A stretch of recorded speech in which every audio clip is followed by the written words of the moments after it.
Okay, hold on. Before I... Are you buying cigarettes? He is glorious. I'm going to sell as much of this to him as I can before I arrest him. Because we know for a fact he is 3JQ, which is the person we were tipped off about. Yep, there it is.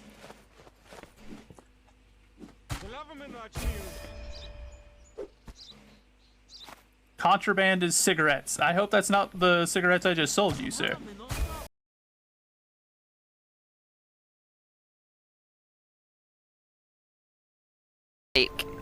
I mean, I'm always in favor of sausage.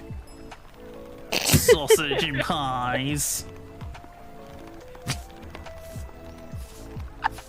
Get your mind out of the gutter. Why are you like this? Why are you like this? Chat.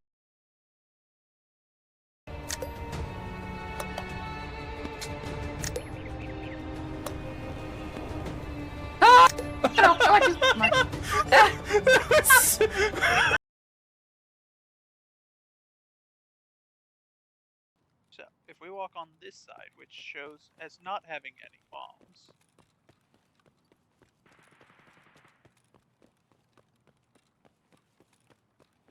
Good to know.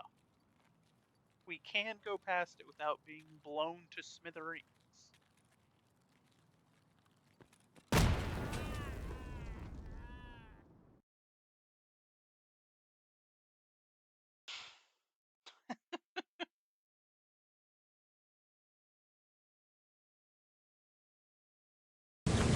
You got it? Oh, I'm a strong man. I'm a big strong man.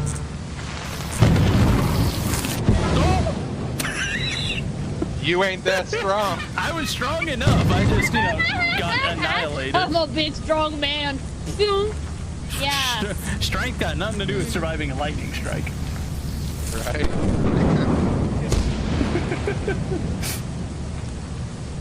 No.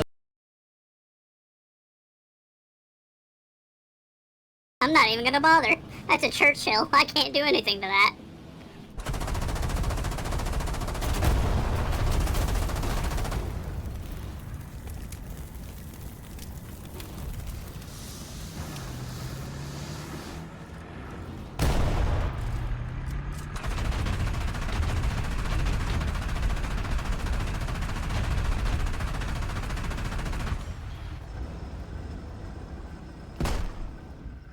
My man, popping smoke's not gonna do anything for you. I am 3 feet away from you.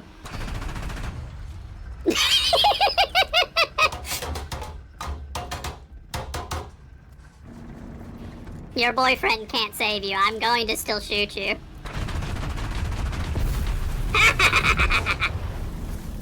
Your boyfriend couldn't save you in time, punk.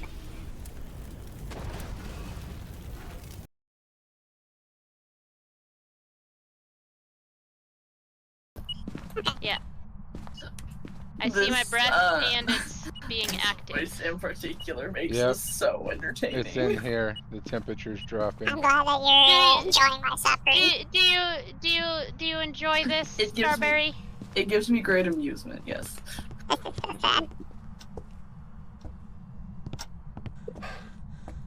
I'm very easy to amuse, okay? Wait, let's turn this hall light on in case it's a mirror. And let's turn the bedroom light off. I don't know what Soldier's doing, but... I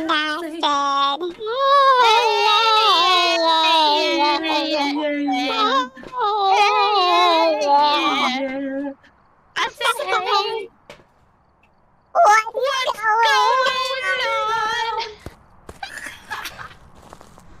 What's going on? Hold on.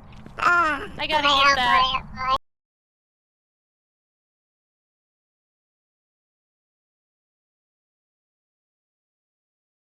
Do it. Oh my goodness, that's perfect.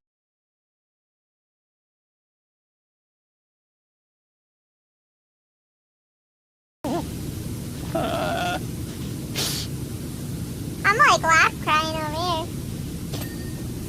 Harrison Lee. is a very relaxing game, in my opinion. The sounds of washing are very white noise-like. Agreed. Also, how are you today? Welcome to the server, by the way.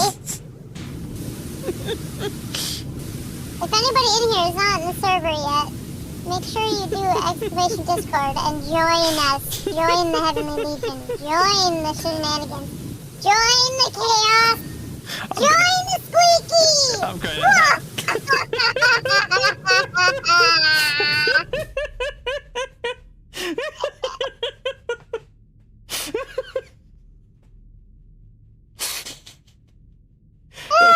Oh god, I'm gonna have to redeem this more often. This is way too funny. I'm laugh crying.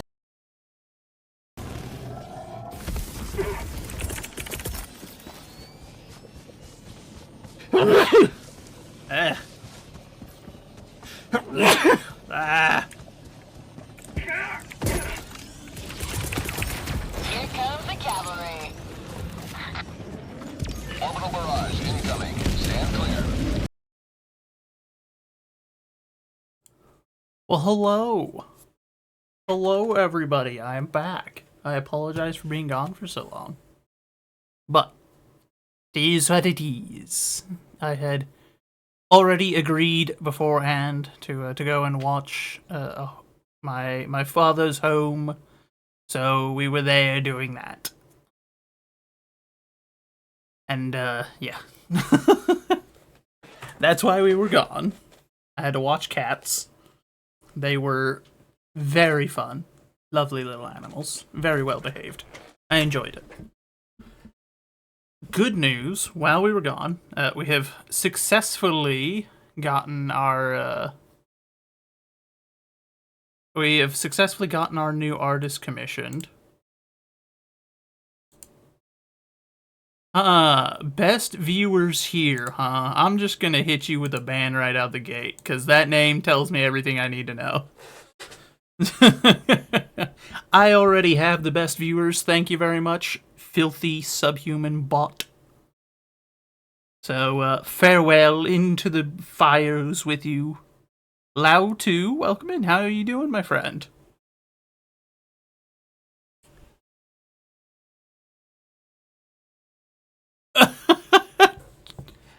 Wait, that's your alt? Troy? Okay, my friend, a name like that is a quick way to get banned. Best viewers here, that's like what those bots that come in trying to sell stuff say. I'll unban it, but like, just I would highly recommend naming it basically anything else.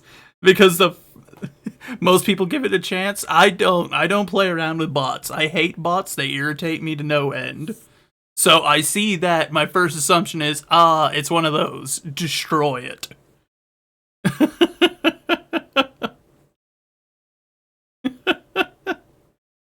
Well, I've unbanned it now, but like,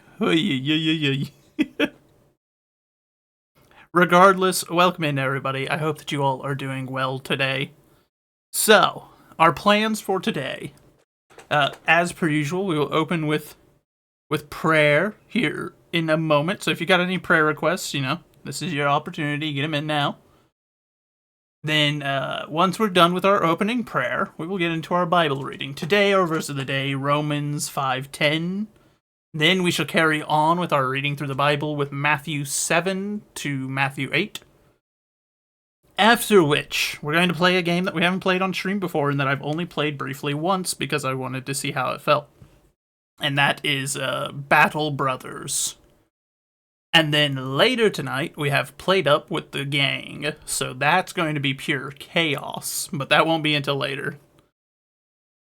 You're shocked that the name wasn't taken already? Honestly, yeah, because that screen... Like, that... I wonder if maybe the botters don't use that name because of, like, my kind of reaction, where it's just... I see that, and my first assumption is, oh, bot, destroy. Ban it. So I guess maybe that would be my assumption on why. The Giggle Gang. I like that title. I thought that was funny when she said that. I was like, it's accurate because I've never, like, I have not cried laughing in a long time outside of that one of the collabs that we had earlier with them.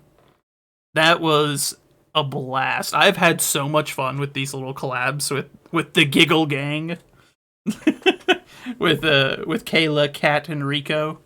It has been absolutely hilarious. So I think that is an appropriate title. You know what? That's what I'll put it as in the stream. We'll put it with Plateup with the Giggle Gang. There we go. It's in the stream title now. It needs to be there. It's official. The Giggle Gang has been established. It's too much fun. My face hurts thinking about it. It's so much fun, so much fun. I'm looking forward to it, especially because, so, secret, for those that don't know, I love Plateup. It's way too much fun. Like, it's a simple, easy enough little game to get into. It's easy to either play it, like, focused, or to play it just in the most goofy manner possible. And it's not very often I encounter a game that's like, its multiplayer is nice and stable, the gameplay loop is nice and simple, and it's got inbuilt systems for chat to interact with, being able to, come in and they can do the voting, they can choose what they want to eat, they can have their names on characters that come into the restaurant. Like, it's a perfect game as far as that goes. There's only one negative to that game. There's one negative. It's made by the British. So you've got stuff like, the breakfast foods in particular are all named incorrectly. You do breakfast in that game and it's like toast and that's it. Or you do, like cakes and it's like, I can't even remember, it's like cookies or something that you're serving. And I'm just like, this is all wrong. It's so wrong. This is what happens when you leave it to the British. You can't do it. It's illegal. But aside from that, it's an absolutely fun little game, and I'm glad that they also allow modding, because I'll be honest, the dev is a little slow on putting out, like, new stuff, which fair, but the modding community has had it covered. Like, the modding community has built a whole new, like 50 menus that you could have, which is just perfect. Love it. A healthy modding community can do a ton for making a game stay longer, So, but I'm very much looking forward to it. It should be very much fun. I hope you all will participate in those shenanigans, especially tonight. If you don't feel like sticking around for Battle Brothers, I invite you to come back at, what would that be, 7 Central? So 7 p.m. Central? So, because I know Battle Brothers might not be everyone's cup of tea. That being said, I think I have yapped for long enough. We will pause the song there, and we will get the ball rolling.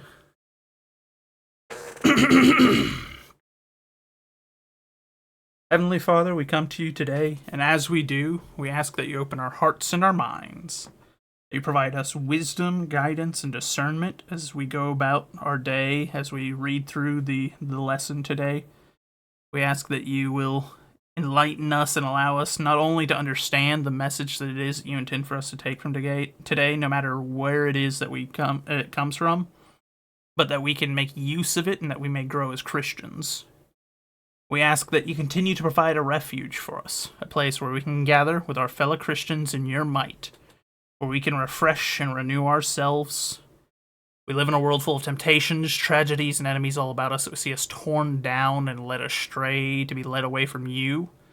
And we just ask that you grant us the strength that is necessary to overcome each and every one of them today, and the forgiveness that we need to forgive those that have transgressed against us. We ask that you lay your healing hands on each and every one of us. You know our personal struggles, whether we have admitted them out loud or not. You know what's in our hearts.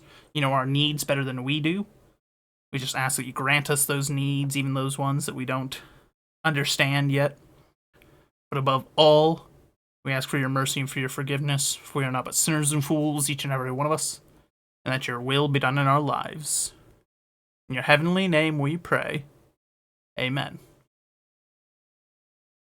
Alrighty, so our opening prayer done. Our verse of the day today, Romans 5:10, from the King James Version of the Bible. For if, when we were enemies, we were reconciled to God by the death of his Son, much more being reconciled, we shall be saved by his life. Indeed. I saw something the other day that's kind of funny about this on Twitter. Someone posting one of those, like whenever people post things that are trying to like take a jab at a Christian. And there was the one where it's like, you got to heaven, and then it's, oh, well, the man that shot you is over there. Go say hi. And it's this like, oh, get owned, Christians. And I see it and I'm like, so the haha, got you, you're get owned, haha, I'm better than you, is that you don't possess the ability to forgive? That's your big flex on me, is that you're bitter and are incapable of that. If a man were to slay me, and yet he truly does repent, which is how you end up there, why would I be mad for him to be there? Why would I be mad for him to have also gained absolution? I earned a brother. I gained a brother through that. There's no point in such a petty thing. Except for what Bundle just said. The bugs did nothing wrong. Bundle, I will throw you to the bugs. In fact, I'm changing your name honorarily. You're no longer Bundle of Cats here. You are now Bundle of Bugs.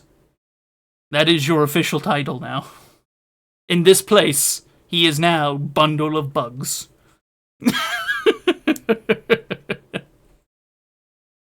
My goodness. Also, thank you for the fish. We're not saying so long, so, just in this case, thank you for the fish.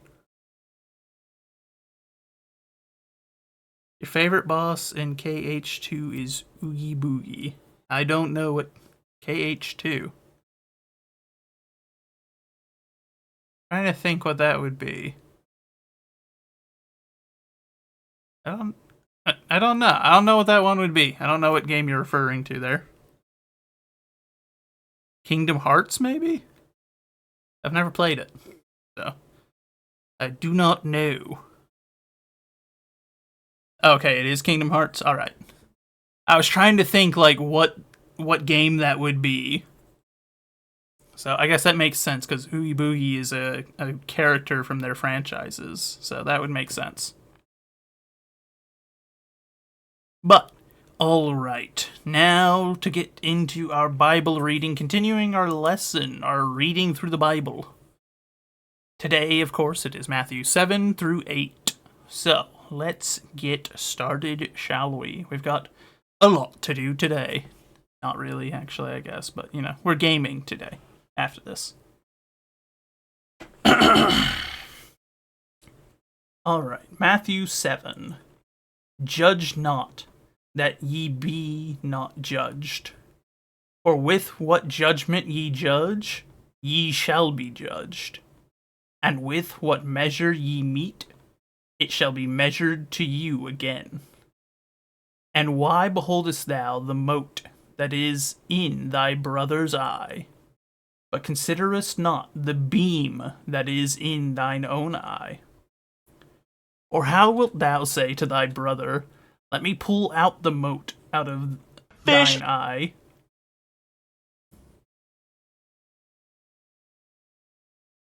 Well, thank you for the fish. I see. Let's see. Let me pull out the mote of thine eye, and behold, a beam is in thine own eye.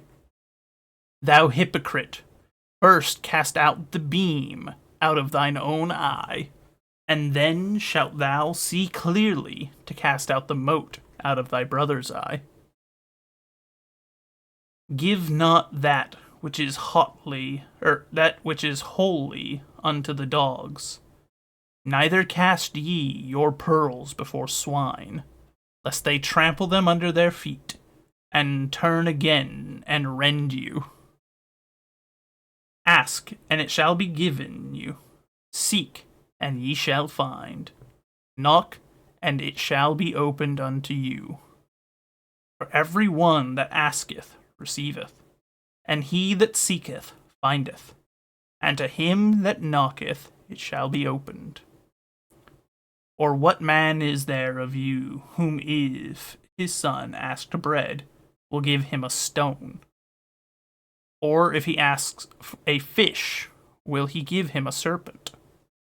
If ye then, being evil, know how to give good gifts unto your children, how much more shall your Father, which is in heaven, give good things to them that ask him? Therefore, all things whatsoever ye would that men should do to you, do ye even so unto them. For this is the law and the prophet. Enter ye in at the strait gate, for wide is the gate, and broad is the way that leadeth to destruction. And many there be which go in thereat, because the strait is the gate, and narrow is the way, which leadeth unto life, and few there be that find it. Beware of false prophets, which do come to you in sheep's clothing, but inwardly they are ravening wolves. Ye shall know them by their fruits. Do men gather grapes of thorns, or figs of thistles? Even so, every good tree bringeth forth good fruit, but a corrupt tree bringeth forth evil fruit. A good tree cannot bring forth evil fruit, neither can a corrupt tree bring forth good fruit. Every tree that bringeth not good fruit is hewn down, and cast into the fire. Wherefore, by their fruits ye shall know them. Not every one that saith unto me, Lord, Lord, shall enter into the kingdom of heaven, but he that doeth the will of my Father which is in heaven. Many will say to me in that day, Lord, Lord, have we not prophesied in thy name? And in thy name have cast out the devils, and in thy name done many wonderful works? And then I will profess unto them, I never knew you. Depart from me, ye that work iniquity. Therefore, whosoever heareth these sayings of mine, and doeth them, I will liken him unto a wise man, which built his house upon a rock. And the rain descended, and the floods came, and the winds blew, and beat upon the house, and it fell not, for it was founded upon a rock.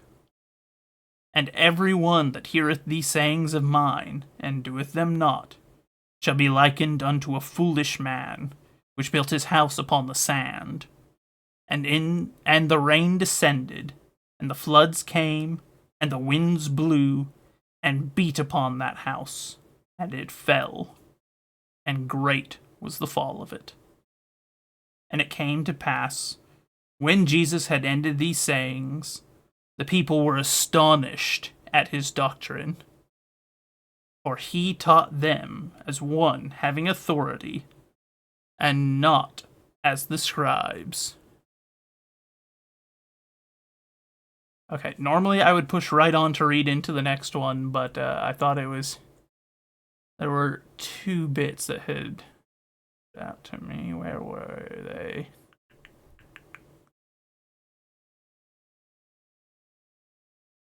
Beware of the false prophets which come to you in sheep's clothing. This is a good one. There are so many these days. And part of that is because of how this is worded that I found interesting. how much more shall your Father which is in heaven give good things to them that ask him? I feel like this line right here is taken out of context by the false prophets with the prosperity gospel types. And I think that is something you need to be very aware of, because this is not something, like, I feel like this is one of those things where if you're being deliberately malicious, it's very easy to translate, how much more shall your Father which is in heaven give good things to them that ask him, as if I ask for money, then God will give me money, that God will make me rich. And that's, no, that's just not how this works. That's never how any of it works. But I feel like this is one of the ones I've seen more often, which is perhaps why I rail against it more often than many of the others. Like, my two primary things you'll hear me rail against when I'm going through the Bible, is prosperity gospels and Catholic teaching. Because both of them are guilty of this misinterpreting the Bible intentionally. Also, Starberry, welcome in. How are you doing, my friend? Bundle of bugs starts slamming cat paws against my windows to beat upon my house. How rude. My house has done nothing wrong to you.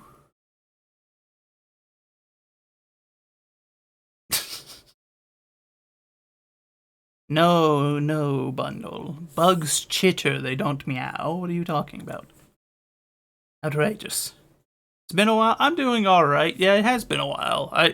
To be fair, I did just spend the last week away from basically everything, because I was watching my father's cats. And now I'm watching a bundle of bugs. Outrageous.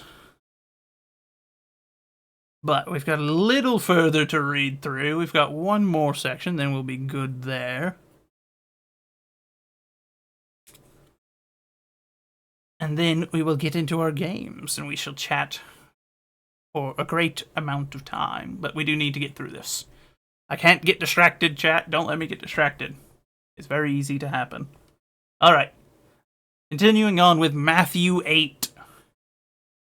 When he was come down from the mountain, great multitudes followed him. And behold, there came a leper, and worshipped him, saying, Lord, if thou wilt, thou canst make me clean. And Jesus put forth his hand, and touched him, saying, I will, be thou clean. And immediately his leprosy was cleansed. And Jesus saith unto him, See thou tell no man, but go thy way. Shew thyself to the priest, and offer the gift that Moses commanded, for a testimony unto them. And when Jesus had entered into Capernaum, there came unto him a centurion, beseeching him, and saying, Lord, my servant lieth at home, sick of the palsy, grievously tormented. And Jesus saith unto him, I will come and heal him. The centurion answered and said, Lord, I am not worthy that thou shouldest come under my roof, but speak the word only, and my servant shall be healed. For I am a man under authority, having soldiers under me, and I say this man, go, and he goeth, and to another, come, and he cometh, and to my servant, do this, and he doeth. When Jesus heard it, he marveled, and said to them that followed, Verily I say unto you, I have not found so great faith, no, not in Israel. And I say unto you, that many shall come from the east and west, and shall sit down with Abraham, and Isaac, and Jacob, in the kingdom of heaven. But the children of the kingdom shall be cast out into outer darkness. There shall be weeping and gnashing of teeth. And Jesus said unto the centurion, Go thy way, and as thou hast believed, so be it done unto thee. And his servant was healed in the selfsame hour. And when Jesus was come into Peter's house, he saw his wife's mother laid and sick of fever. And he touched her hand, and the fever left her, and she arose and ministered unto them. When the even was come, they brought unto him many that were possessed with devils, and he cast out the spirits with his word, and healed all that were sick, that it might be fulfilled which was spoken by Isaiah, but the prophet, saying, Himself took our infirmities and bare our sickness. Now, when Jesus saw great multitudes about him, he gave commandment to depart unto the other side. And a certain scribe came, and said unto him, Master, I will follow thee whithersoever thou goest. And Jesus said unto him, The foxes have holes, and the birds of the air have nests, but the Son of Man hath not where to lay his head. And another of his disciples said unto him, Lord, suffer me first to go and bury my father. But Jesus said unto him, Follow me, and let the dead bury their dead. And when he was entered into a ship, his disciples followed him. And behold, there arose a great tempest in the sea, insomuch that the ship was covered with waves, but he was asleep. And his disciples came to him, and awoke him, saying, Lord, save us, we perish. And he saith unto them, Why are ye fearful, O ye of little faith? Then he rose, and rebuked the winds and the sea, and there was a great calm. But the men marveled, saying, What manner of man is this, that even the winds and the sea obey him? And when he was come to the other side, in the country of Gergesenes, there met him two possessed with devils, coming out of the tombs, exceeding fierce, so that no man might pass by that way. And behold, they cried out, saying, What have we to do with thee, Jesus, thou Son of God? Art thou come hither to torment us before the time? And there was a good way off from them an herd of swine feeding. So the devils besought him, saying, If thou cast us out, suffer us to go away into the herd of swine. And he said unto them, Go. And when they were come out, they went into the herd of swine, and behold, the whole herd of swine ran violently down a steep place come out. They into the sea, and perished in the waves. And they that kept them fled, went their way into the city, and told everything and what had befallen to the possessed of the devils. And behold, the whole city came out to meet Jesus. And when they saw him, they besought him that he would depart out of their coasts. No, you are not permitted to distract me, but welcome in, Thunder. Or do you prefer Nyx, I suppose, is probably a better one, no? Thunderbird Nyx. Probably Nyx, I think. I always struggle with certain names. I look at them and my brain's like, use the first half. Now in this one, I suppose the second half is better. That being said, to backtrack a wee bit, Thunder is cool too. Well, whichever you prefer, my friend. Fish! Why am I not surprised? Bundle you and your fish. Outrageous.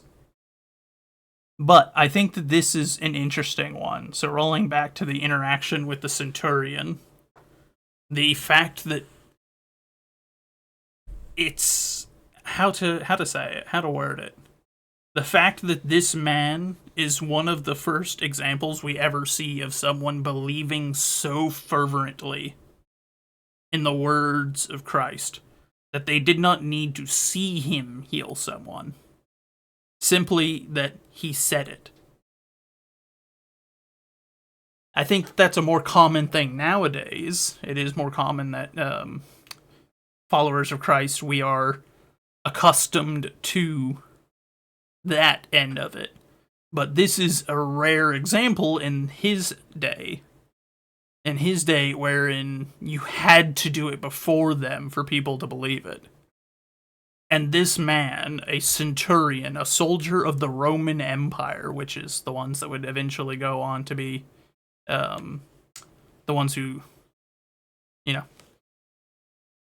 how to word that even, that they're the ones that crucify him, or at least they're the ones that perform it. I don't know if calling the Romans the ones to blame for the crucifixion would be correct, as I think that that's more on the council. That's more on the council of Jewish elders that had been so hell-bent on it. But it is interesting that that's one of the first times we see that, and it is from a Roman soldier of all places. Makes it very unusual. Like your artist name? A little bit. Alright, though, let me get us set up. Alrighty, make sure it's actually capturing the game. Just fade away. Oh, good. It's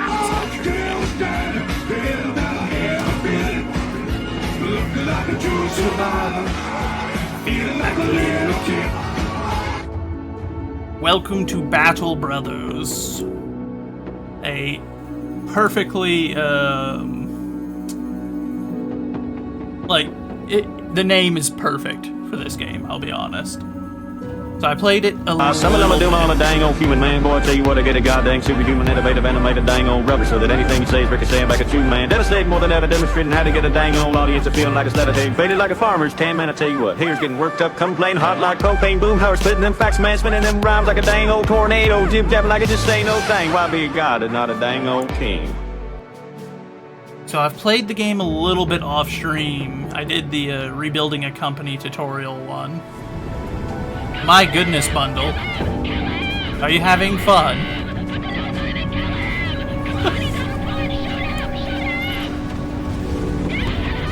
Distractions? I see.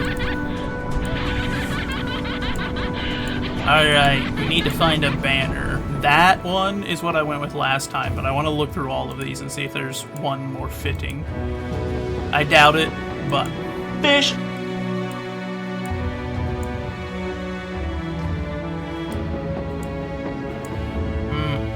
Okay, that one's not bad.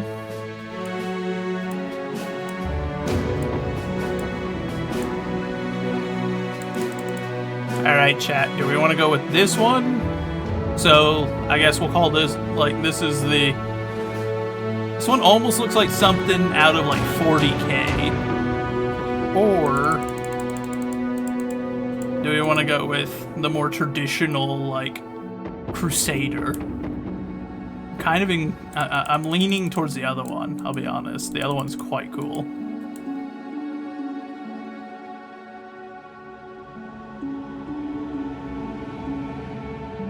Christ's followers, you're leaning towards the second one, the more traditional one.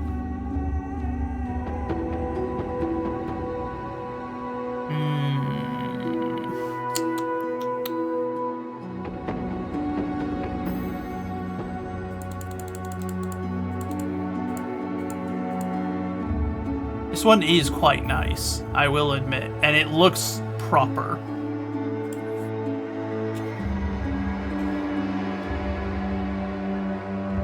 Here, hold on, let me...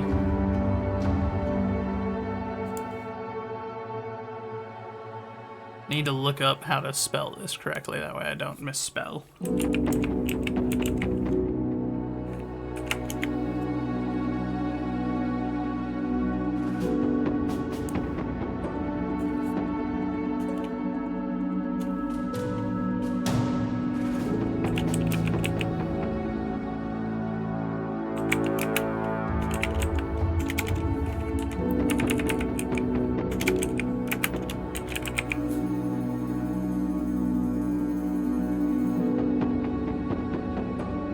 permanent destruction.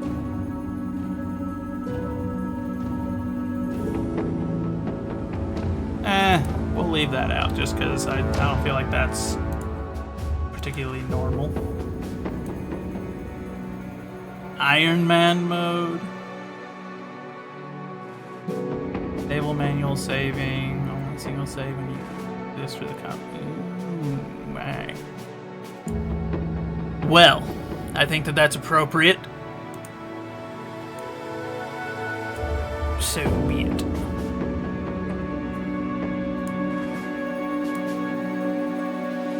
So, let me... Okay, alright. And now we set forth.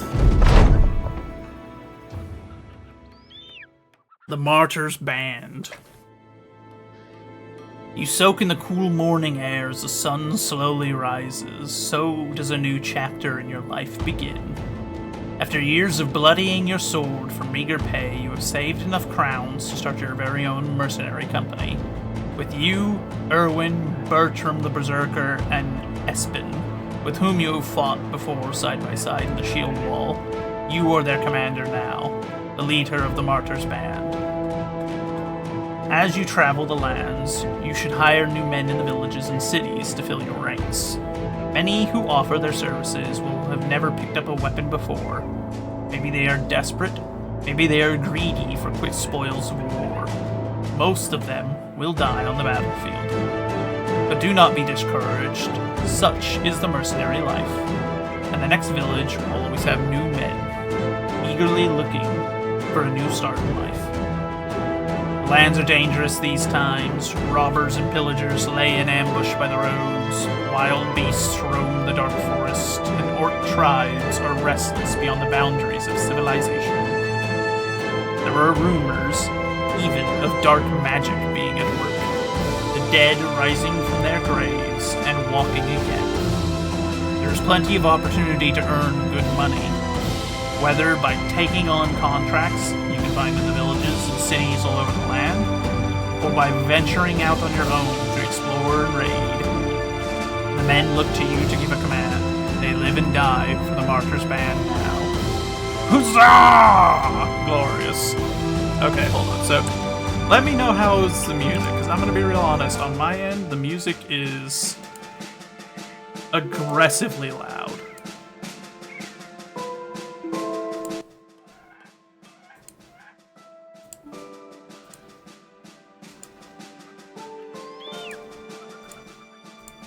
Okay, let's see how that works, because my goodness, was that... The music was loud? Okay, good. I'm glad that I've turned it down then, because I'll be real honest, that was aggressively loud to me.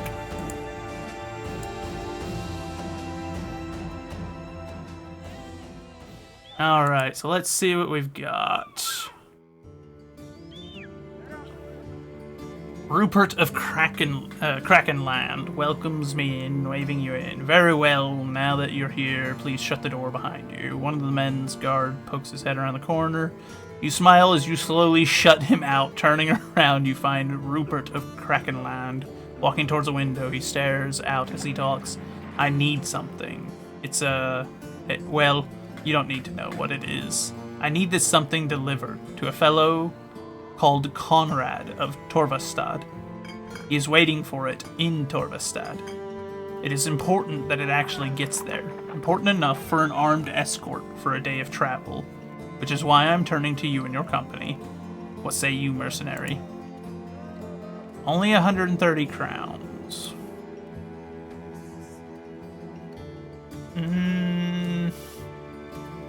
130 to travel a day's distance is ridiculously low.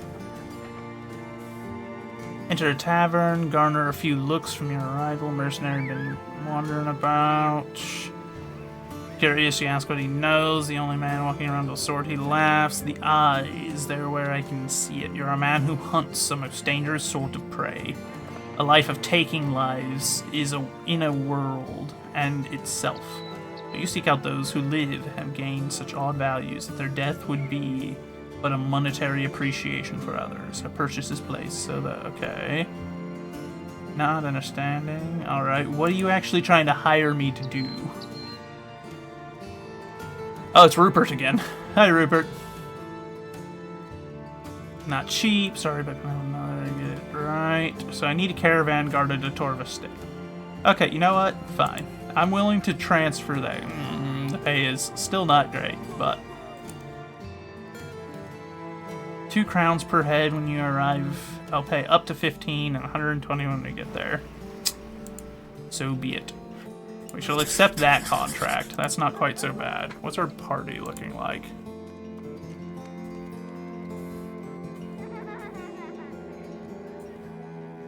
Okay, so we got Erwin, who's got a spear and a shield. Bartram with an axe. And Espen with a crossbow. I'll be honest, so I dabbled a little with the crossbows in the single-player one that I did earlier, or the off-stream one. I was not impressed. A cultist? Nope, not hiring you. A cripple? Eee. I don't know why you would be trying to sign on as a, as a mercenary, as a cripple. I suppose that's why his, hiring fee is so very low. Okay, this guy is actually well trained. A caravan hand. That means he's used to traveling long distances and potentially having to fight. Okay, so he left because the caravan started selling slaves. Okay, you know what? Fine. Join my company, man. Horst the Pilgrim. A flagellant? Oh dear. That's probably not great for us. Background militia? Okay, well, but he's asking quite a bit of money to hire him.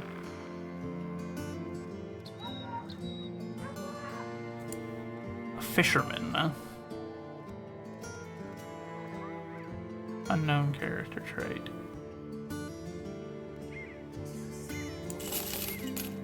Yeah. So that should be our company for now. We will move back here. Give me that.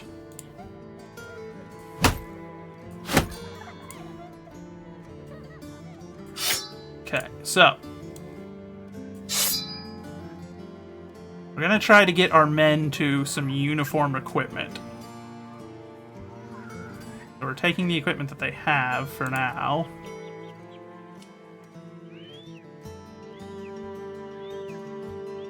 Okay, so there are 2 of these.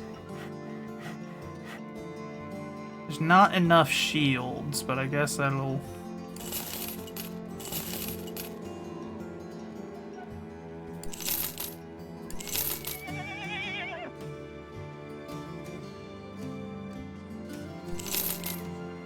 Okay, let's see how well we can do on equipping our men with this.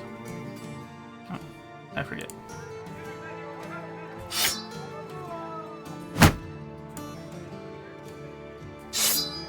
I guess for now we'll let him keep his net then.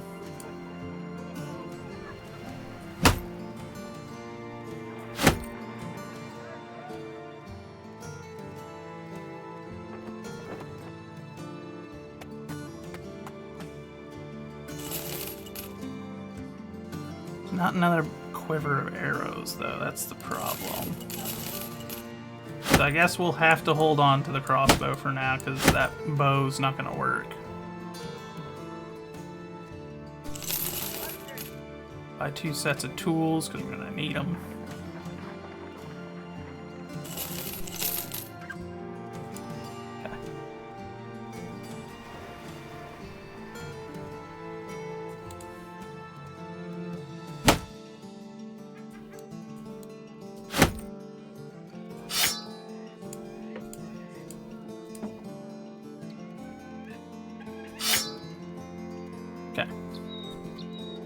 We've got our band of men, so now we can travel with the caravan.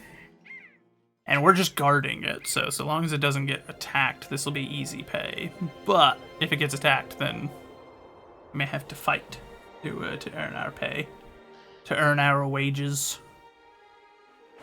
Torvastad. So this was that town that he wanted us to transport other stuff to, but I guess this way at least we're... That was easy. Nice and easy, just the way I like it. No one attacked us.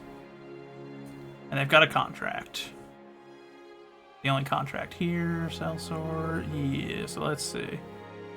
They want a caravan escorted back to Krakenland. You know what? We'll take it.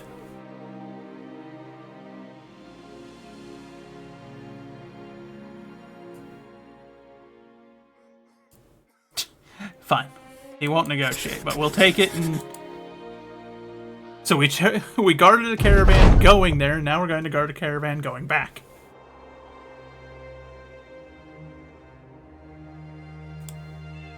We'll work on increasing our relations with the civilian factions in the area, because that's how you get jobs. And better paying jobs. Which is always appreciated. That was easy. We escorted it over there, and then we escorted one back. Alright, what's this? And immediately approaches us, Elmer the Counselor. Let's see what he needs. Hello, sir. Dust covers Elmer the Counselor's table. Spot oddly cleaner than the rest. He gestures to it. That's where my ceremonial staff used to sit. If you couldn't tell, it is gone. You nod, it does appear to be missing. The thieves who took it should be easy to track down. They're good thinkers in the night, those brigands, but they make mistakes aplenty during the day. Footprints, crowns ill spent. You should be able to track them down with ease. He looks at you with a stern eye. Do you understand, mercenary? I want you to get my property back. I want it placed right where it belongs. And I want those thieves dead in the mud. 300 crowns? Can you pay us more? 310? So be it. They'll accept the contract. Unfortunate that the place is closed, so we can't buy what we need, but... Alright, so we're following this trail that they left.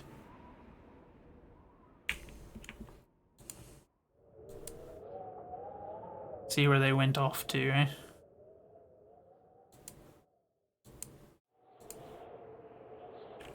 There they are. 7 thieves, we've got 5 men, so they got us a little outnumbered, but...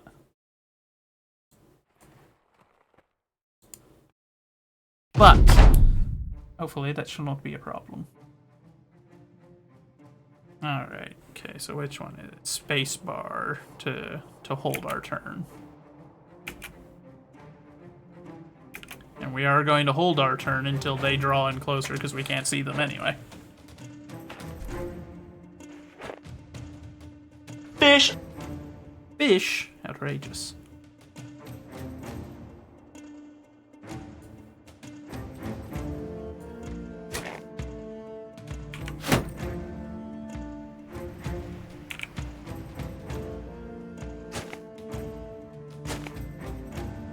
Whew, there are a good number of them, that much is for certain.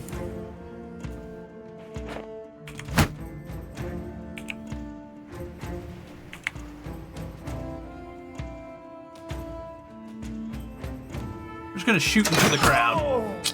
That'll work.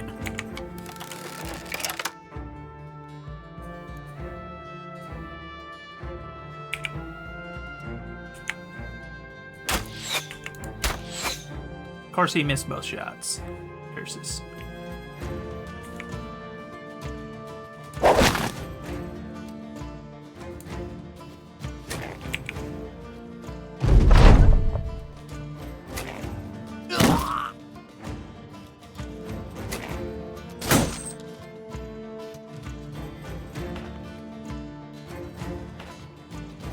Okay.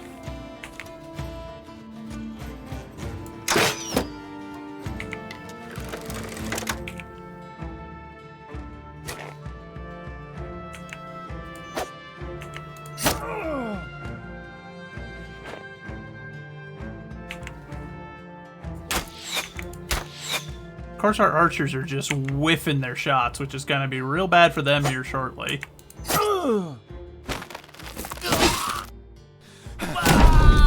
Okay, so he can still attack while... Okay. Trapped in the net. So what does the net actually do then? Well, we've already lost someone. That was quick. And he missed. We're not off to a great start, gentlemen.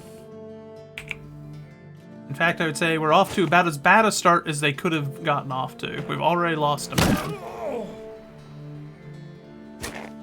And now our ranged units are in danger. Actually, we're just straight up in danger at this point. And of course, our archer's still whiffing every shot he can.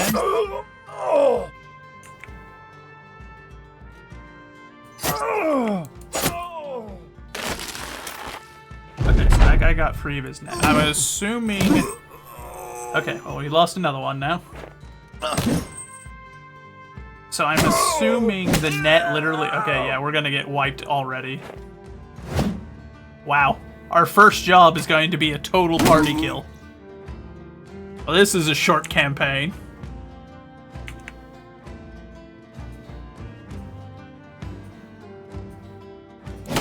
No. Yeah, I was hoping maybe he could get away. Yeah, so it's a total party kill. Wow. Okay. So increasing the difficulty one level has turned this into a much harder game. Jiminy Cricket, dude. The difference between level, like, easy and medium is substantial.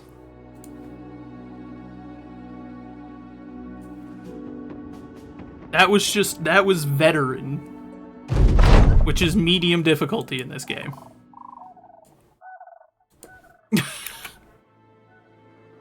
Holy mackerel. Okay, apparently, so for a little bit, we need to just be like, no jobs that involve hunting bands down as it currently stands, because we will get butchered. Good to know. Good to know. Good Lord Almighty. Last time I actually did pretty well, too. Last time I had done this, I got up to like 10 men and had some levels and everything. We were doing good. Not this time. Okay, so let's see. Let's get an assessment of all the gear that we've got this time.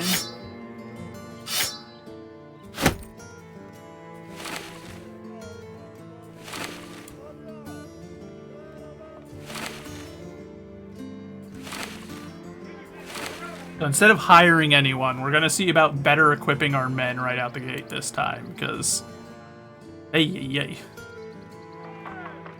The padded surcoat versus Gambison. Okay, so the Gambisons are better. Unfortunately, they don't have any of those for sale, so here's what we'll do. We'll sell that. Buy that.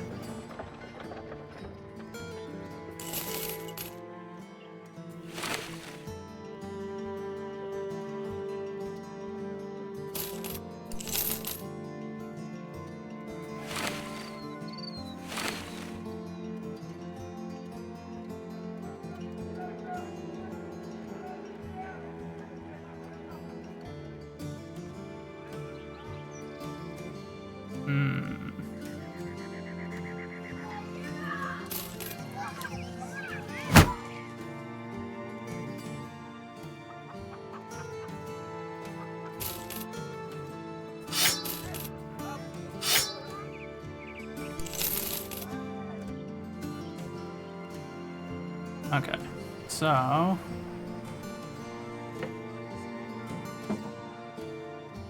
Guess that'll have to do. That'll get our men to a better rounded set of gear, at least.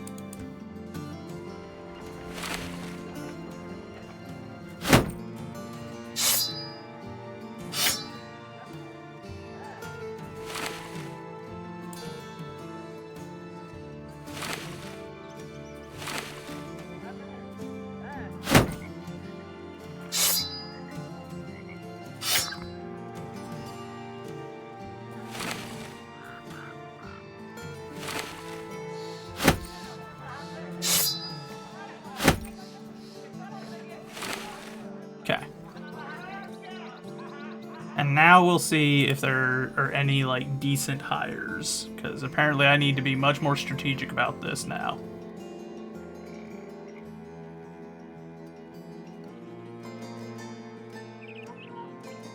Okay, what's a day teller? Doing this and that. Day teller, someone who you ask whenever an extra hand is needed. Okay.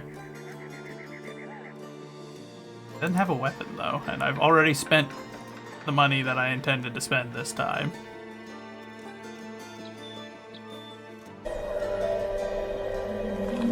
A rest I need. Outrageous. Yes. Rest.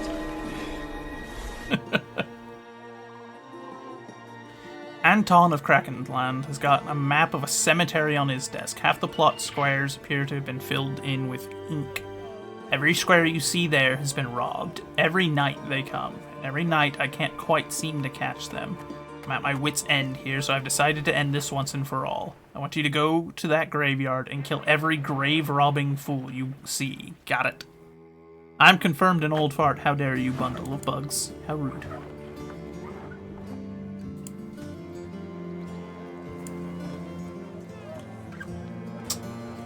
Fine.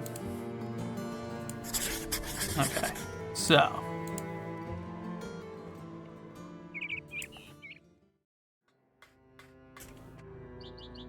I wonder, is there a way to set this? Let me check in the options. Gameplay.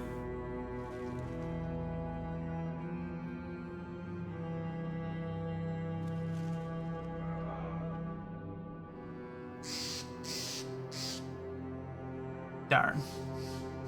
Is there really none that have...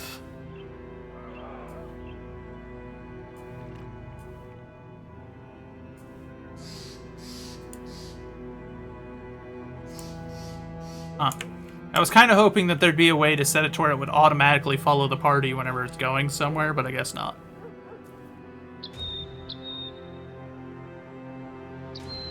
Secure the tomb of the first men. 340 crowns on completion. Let's see what we're working with here.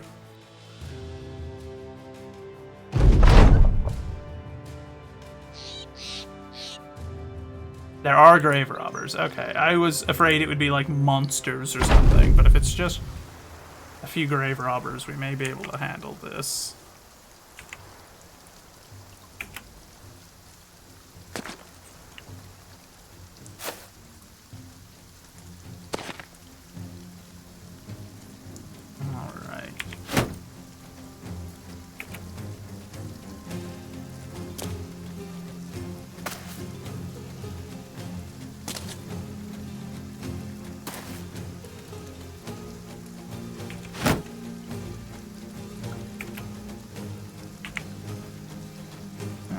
Let's see. This one's got an axe, which means he's got a chance of being able to damage the shields. So he gets shot first.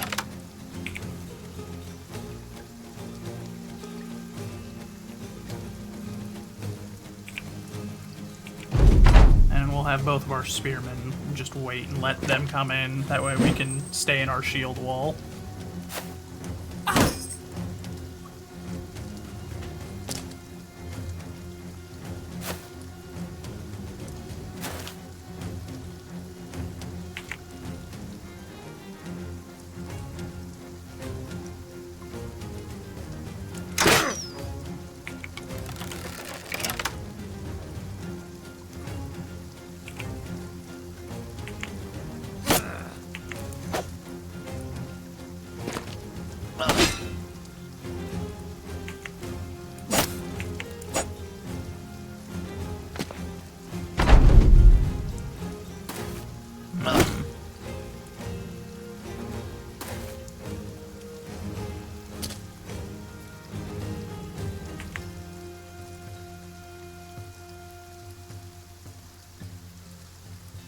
I like that there's still only a 65% chance to hit a guy that close with a crossbow. I don't know what the logic there is, but...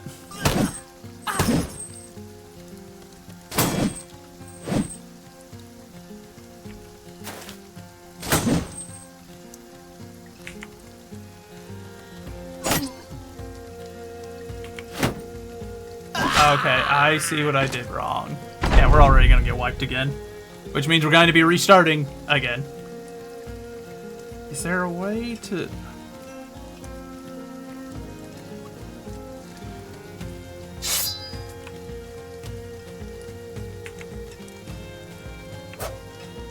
And of course he whiffed too. Okay, but at least now I know how to have them swap weapons, because I haven't done that before. Yeah, we're already gonna be resetting. Okay, so the difference between veteran and, like, novice is literal night and day. Literally as far apart as they could be in terms of a difficulty increase. I'm learning a lot here very quickly. Twice that we've already gotten smoked. So apparently we need to take very low-end jobs and be very careful.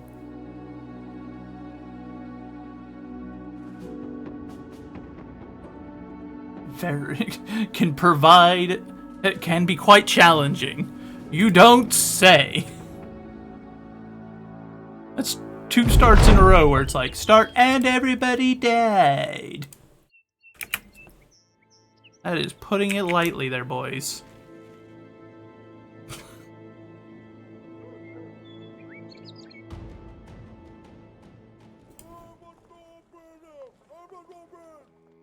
A thief. Dayteller. A messenger. Fisherman. Dayteller. Lots of daytellers here. A eunuch. Oh dear. A sword master. A couple of sword masters in this town, actually. And a brawler.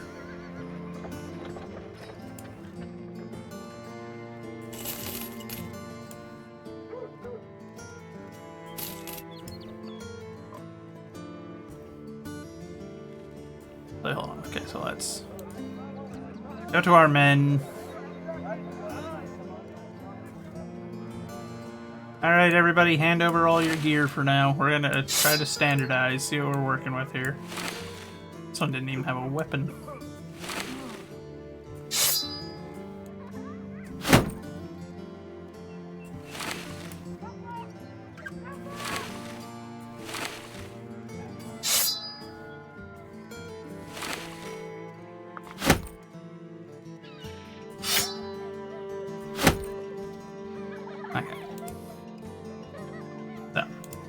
Go to the marketplace and let's see what we're working with here.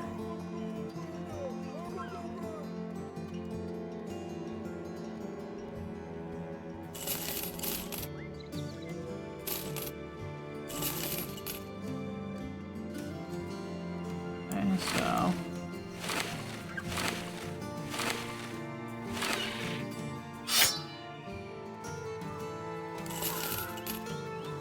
full leather cap is actually pretty good. But we don't have enough for everyone to have those. Nor are there enough of them for sale anyway.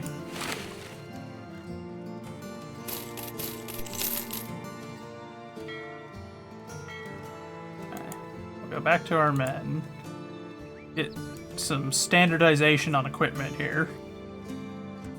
Okay, actually, hold on. So let's see. What is everyone? So you're a dayteller, so that's okay. We'll give you...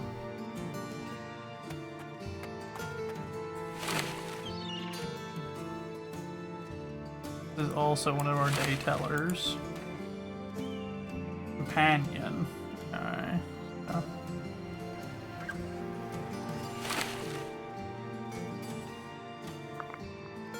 Well, hello, Uncle Dan. Welcome in. Your presence is appreciated, my friend, even if you are lurking. I am always happy to have you here. Okay, we'll issue both of these fellows knives, and they'll get these little caps. Hello, Varkin. Indeed, we are playing Battle Brothers today.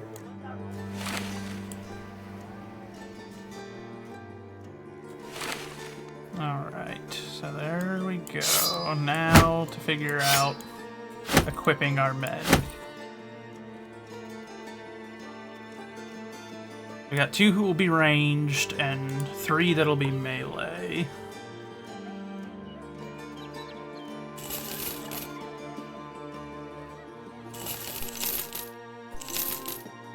Okay, now we've got enough spears for all of our boys.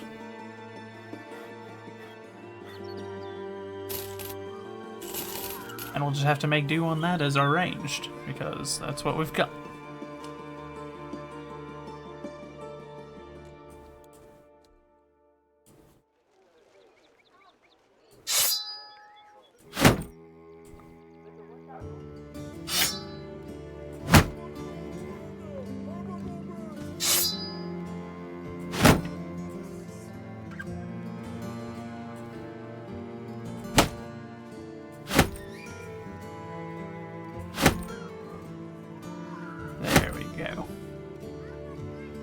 I have Tabletop Simulator? Yes, I do. I got it recently, though. Haven't had a chance to play it yet.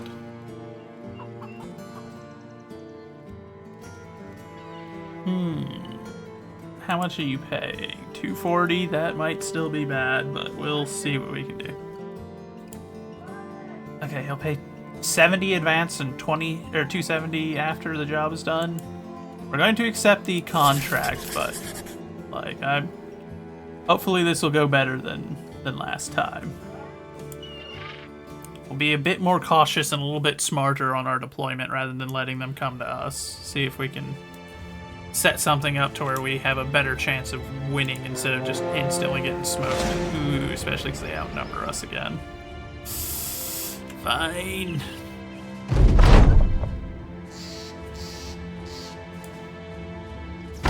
I do wish it would let me, like, deploy my men.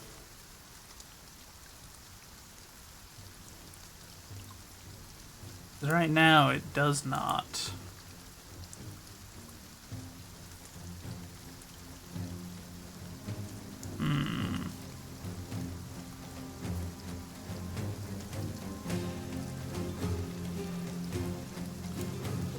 We need to pull back off the hill, I think, because right now, at least, they definitely have height advantage on us, and we're not going to be able to really get established before a bunch of them are on top of us.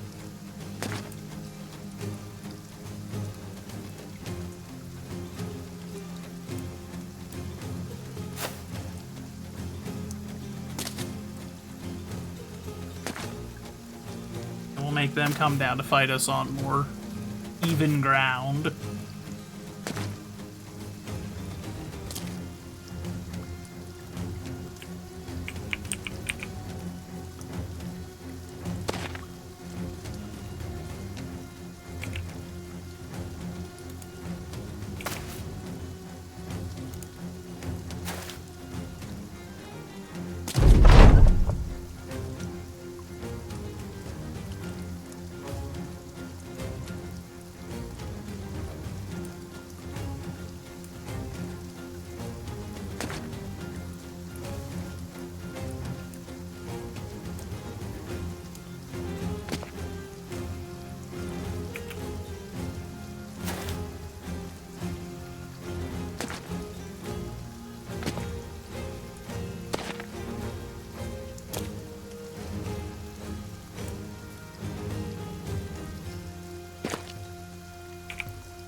Hey, actually hit shot.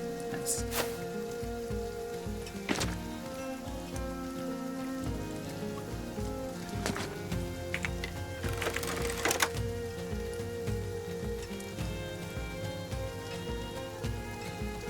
Brax, welcome in. I'm doing well. Despite our not having done very well in this game so far, I am enjoying myself.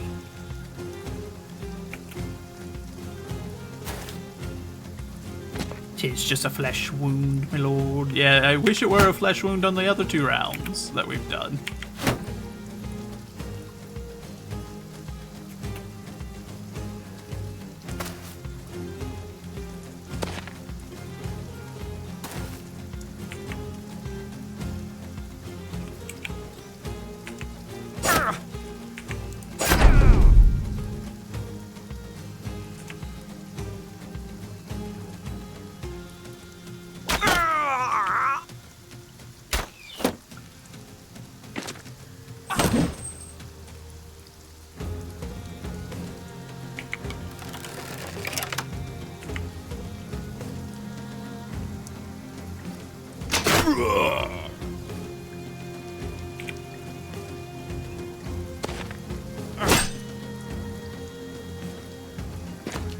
That guy moved quite a distance in one turn. Especially considering he was already full of a couple of shots there.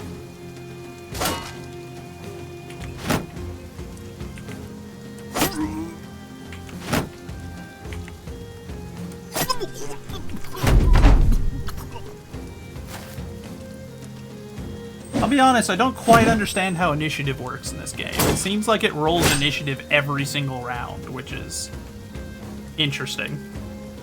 I don't think I've ever seen a game that does that.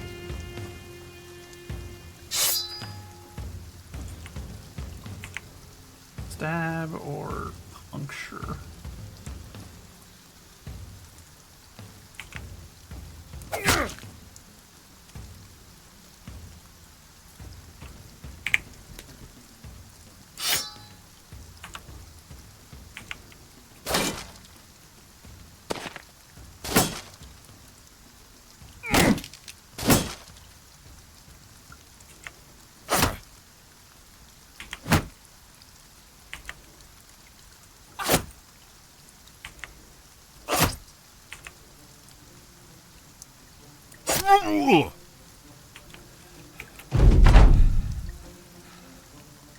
I mean, if that works, if you want to take that position, that certainly works, my friend.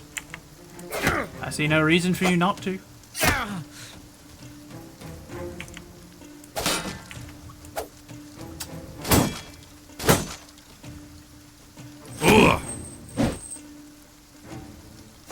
At least this one's bleeding out. Uh-oh.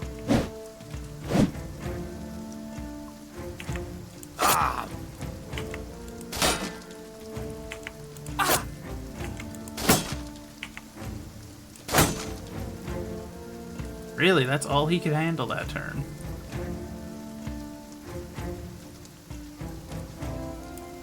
Can he use one of the bandages at least? No? Okay. Whatever you say, game.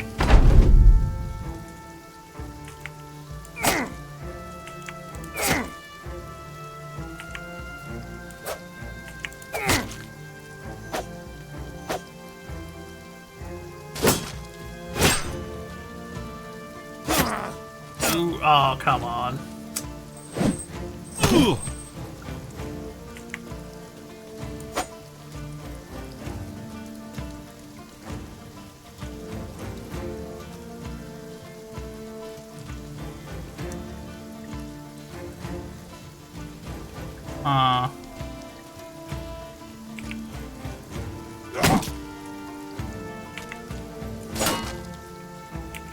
I don't know what the point of having 2 separate systems are for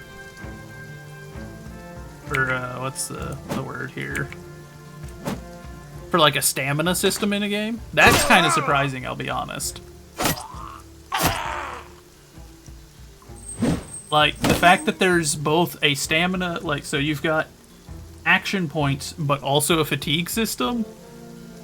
So, it's like, if you use your action points, you get punished, but if you don't use them, you also get punished, because the enemy's still gonna hit you.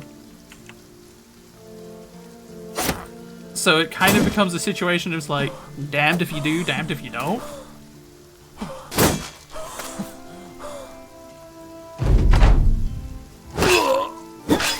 Yeah, And like I said, also the difficulty increase between novice and veteran is horrific.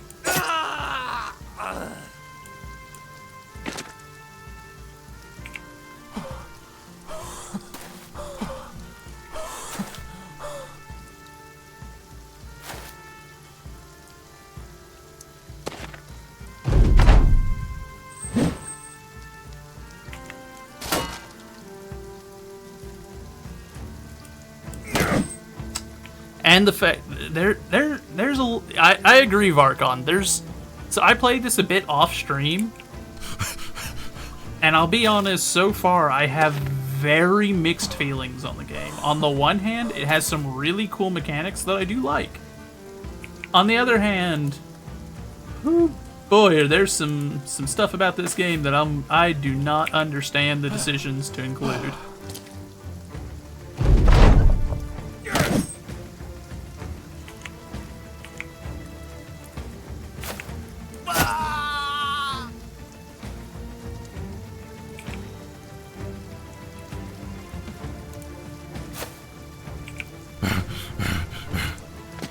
Let the rest run away. No, it's over. Let them run. We lost 3 out of 5. I think the only 2 that survived are the new guys, too, I'm pretty sure. Like, all of our actual troops got murked. Like, the ones that we started with, I'm pretty sure they're all dead.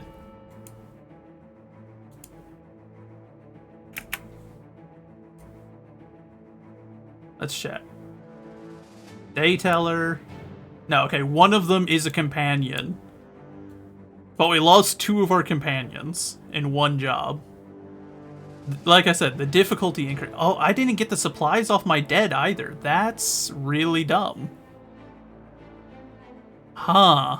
That doesn't make any kind of sense whatsoever. I won. I'm not. Why would I leave? I get like only getting some of the equipment that the enemy had, but like. Oh, no, okay, wait, hold on. I think this is my gear, or some of my gear. Because, like, those are the ranged weapons. So we got our weapons back, but we didn't get, like, any of our armors back or anything. That is interesting.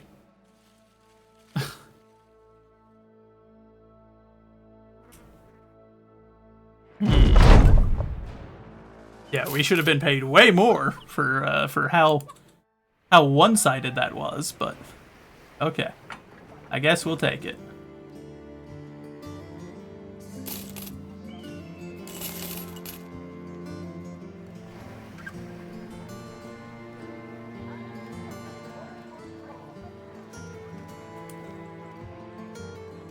That's a 2-skull contract. There's no way. There's 0 way that we'd be able to survive that.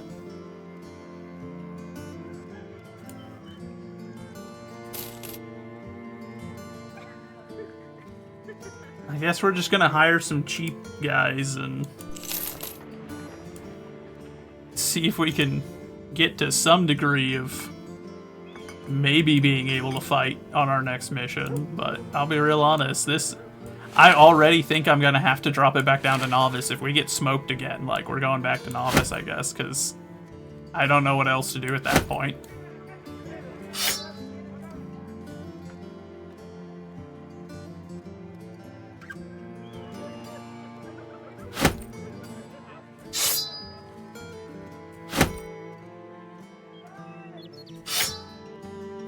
Oh, okay, you can actually give them, like, a proper weapon in their backup so that they can swap to something useful. Okay.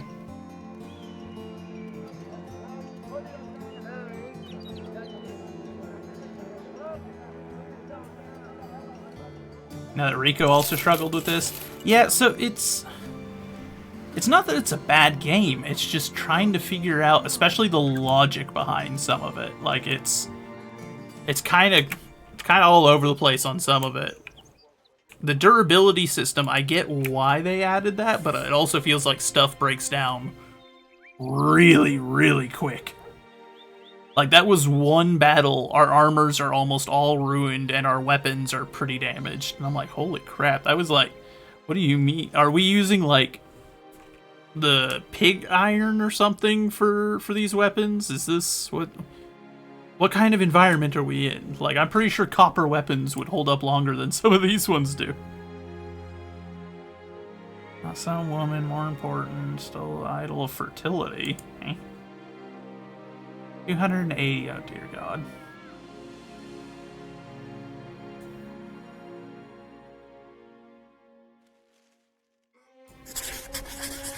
Watch this lady somehow actually have like a band of 20 men or something that are going to be at her beck and call. He's like, oh yeah, a girl stole something. We're going to go over here and it's going to be like 30 guys that are armed to the teeth.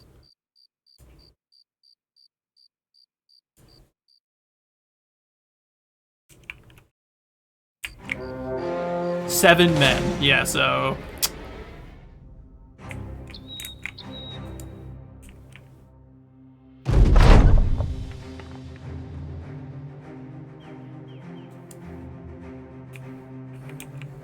In fact, you know what? We're just gonna... Wait, hold on. Where? Oh, wow. I guess... What is this map layout? Holy moly.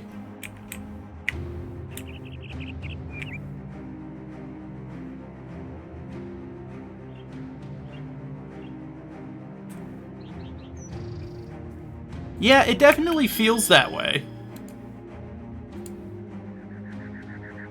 We're just gonna cancel that guy's contract. Because, ain't no way.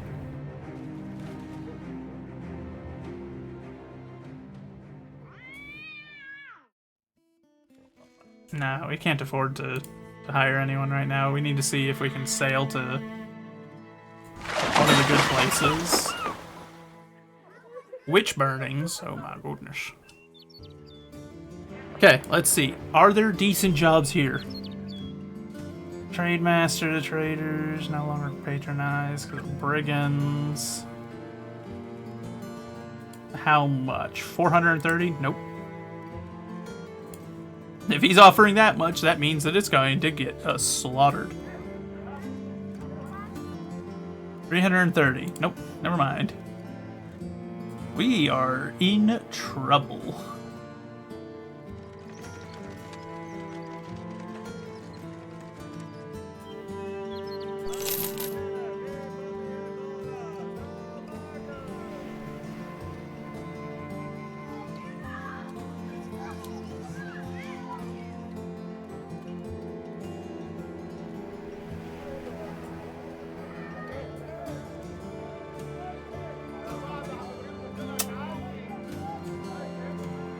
Talk about not much in terms of equipment here either. Because this guy, we gotta get him some gear.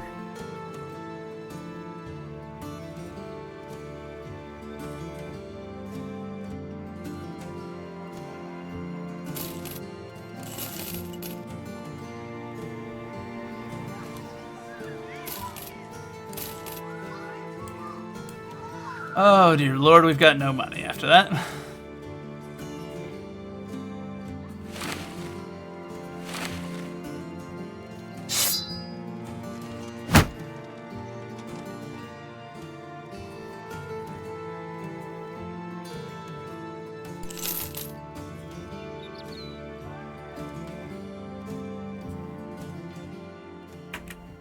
Oh dear Lord almighty, look at that travel distance to the next town too.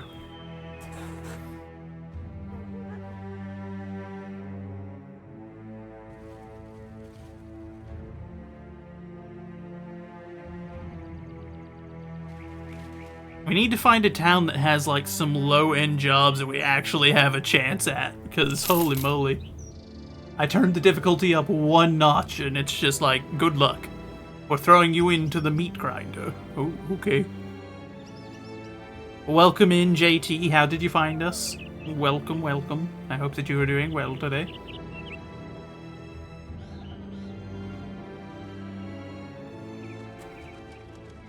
This one won't even consider hiring us.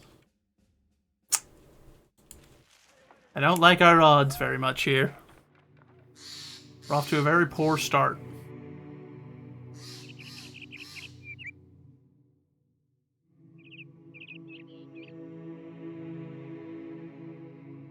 Also, don't know why we didn't use the road, but okay. I guess we were feeling adventurous. Hi, peasants. Bye, peasants. Do I have to become like a highwayman and start attacking peasants to be able to actually make some money here? Or is the game going to be nice and give me some like low-end jobs that I actually have a chance at?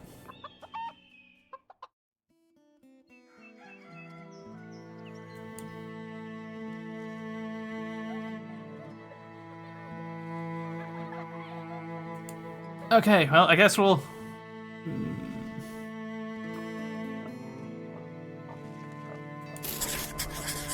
We're gonna take this job.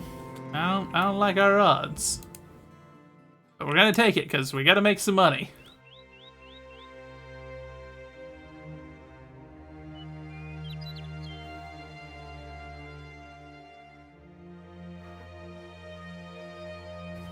Deliver me from mine enemies, O my God. Defend me from them that rise up against me. Deliver me from the workers of iniquity, and save me from bloody men. The mighty are gathered against me. Awake to help me, and behold.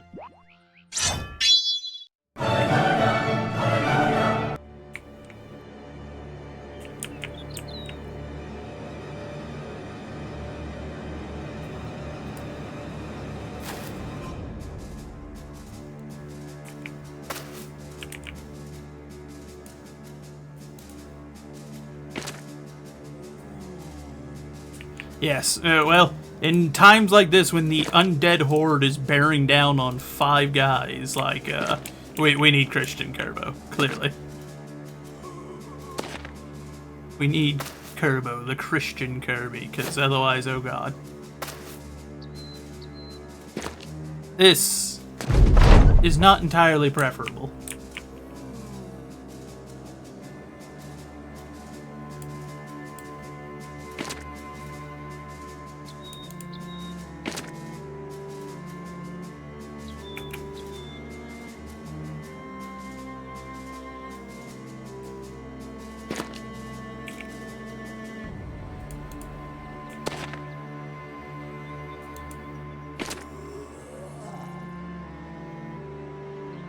Yeah, I do assume that they want some burgers. That's gotta be it.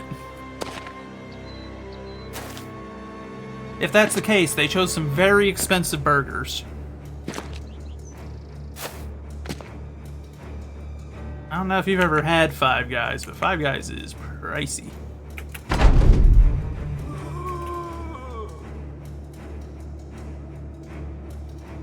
Actually trying to figure out how is going to be best to do this.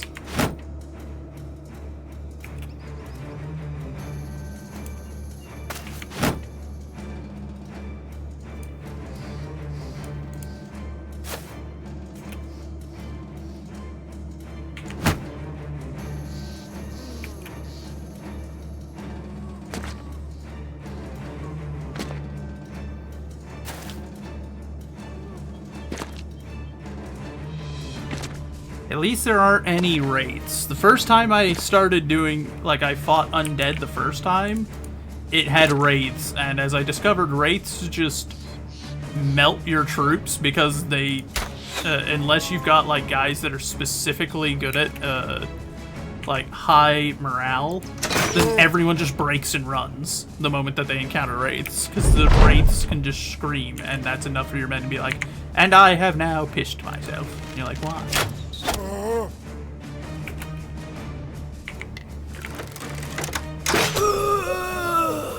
We got one down. Problem is, they can get up and then, you know, like, one of them can get them back up, which is not entirely preferable, but...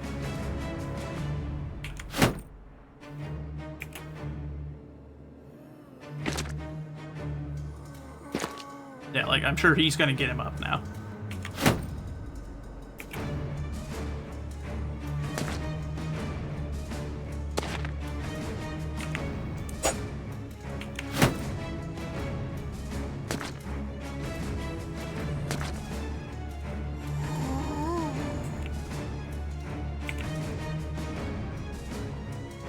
Sorry, hold on.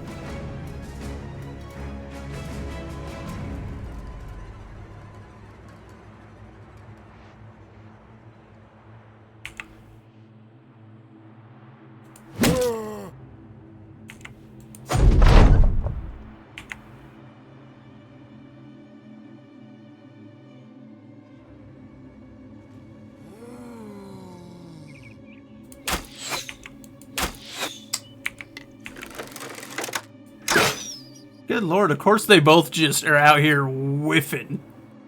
Goodness gracious, boys.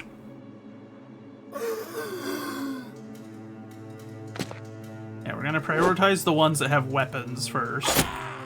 Okay, thankfully they didn't get their friend up, but...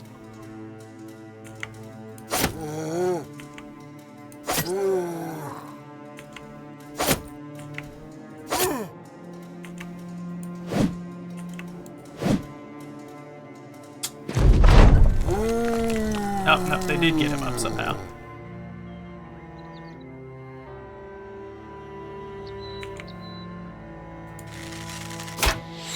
He still missed. Okay. I even decided to, like, go for the one where it gave him a higher chance of hitting. They both missed.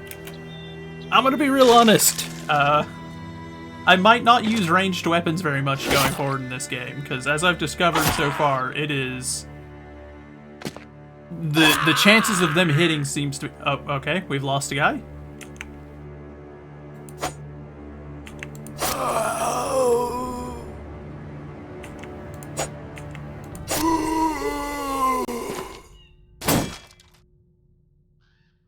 I'm gonna be real honest. If we die here, I'm taking the difficulty back down a level, because this is ridiculous.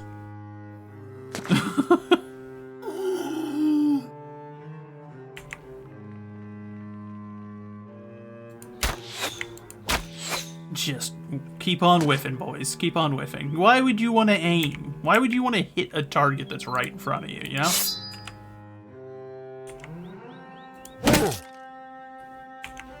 I know I certainly don't want to. I wish to die to the undead horde. It's my favorite way to die.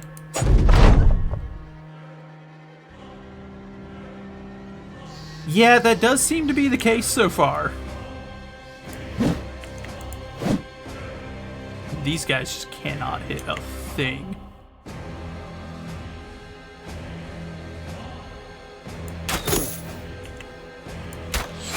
Well, at least one of the shots hit. That's an improvement.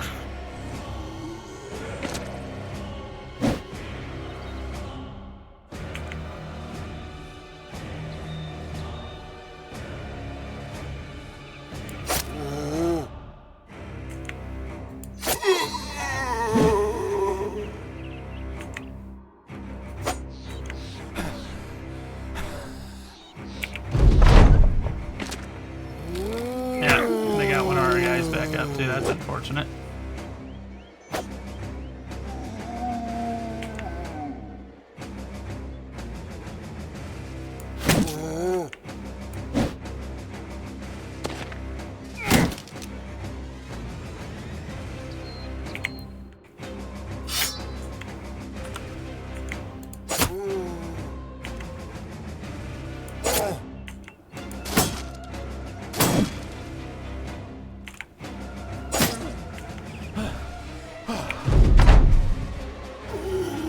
Yeah, this situation's not spectacular, I'll be honest. It could be worse, but not by much.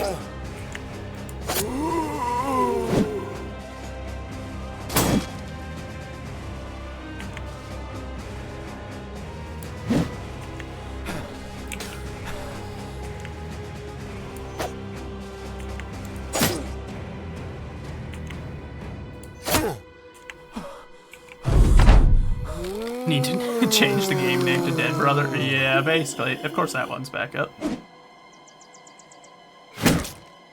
Gentlemen, can we all just discuss this? Can we talk about this like upstanding citizens or something? Oh, that guy went down. That's good. I like that. I like when my men collapse. This is not good.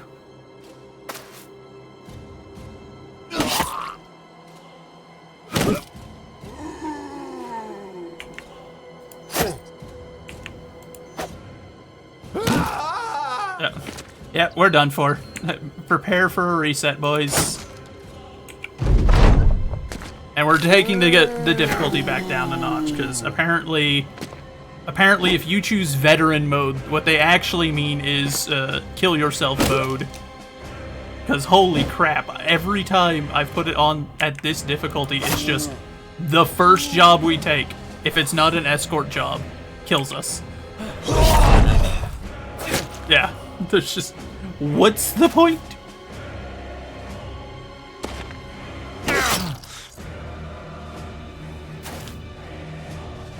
I'm sure he can win. He's got it. He had it. He got it. Okay, never again on veteran mode, I guess.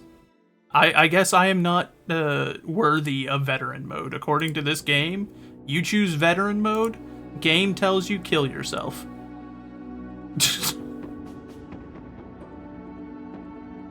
Yeah, the brothers will live on as zombies, unfortunately. Alright. Please, for the love of all that is good in this world, please, don't just immediately meat grind me this time, please, game. I'd appreciate it.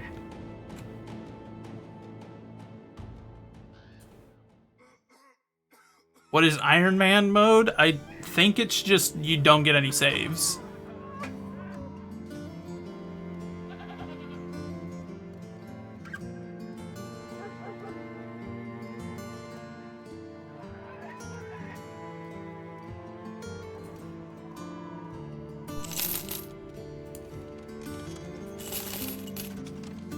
Okay, we'll hire those two.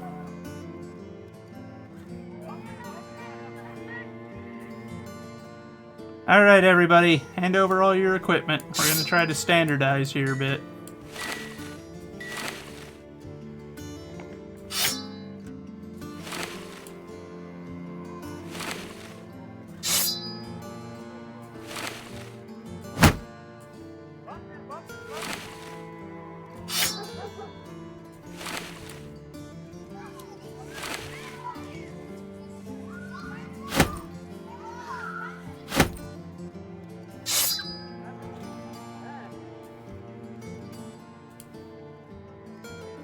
I really dislike that this menu and the other menu are different shaped, so it just...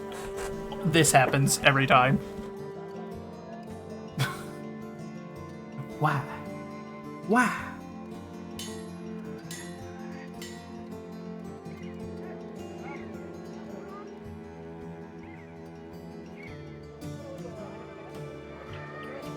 There's a lot of padded surcoats, which is good.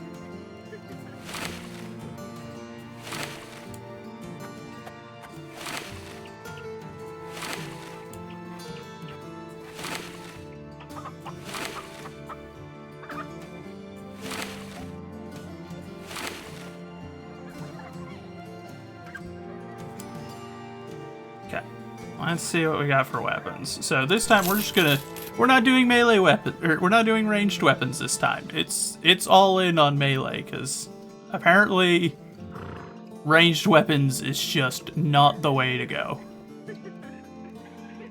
Game said nah to ranged weapons.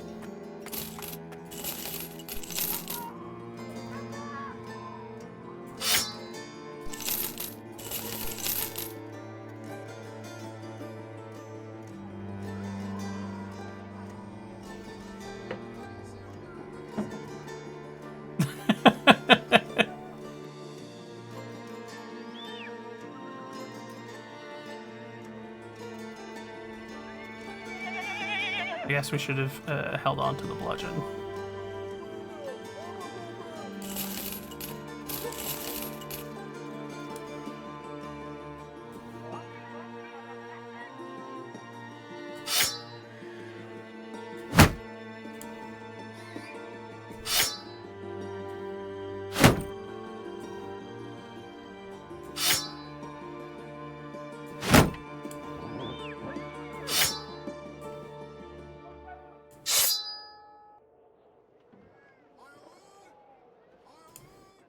I mean, I wouldn't be opposed to it either if it was something that you could do, where you could, like, maybe attack them occasionally and, like, it hurts your relations with the nearby towns if you do it too much. It's like, well, now people are putting bounties out on you.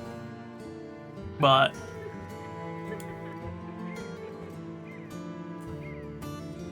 okay, we'll take an escort job. That's fine. Especially since that means they're feeding us. These are like the only safe jobs at low level, it seems.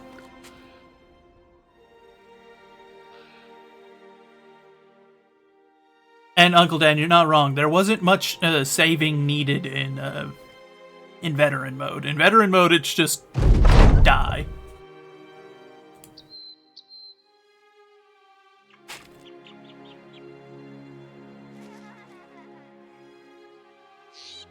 Thus, there was no need to worry about saving.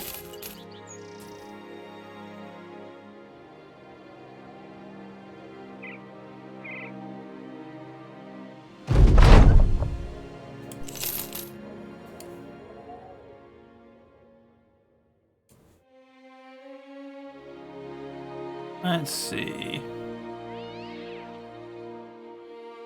Get a cursing in there.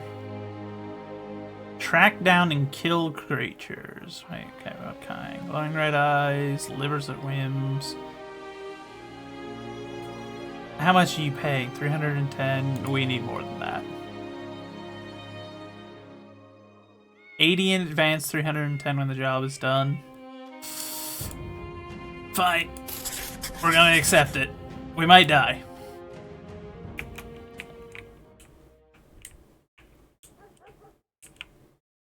Is this one of the ones where I have to track something? Hunt down what terrorizes... oh, okay.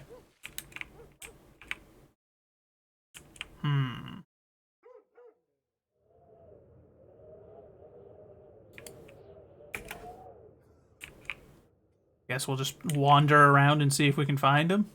Oh, no, wait. There's the tracks.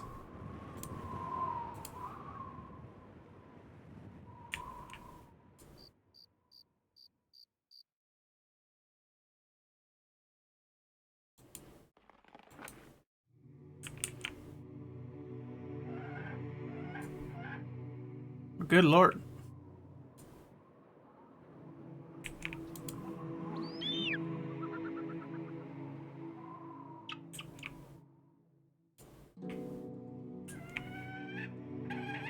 You're gonna lead me all over the countryside. Dire wolves, okay. Only 3 of them.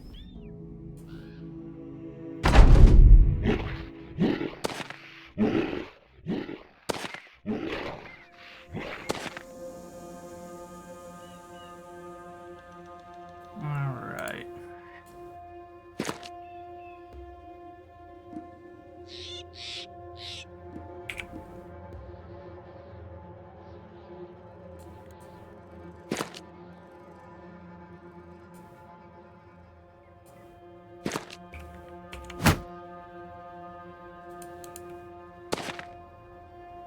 Are those the dire wolves they cloned recently? So I actually heard that they were being a little facetious on saying that they cloned dire wolves. And apparently it's actually just gray wolves that they've essentially given some dire wolf-esque traits.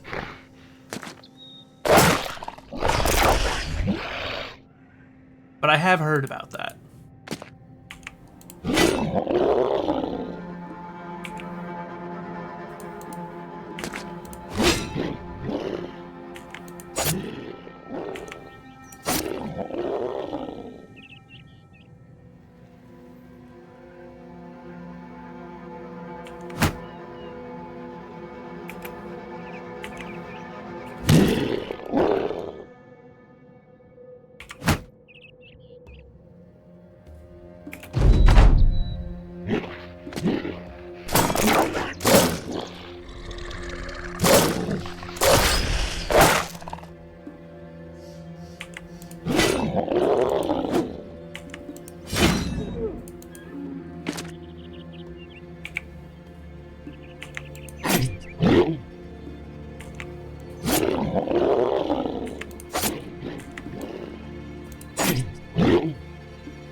Yeah, it's one of those, like, I get why they worded it the way they did, because it sounds more like, oh, what a massive accomplishment. They've cloned an animal. And it's like, you really did it.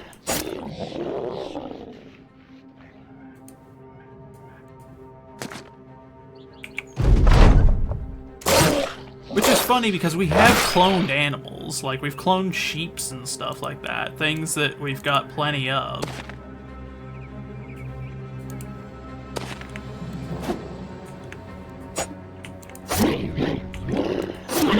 See what I mean? The difficulty difference?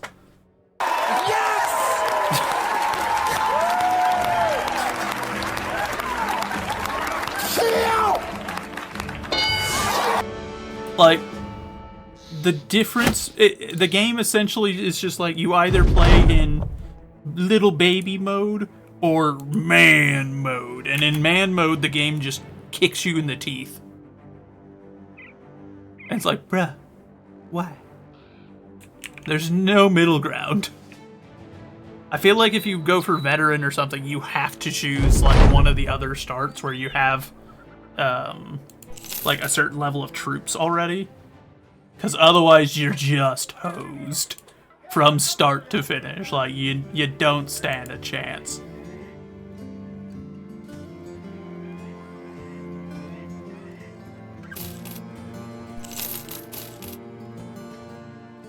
I like that we sold them for next to nothing. Now he's selling them back at almost like 4 times the price. Crazy. What's this job? Caravan escort? Yo, buddy.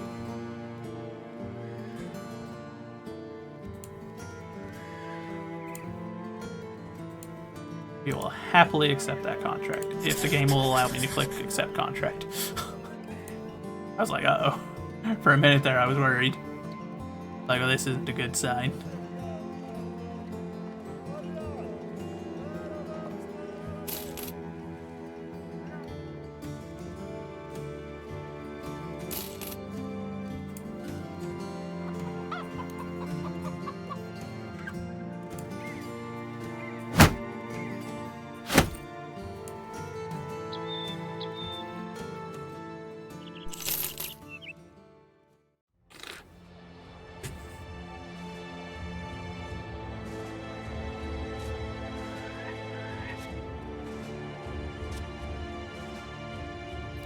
Was a tech company doing it to drum up some money? Yeah, that checks out. Thank the gods, my prayers have been answered. Please come quickly. My grandpop has fallen down the well. This sounds like a trap, but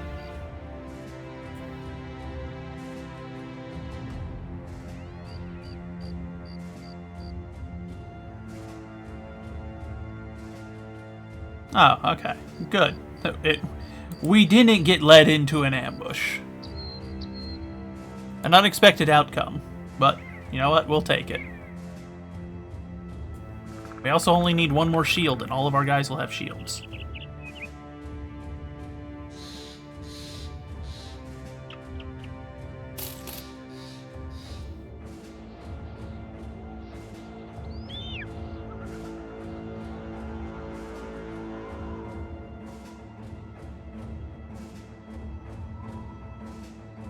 So far, this is going... Well, actually, no, we're not going to say that. We're not going to say anything until we get there. I know my luck.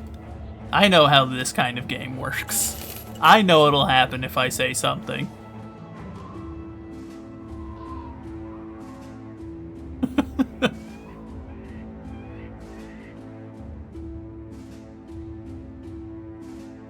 There it is. I was wondering where this town was. I was like, holy moly, we're still going.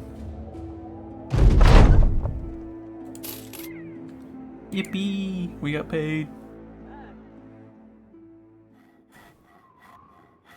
Okay, none of our men actually need healing anymore? Oh, good. They've all healed up during the journey. That's good.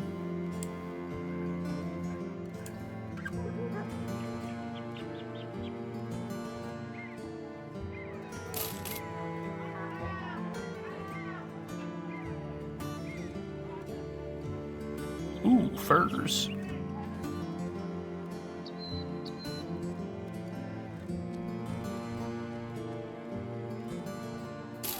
I guess we're gonna sell those because those are both about to spoil.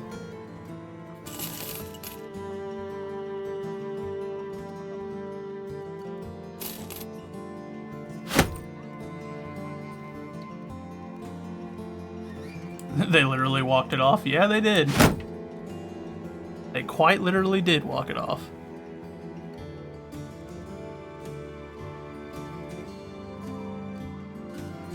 Banished? The town building game? I haven't played that in a long time.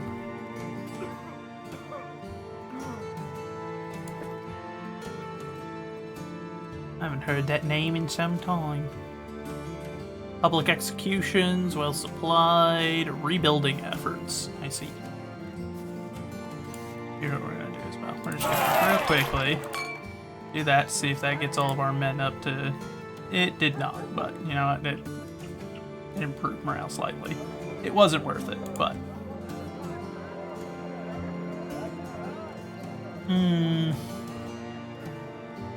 Thieves stole your demonic statuette. Well, then you deserve to have it stolen. I would have you burned at the stake if I could. But the game doesn't give me that option, so. Let's see. Elsewhere, a bit of a problem. There's a relic. Needs finding the Dice of Destiny. Can't really give good old God about that. Worship in spring rain, winter shelter, yada. Bleached bones, tomb. Fine.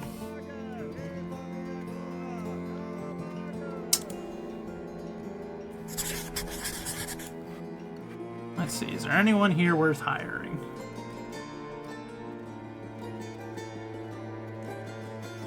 Not really.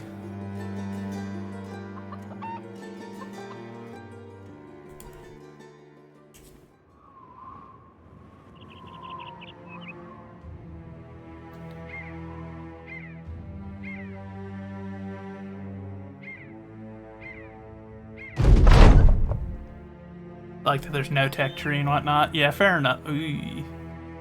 Undead. That's some ancient auxiliaries. You know what? At least these ones don't look like they're gonna be, you know, doing anything where they can like raise my men up after killing them.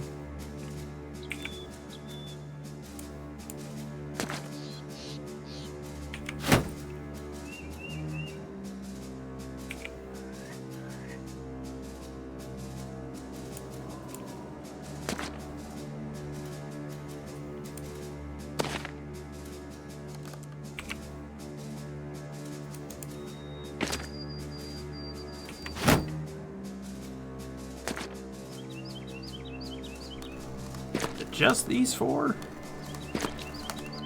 Unbreakable. Yeah, I'm not surprised by that, I guess.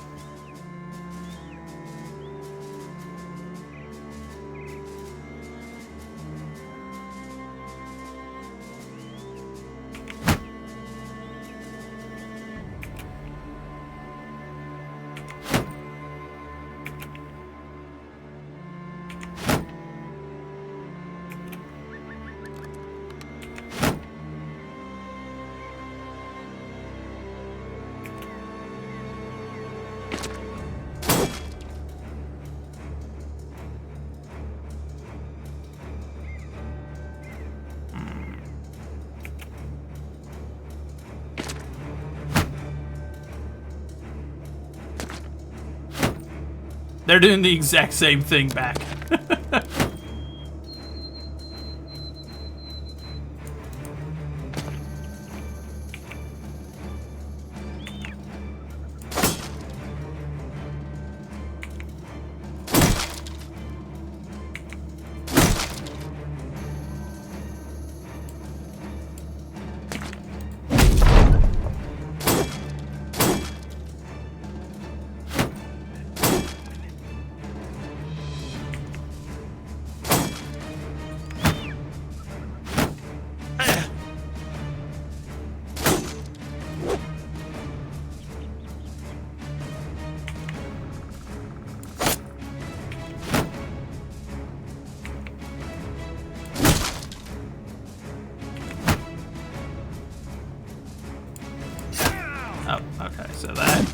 also triggers their attack of opportunity. I thought it was only if you moved, like, outside of their zone of control, but I guess not.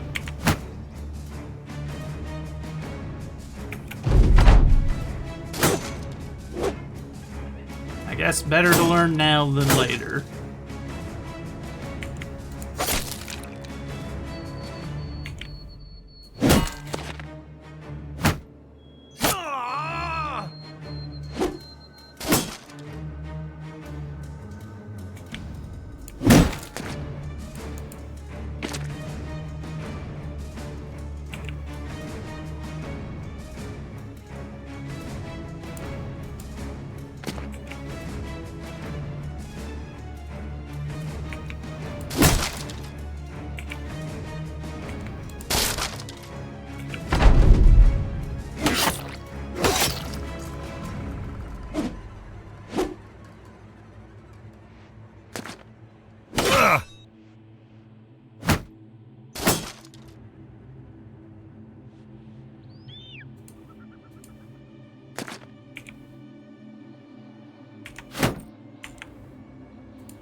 I could have swore that we had medical supplies.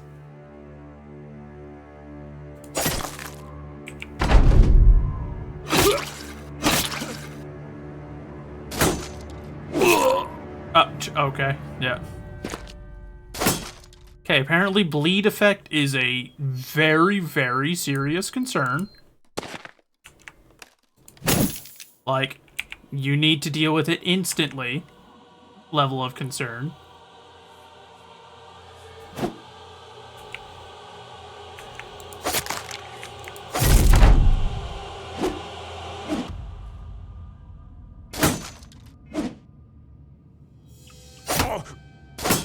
Because you bleed out real quick in this game.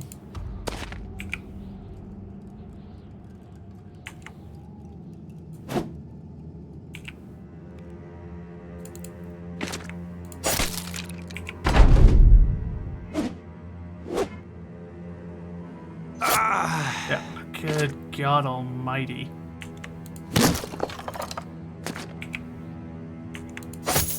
This is punishing. Oh my God, really? We're just dropping men left and right, I guess. I don't know if we'll win. We had them outnumbered, but apparently these things are just uber soldiers. They're the ultimate predators. Good God almighty. Yeah, we're gonna lose. Yeah, he's literally running away.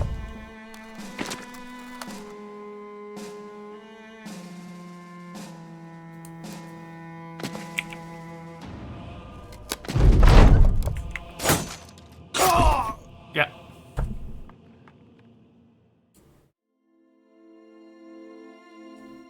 I'm gonna be real honest. I think we're gonna play something else.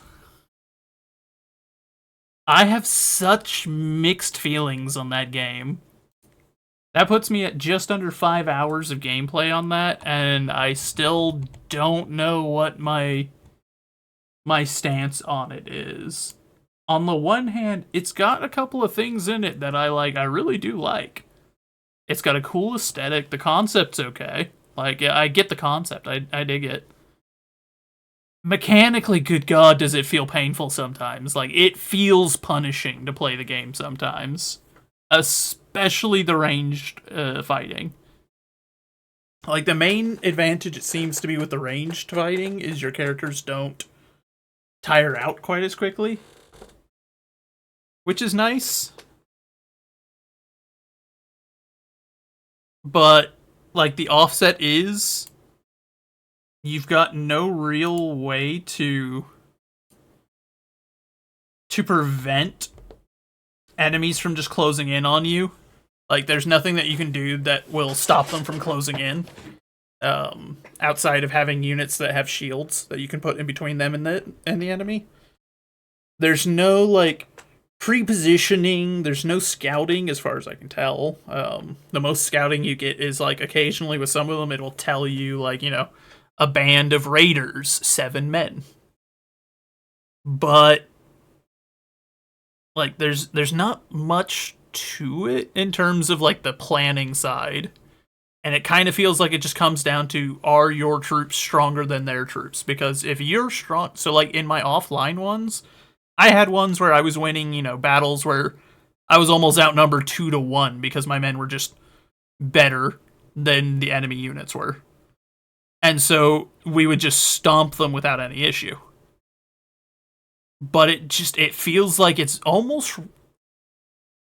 Like, normally a game that's more complicated, it doesn't come down to, like, rock, paper, scissors feeling, but that one feels a little rock, paper, scissors feeling. Like, so the example is, last night, whenever I was playing offline, my band got fairly strong, we were doing pretty good, we were tearing it up, and then we fought the undead, and in that one undead battle, there were 2 wraiths, and the wraiths just kept doing this scream attack. And it broke my men's morale, and they just scattered and ran. And so the only counter to that is to have really high morale units, I guess. And it's like, okay, what do I do here? Because all the high morale guys are like witch hunters and priests, and they're expensive as all get out to hire. But it's I don't know. I want to like the game. I really do want to like the game. But I feel like it needs a fair bit of polish. If I'm being honest, it's a cool concept though. I really do like it. It's cool. It's just I don't know. Maybe I'm just not good enough. Maybe I'm not smart enough for a game like that. I don't know. Let's see then, what else to do, because we still got, oh lord, we still got 3 hours. Oh dear, I thought that was going to last longer. Let me see, what else do we have downloaded right now that I could play on stream? I know the others aren't ready yet.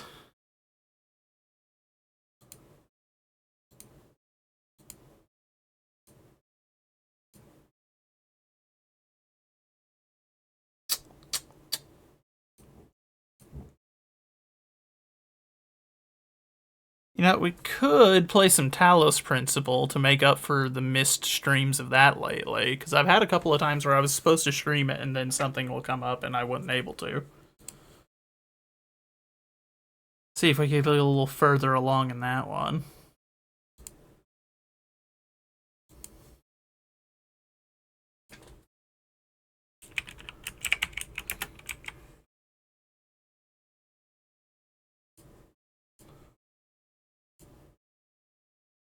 Why is this not in...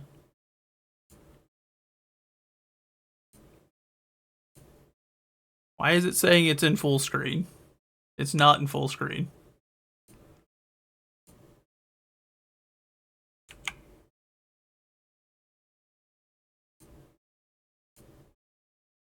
Okay, let's see. Does that handle it?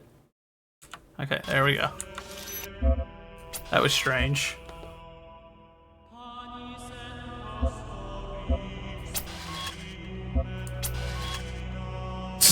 Uncle Dan. are not going to the tower. Where am I? Oh yeah, we had just unlocked this place last time. But my brain was exhausted and I had a collab to attend, so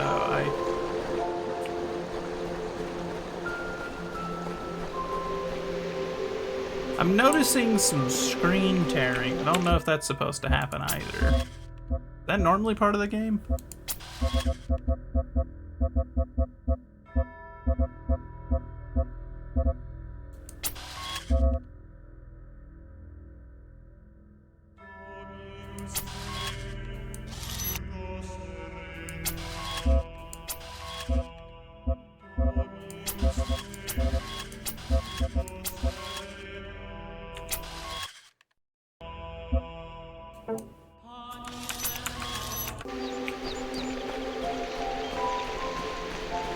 Maybe not, because I'm not noticing it so much now.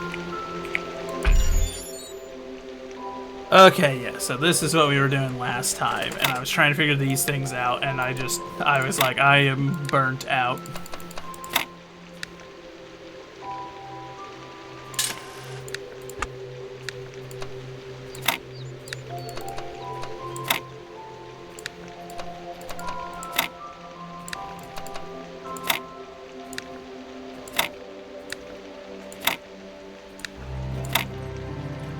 Dang, damn it.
Sigils of Elohim, which is free and only contains this kind of puzzle. I'll be honest, this kind of puzzle is my least favorite part of this game. I do these because I want to get to the stuff that's behind them, not because of the enjoyment of this particular type of puzzle. Unfortunately.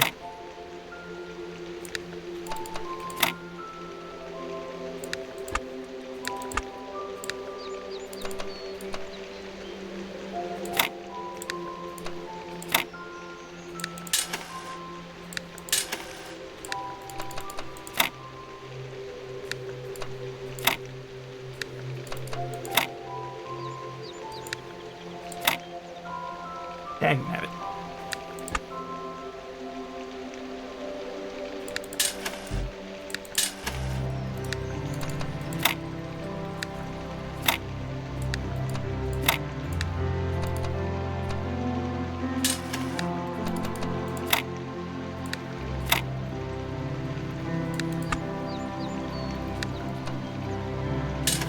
Fish! Bozo, how dare you? How dare you come in here to fish me? Outrageous.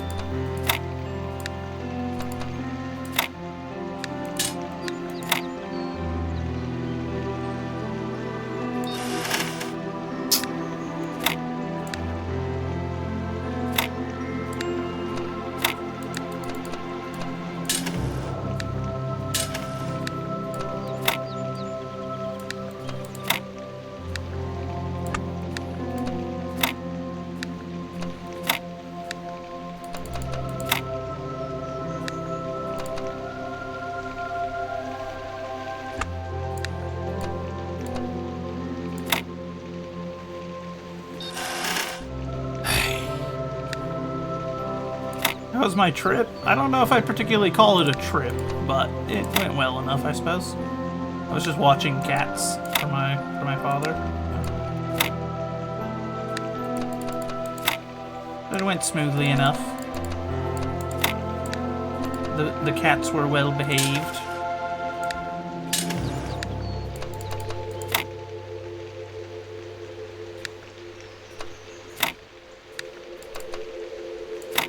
Dang it.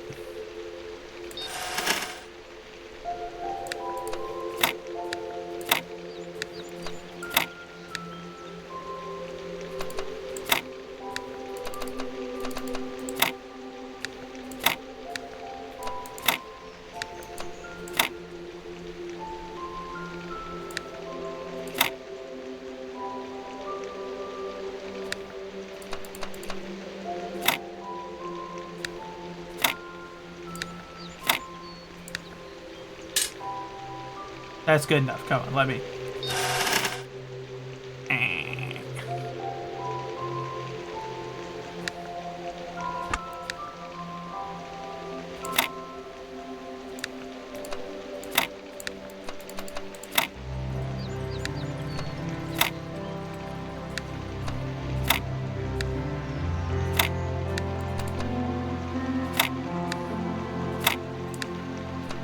Oh.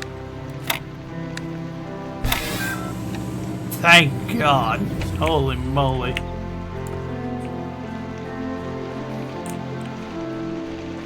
That's one piece out of, like, several that are needed.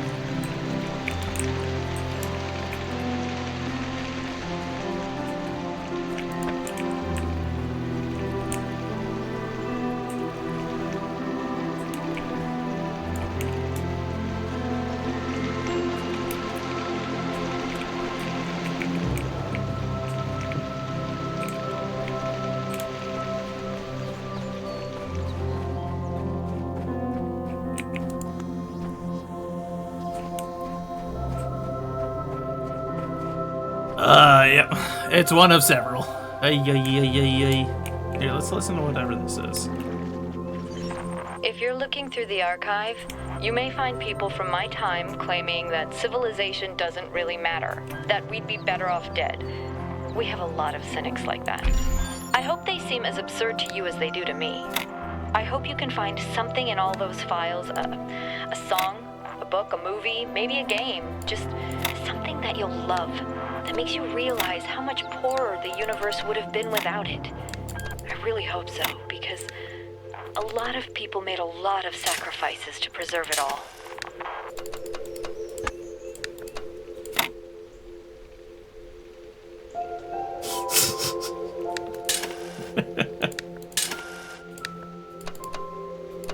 Rebozo.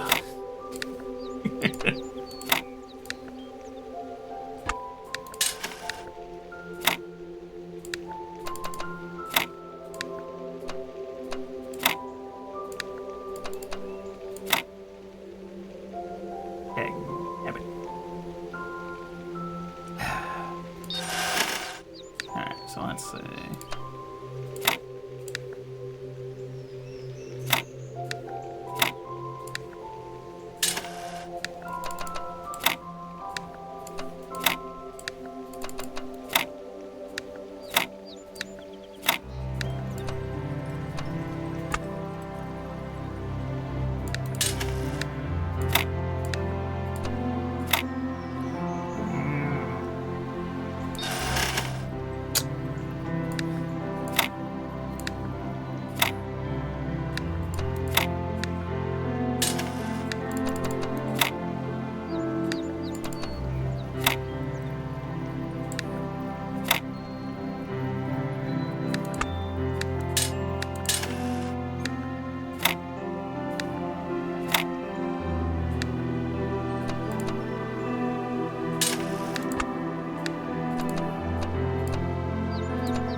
Good enough. Come on. 8 here. 3 8.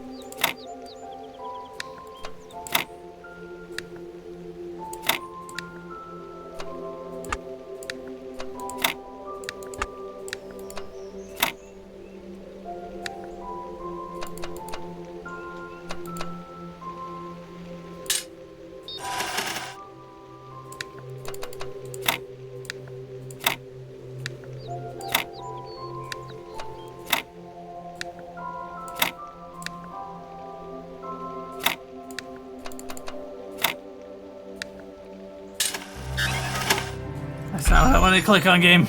Let me back in.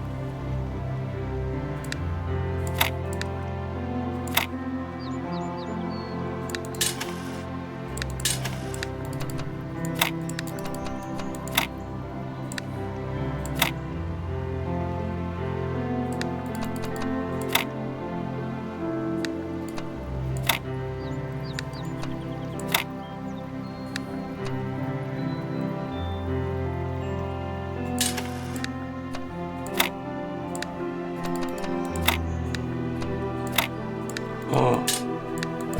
Yeah, buddy. We're getting there. Yippee!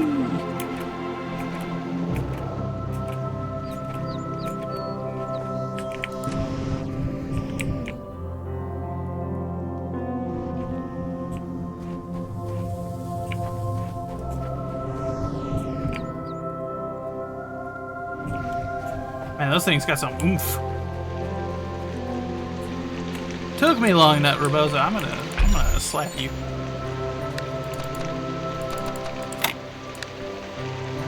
There will be violence.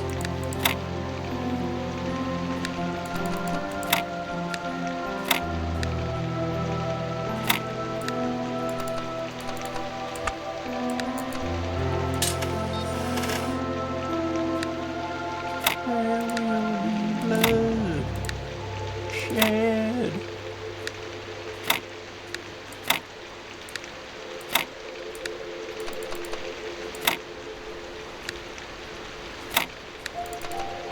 That one I got pretty easily.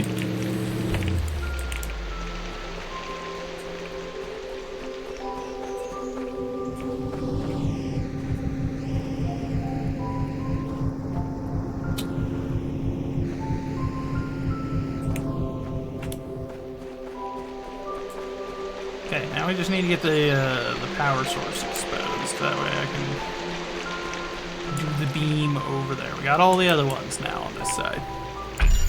Too quick, do it again. I am going to fight you. We're going to have words, Rebozo. You and I.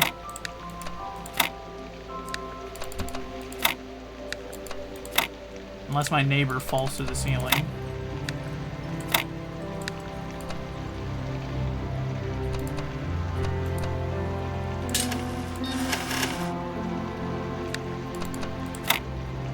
Thought I was about to get squished.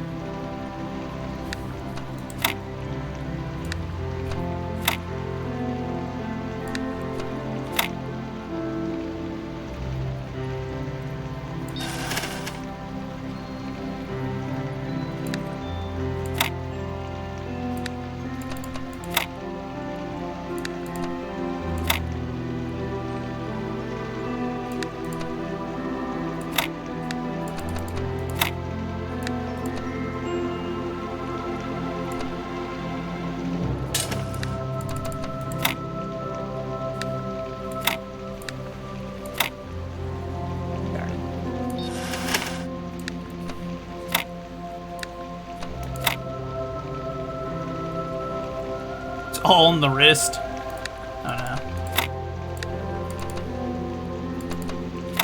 I got bad wrists. We're gonna be here all day.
start stacking them on top of each other.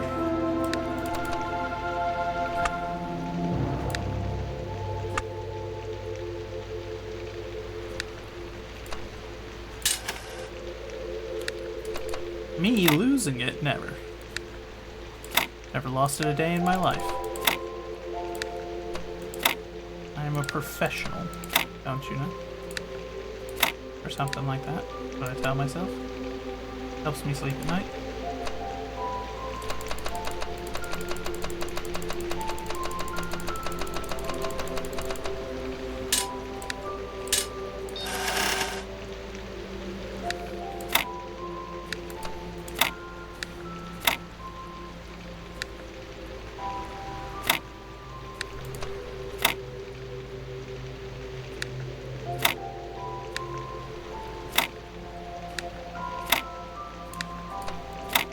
Oh. Yippee! Happy, happy, happy.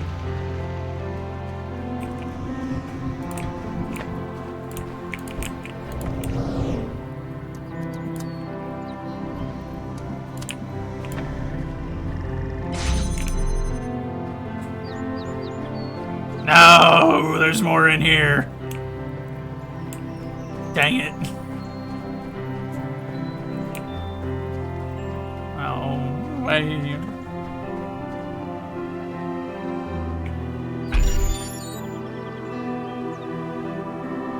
Next game, maybe Helldivers too. I mean,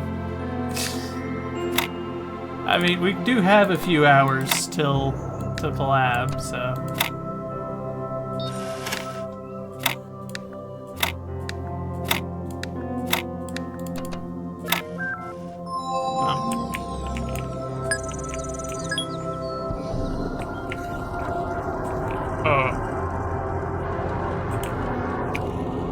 Oh, it's a dead robot.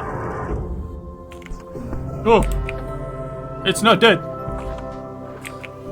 All right, Threx, you have a good rest of your night. Thank you for stopping in, my friend. Whee.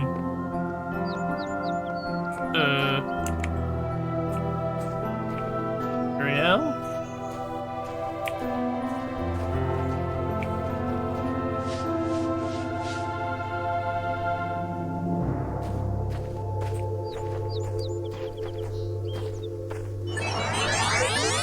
He's dead! Welcome, child. I am one of those who elected to remain in the world as a messenger of the hidden words. If you are ever in need, seek us out and cry for help. We will do what we can. Oh. Well, okay then.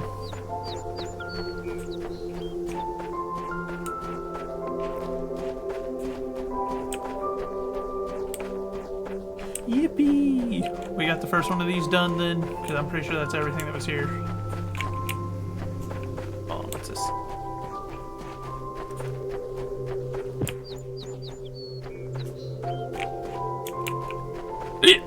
Ow. Bro was sleeping. He was just taking a nap. Woke him up. Yeah, that appears to be everything.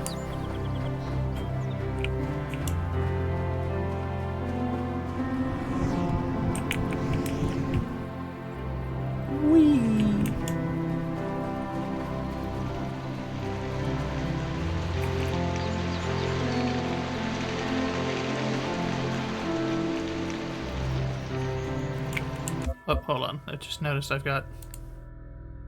Oh, okay. Oh, crap. Hold on 1 second.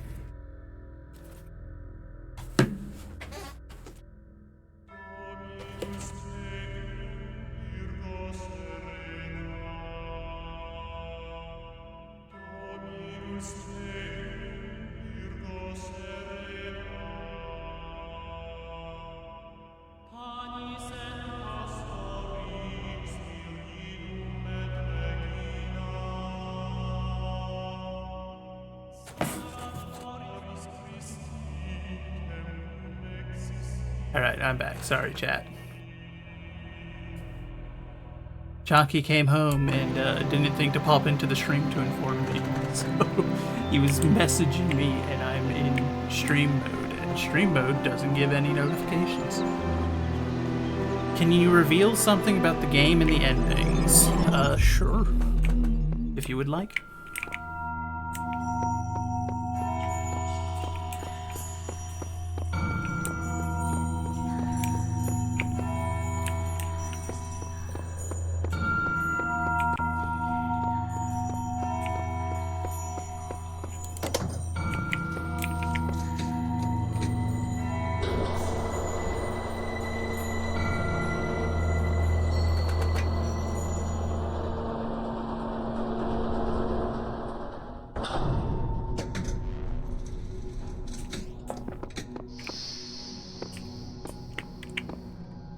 Okay, so that was the one for building A. Yeah, because I think I went around to all the other buildings and cracked those open, yeah? Because we had found that crowbar last time. I presume that there's one down here that I need to do then.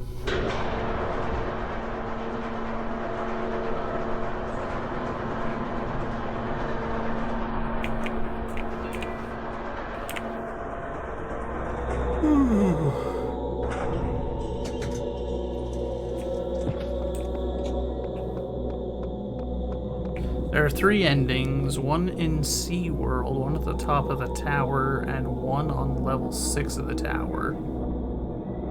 The level 6 one, you must retrieve all the stars. That one, you become a messenger like Uriel. Oh.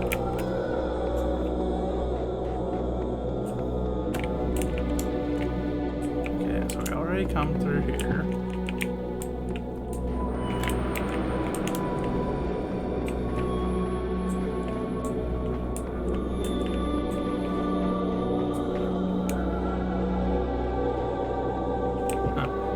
I thought there was one down here, but I guess not.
So here's where we had gotten that crowbar. Yeah, it was over here.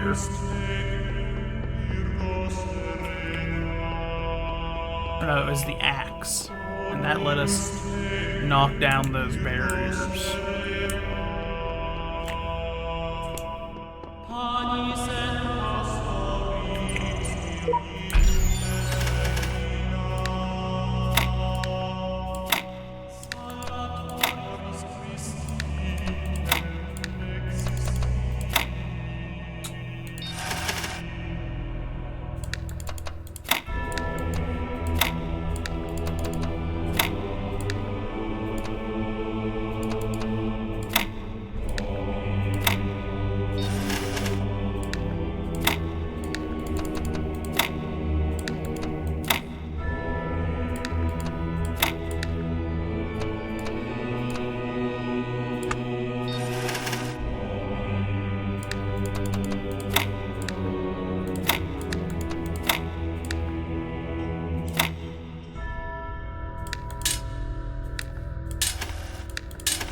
I don't know what that is.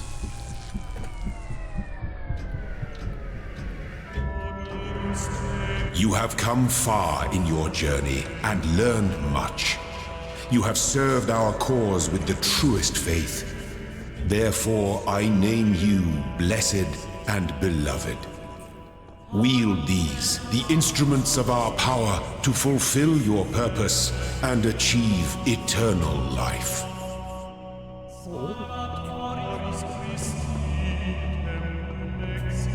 Well, I guess that means now it's time to actually start doing these. Since last time we did not.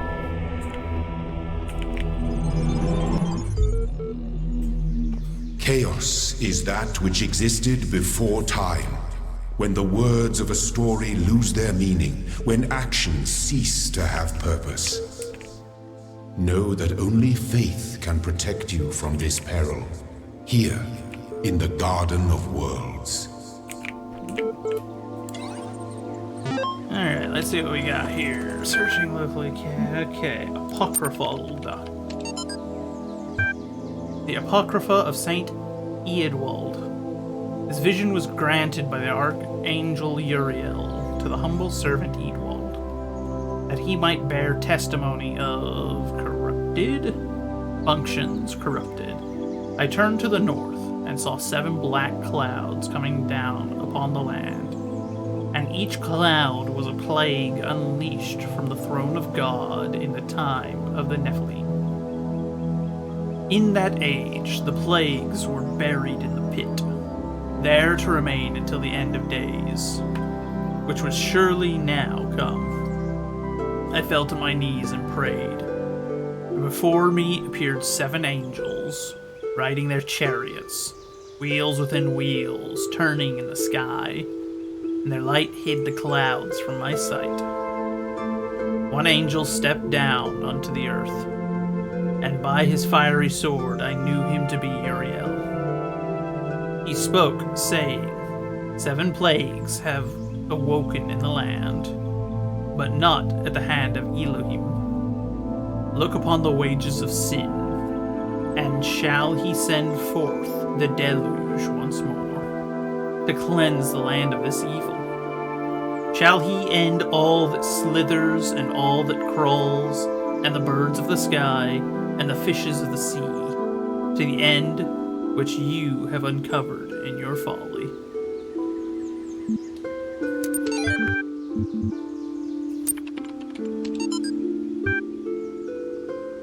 Oh, hi, I hope that you get this. The internet's been disappearing unpredictably. I want you to know that I'm going to try and get to you. I know it's far, and there's not a lot of time, but I think I can manage. I want to be with you, and it's corrupted. On the road, trying to get to you seems better than just staying here so far away from you. At least I'll be as close as I can get. Remember, corrupted. But hey, don't be sad. I might make it.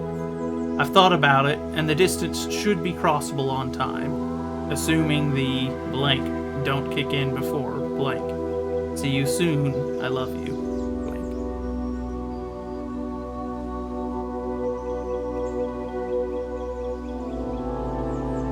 Did I get all the messengers? No, just the one from that, from the first area. I went to the desert area and I didn't see a wooden door there. Or at least not another one, unless I just forgot where it was, I guess.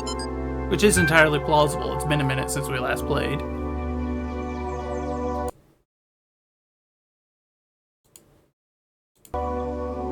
Alright. Nadia Sarabaya. Tags none. Everything's dark and quiet. The stars are brighter than I've ever seen them. I can hear the faint sound of water high above. Inside, Alexandra is recording one of her time capsule messages while running tests on the scenario module. Arcady is uploading another batch to the archive while muttering something about MLA program. And Omar is sleeping on the couch we put up yesterday. And I am sitting here, writing this, having trouble believing that it will ever end. That this oddly peaceful existence of ours won't just go on forever. I look at Talos and EL, and their purpose seems like something that's always going to be in the future. An ideal to work towards, not something that will ever become real. I wonder if there will be quiet places in the simulation. Places to rest without thinking about the future. I hope so. Everyone deserves some moments of peace.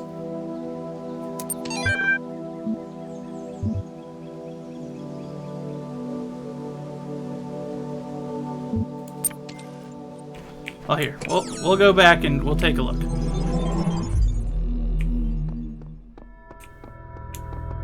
I'll grab the axe just in case there's one that we missed.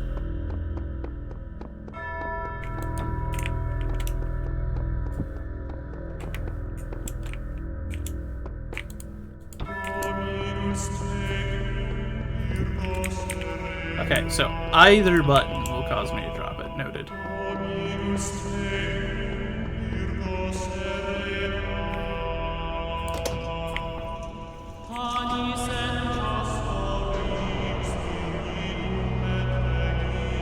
Those big doors with the lights behind it is one of the endings. I kind of figured as much. I assumed that it was one of the endings.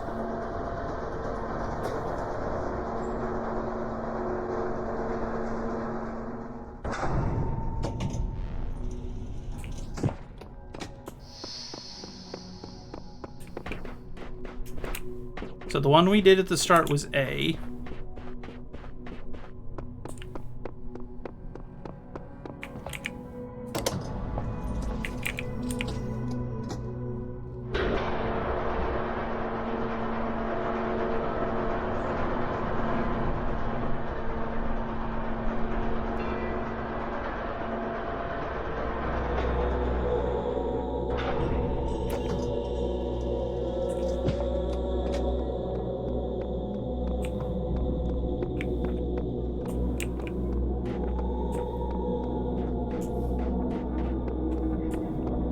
We opened this gate and we went in and did that one before.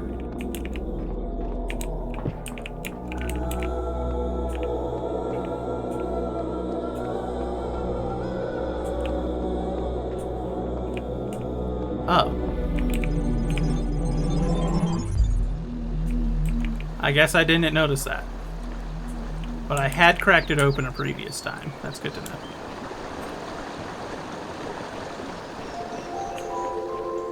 Oh boy, here we go again.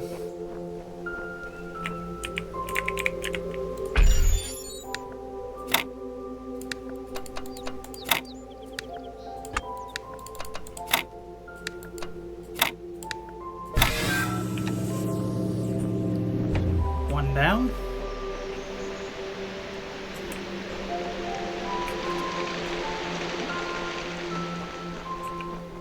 Oh boy, here we go. Now this looks more like what I was expecting.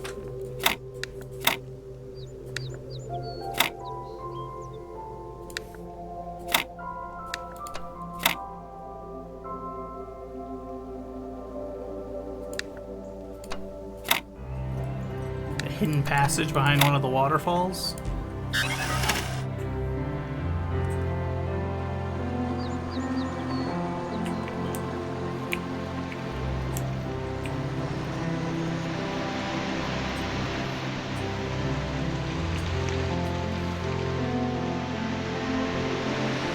Below.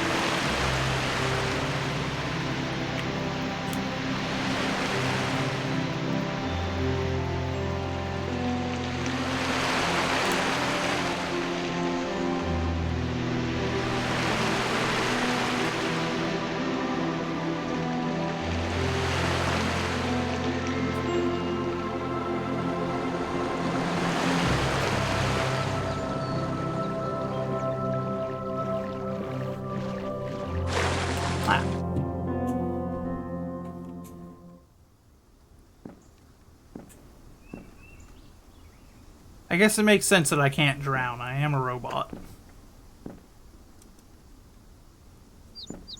I don't know why I can hear the birds, but...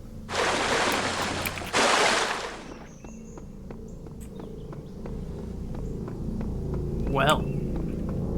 It's a wee bit ominous, isn't it? What the heck is that? Hi there. You are painful to look at, sir. Ooh, what is this? Aside from very bright, ugh. Good Lord Almighty. Hurts my eyeballs.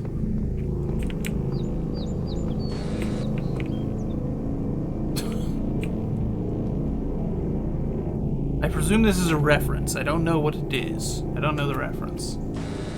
But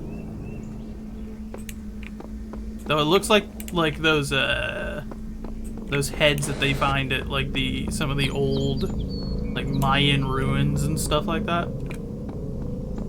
They're kind of like that.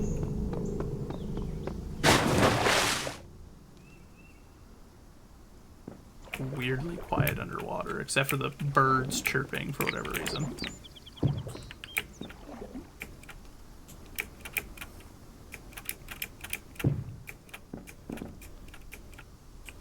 Something that the devs had made for another game. Fair. So I'm not well versed enough in the dev lore to understand it. Which, fair. I think this is the only game from this dev I've ever played.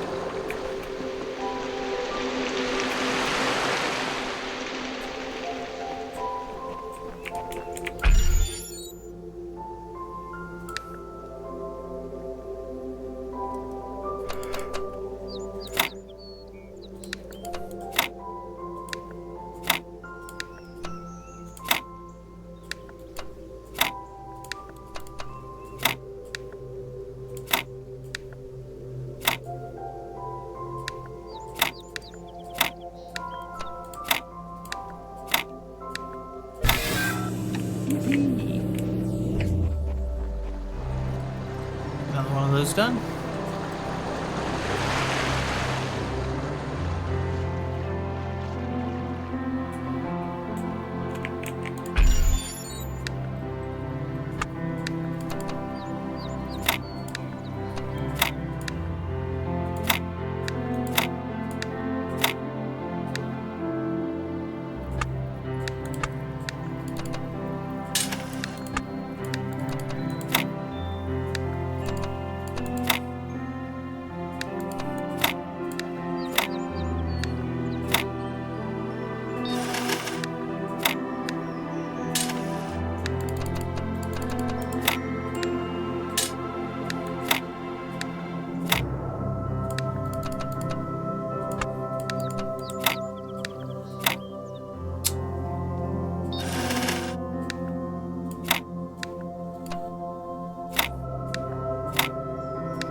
The Swapper, known as Kakuseijin in Talos Principle 2013, science fiction puzzle platformer where you control a scavenger on an abandoned research station, discover devices, create clones, switch consciousness between them. Ah. So it's a reference to one of their previous projects then. Fair enough.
Nearly everything on this planet, from the surface of the Earth to the composition of the atmosphere itself, has been shaped by life. It's a process that takes millions of years. But we humans, with our technology, with our understanding and manipulation of systems, have changed everything in just a few centuries. I think that's also part of what makes us human. Oh, God. We reshape the world in our image. It's how we create ourselves and how we destroy ourselves. That's strange. My computer had a stroke there for a minute.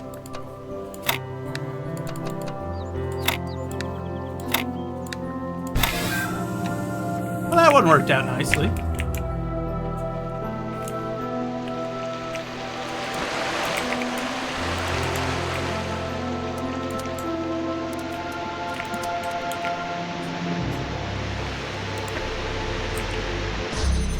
Yippee! Alright, let's meet who this one is.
I thought I was doing pretty good there. Till I got robbed.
No, Uncle Dan, I'm more doing this just out of stubbornness, I guess. I want to do these. I want to get it all done. I want to complete everything if I can. Trying to be a bit of a completionist here. And it's causing me undue suffering, but so be it. We got brakes. Okay. Oh, holy moly, pop my back. Good Lord Almighty, I needed that. Whew. Goodness gracious, chat. Okay, this one's stumping me just a wee bit, but it's just a matter of time. I will get it. Mind you, I will. It is only a matter of time until it is forced to submit and admit its defeat.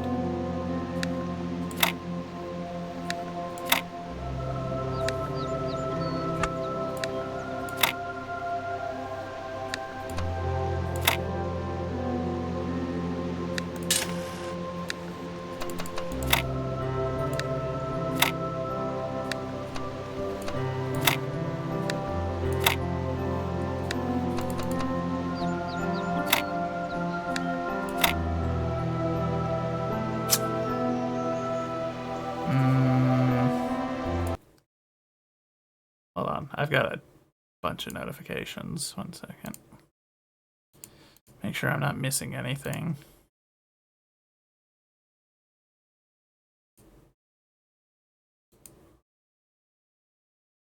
Okay, no, nothing important.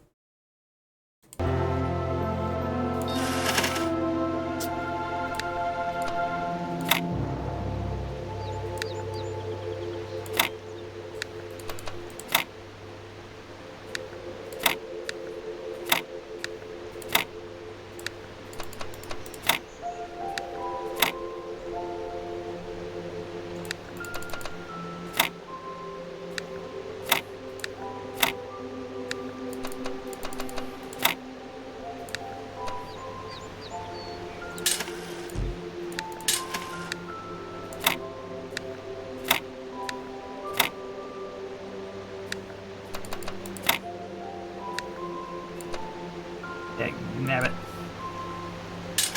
If those were the inversed version, if it were the other one, this one, we'd be set.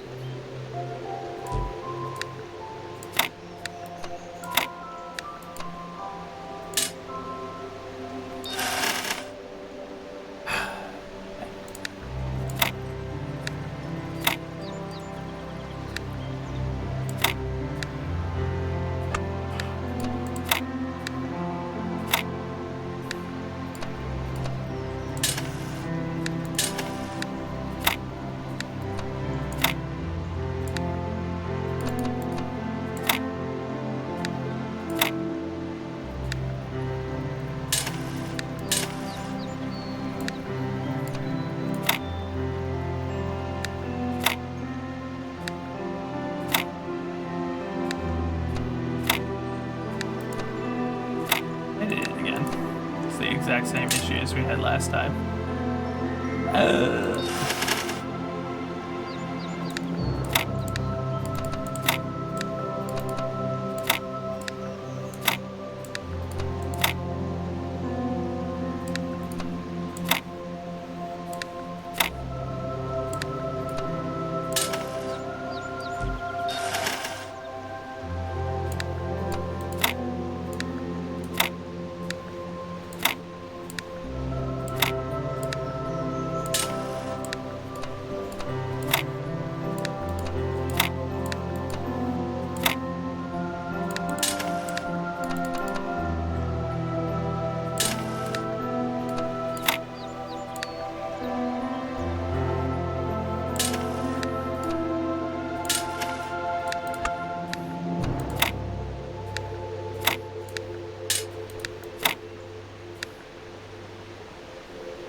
Okay, this one's driving me up the wall a wee bit. I won't lie.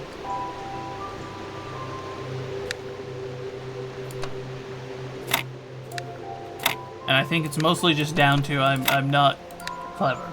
I'm not being very clever right now.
Might not work.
Yes!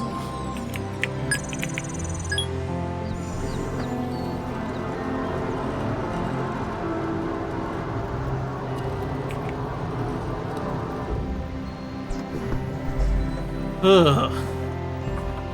That took a bit. Barakil. Oh, so these actually say things as well.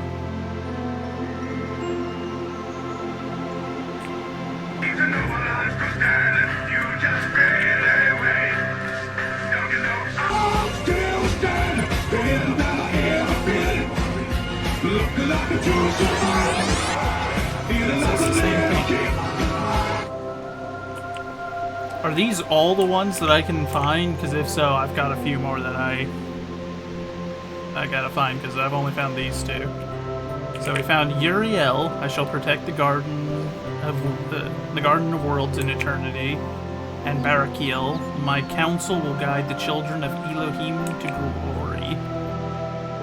Selephiel. Without the word of Elohim in our heart, we are nothing. Azrael. I shall remember the names of the dead in eternity. Suriel Woe shall bring knowledge and healing to the children of Elohim, dude. Okay, so I assume these four are the ones, then, and then these are just...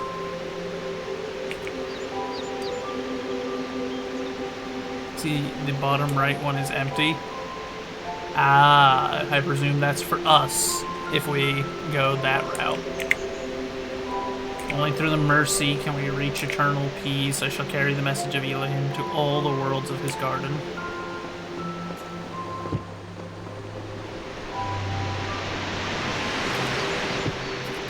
Correct? That's our slot? Okay. Makes sense.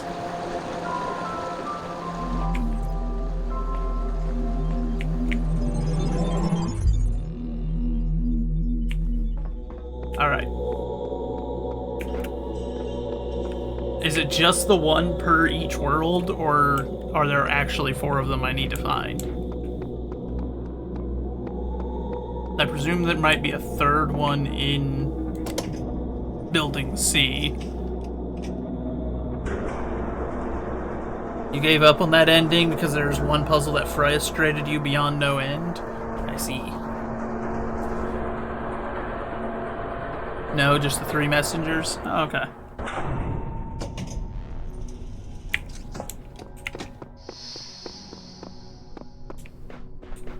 I mean, that's what I was going to be functioning on anyhow as my assumption, so that works.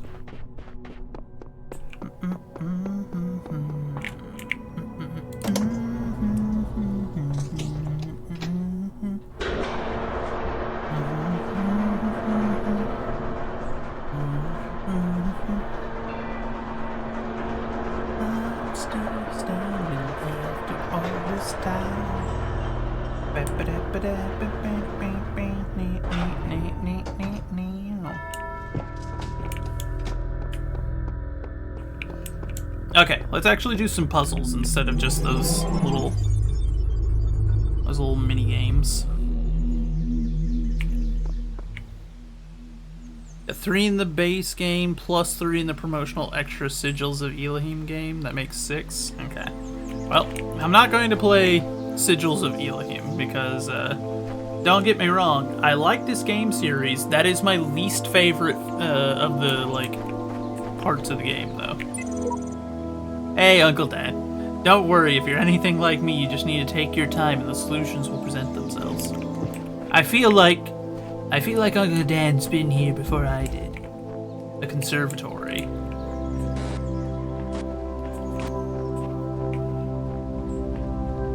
Call it a hunch, but I feel like I might be being guided a little bit.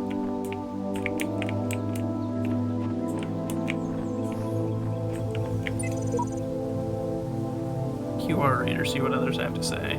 This puzzle has no solution. Seriously, it's nonsense, not even worth trying. Well, Chonky, welcome in. Do not become invested in finding a solution, you will be free. Do not let Samsara discourage you. There is a solution. Don't let your mind get trapped in patterns. If you seek the truth without prejudice, you will find it. The Shepherd.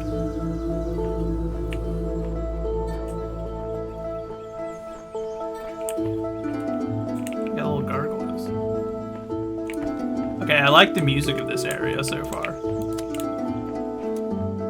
Very fantasy.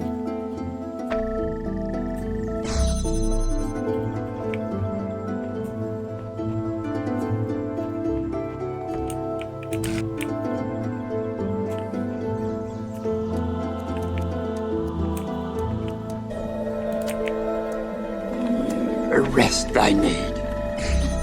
Yes. Rest. Is that so, Chonky?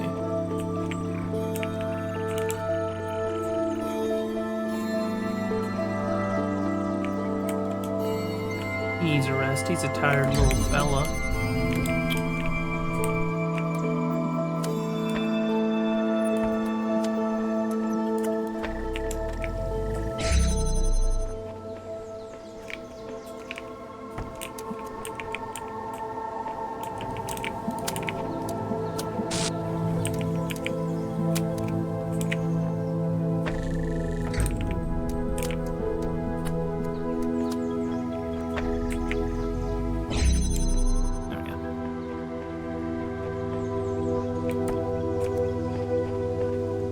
Tired all day? Wow. He's an eepy little fellow. No.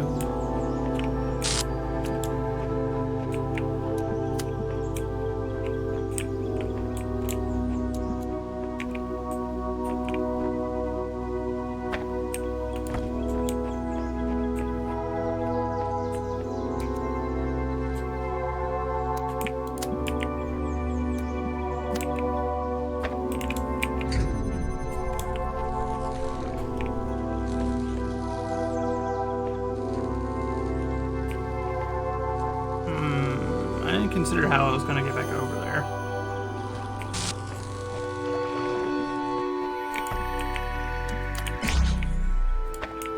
Guess we'll set it up this way.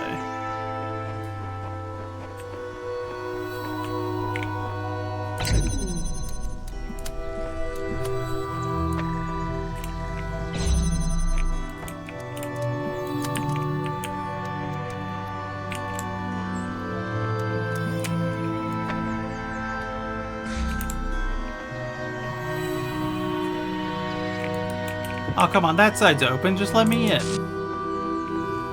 Right. Talk about unfair. Okay, then let's see. So...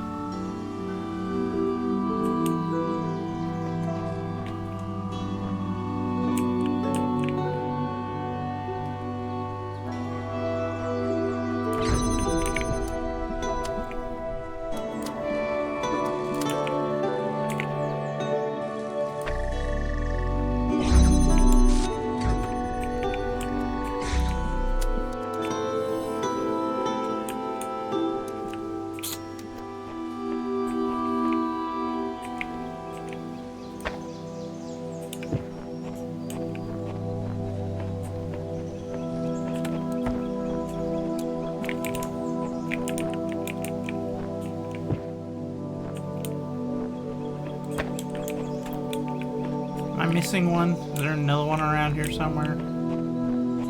Perhaps. Actually, wait, hold on.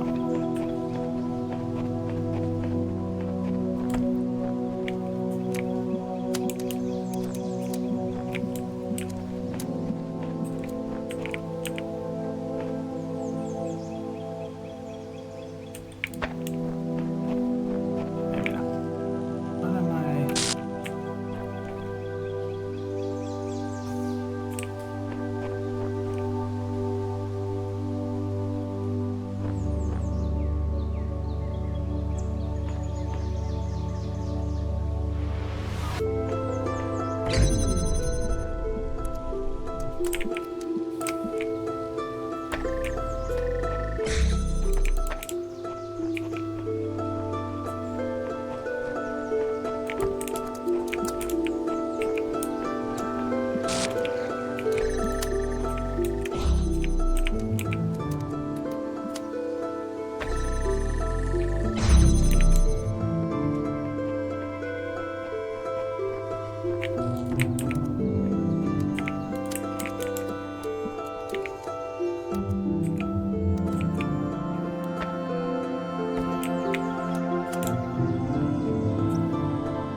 If I pick this up, it turns it off and shuts down that beam.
Okay.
There's gotta be more to this. I've got a feeling that one of the stars is here. It's just solely down to the fact that I've got more equipment, but I don't know.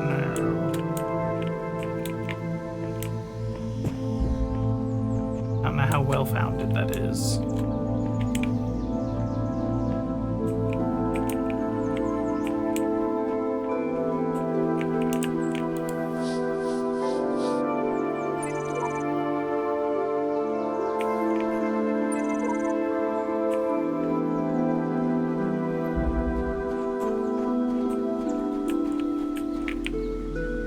There's one star somewhere. Okay, so it is entirely plausible that it is there then. Labyrinth.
Oh. I was like, what's going on?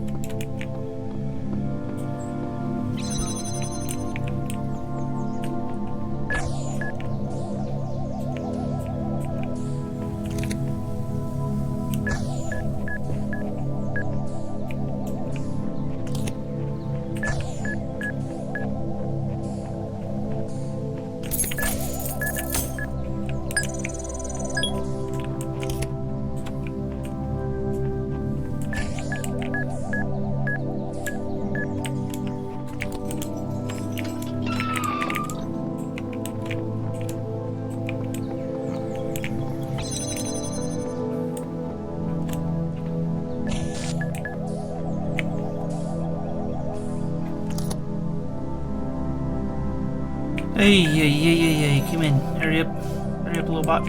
Go.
Yippee!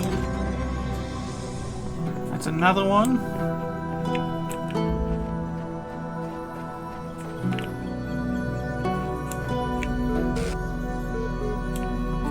Oh, you got something for me.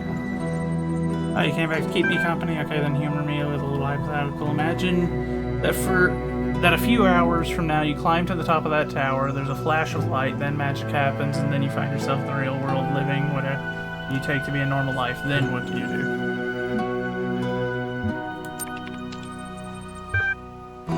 Let's make things a little clearer, so tell me the obligations you feel is it only applicable to the real world, or does it apply here as well? The magnanimous dictator you would make? Okay, cool. I don't care.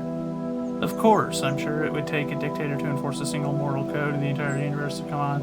Then what's your magical formula of choice? Let me warn you that this time you're going to have to choose just one. More equal, everyone share, the better. No. The more goodness in the world, the better. That's kind of generic. Consequences don't matter. Our reasons do. See no way to explain what I believe. I mean, none of these answers explain what I believe. At all, in fact. The more goodness in the world, the better is vaguely close. I'm gonna...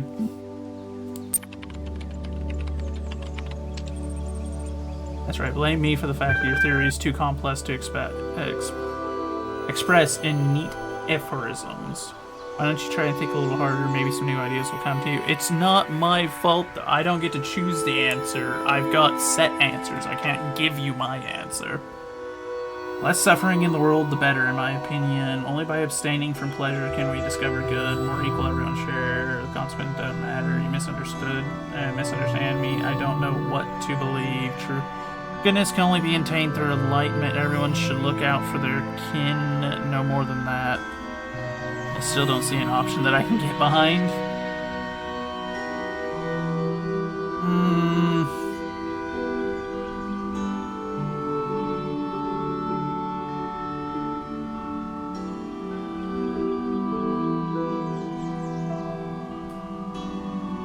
Once again, none of these are great. None of these are perfect. And it just kind of comes down to these are set answers that someone else came up with. This is not me being able to give my answer.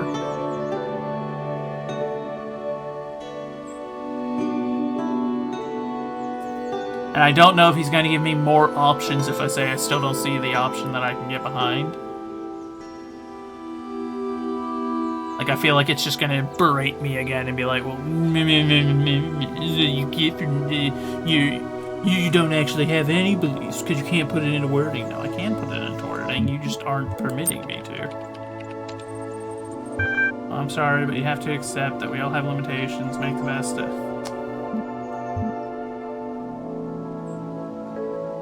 Yeah, kind of at this one. This will only end with you chastising me.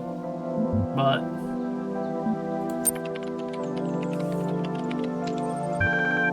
that old chestnut, so what is this goodness you're seeking to maximize?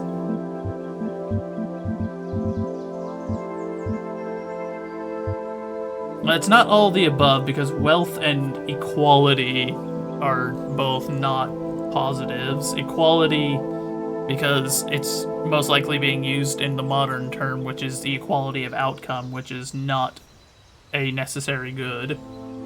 And then basics like basic goods are also not inherently. So happiness and liberty are close. I guess.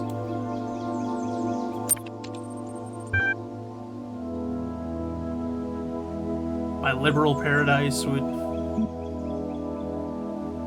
I mean, freedom of speech or freedom of faith, akin to what the Founding Fathers meant, not what we have nowadays. Sure.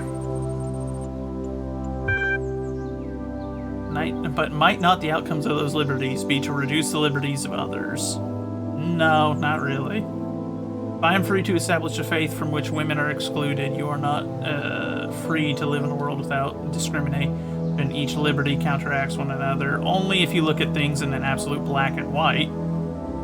If a woman does not wish to live under that system, she does not have to subscribe to that faith. I don't know what to tell you there. I think there must be some other more important kind of good. Maximize liberties only. I could do so equally. Some liberties aren't worth protecting. None of these are good answers at all. This... I'd be curious to see the political leanings of the creators of this game. I have a hunch on what it is, but...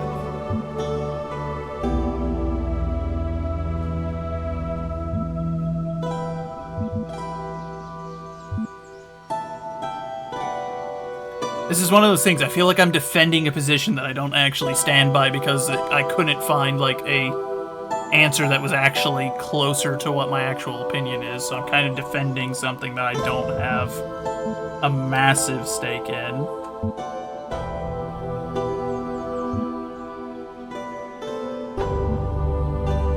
I guess, sure. These answers aren't very good. And then we don't need your moral code to tell us which liberty that... Okay, sure, but... Won't be all the heavy lifting, you know, you shed loads of broken theories, less ridiculous than one chewing through. How about I give you some space to consider? It's not a thing of considering, it's just you having me defending a position I don't actually particularly stand by because I didn't see the answer that I actually want to give. So I'm not, like, super vested in it.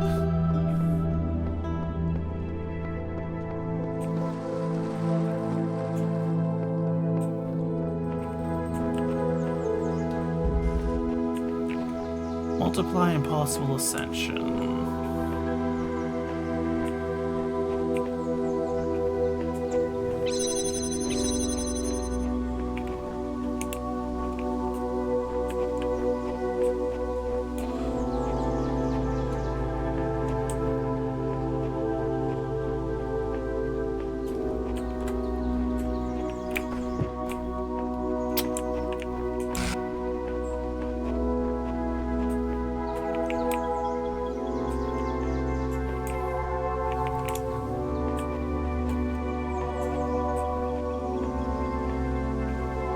Missing something? Oh wait.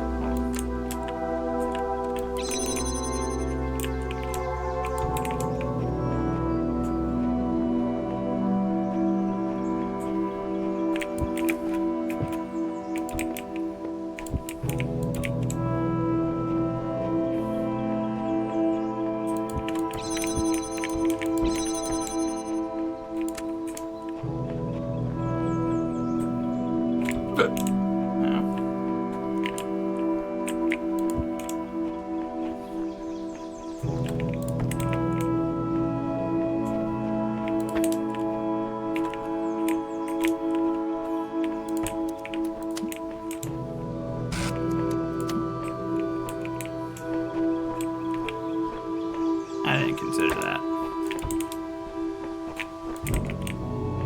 I didn't think this through. Right.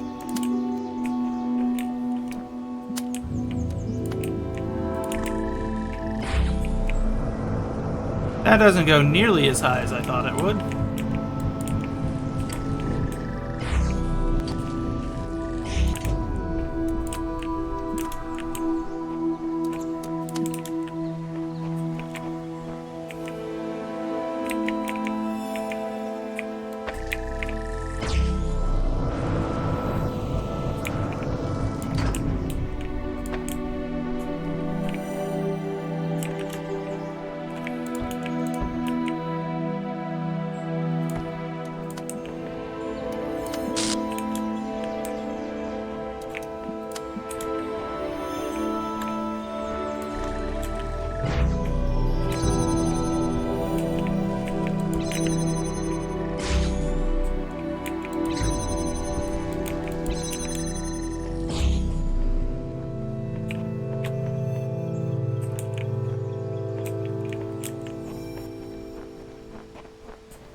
Okay, I want to test this because it has never given me an answer before. Now I'm curious.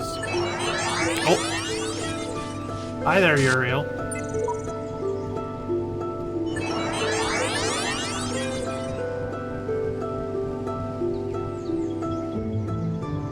So I have to confirm if I want an answer. Okay. That's interesting.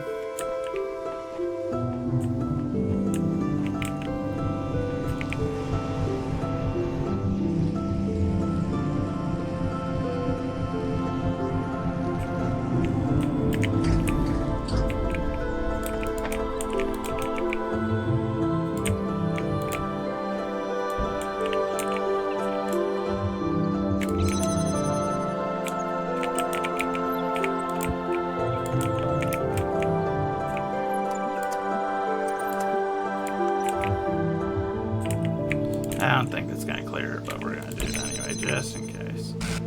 Didn't think so, but never know.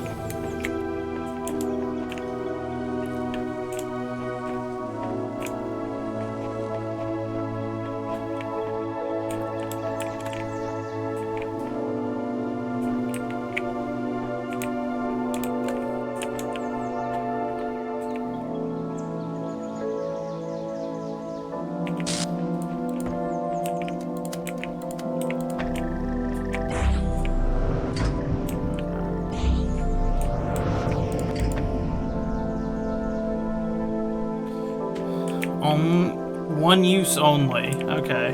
Yeah, so that's why it says 2 down there. Okay. I kind of figured it was something like that, but...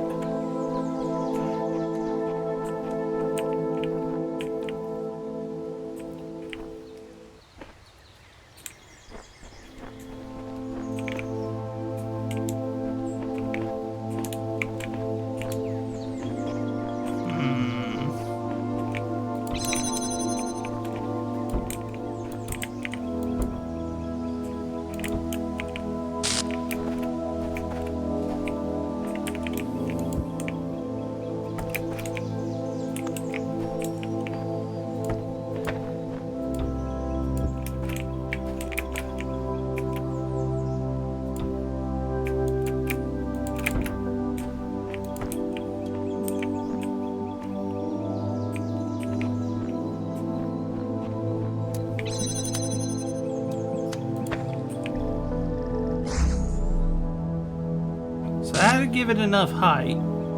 Question is, how do you get it up there?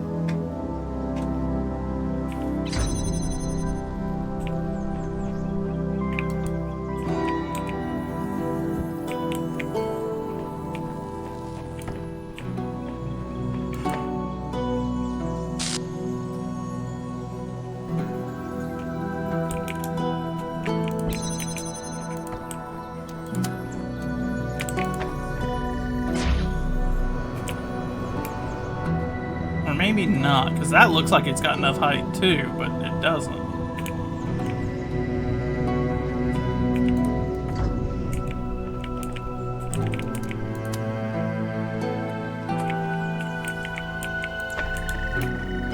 Yeah, I can't jump up there in time anyway.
There we go.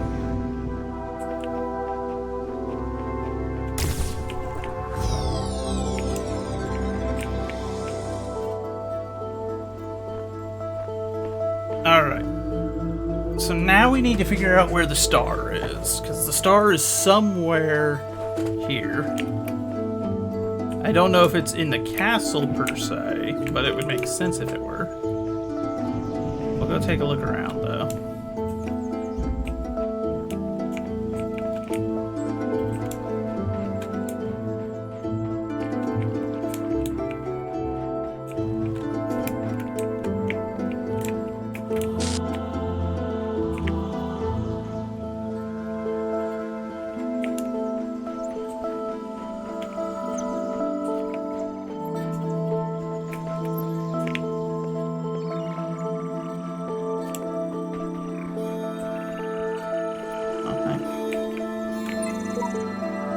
There's so much beauty in these hidden corners of the world, even if they have no purpose. Perhaps they are beautiful because they have no purpose, or maybe their purpose is to be beautiful. Nothing wrong with that.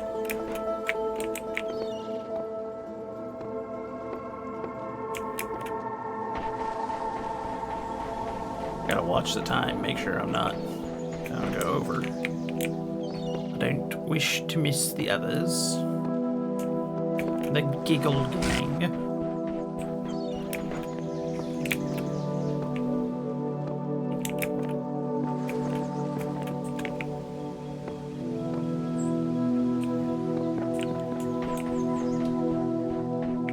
As we have begun to be called, apparently. Okay. I didn't panic, you panicked.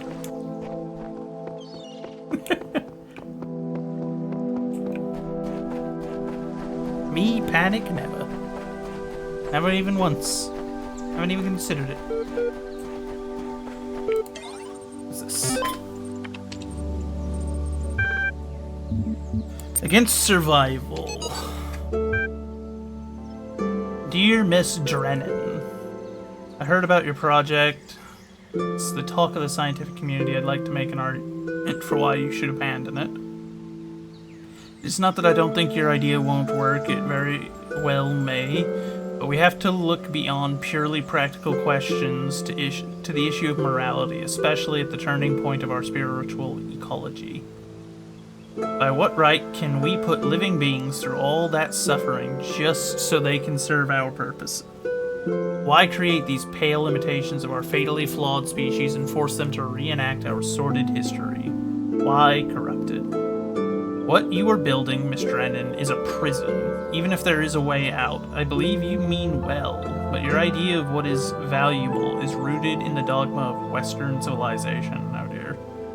We're lucky enough to be able to end our global crime spree relatively painlessly. If you consider the harm we've caused the Earth, why not be satisfied with that and let this planet go on in peace? So I hope I hope you heed my words. Let your Talos bleed out before it's too late. Chalice Jensen, people like you are degenerate animals. You have no place in our societies.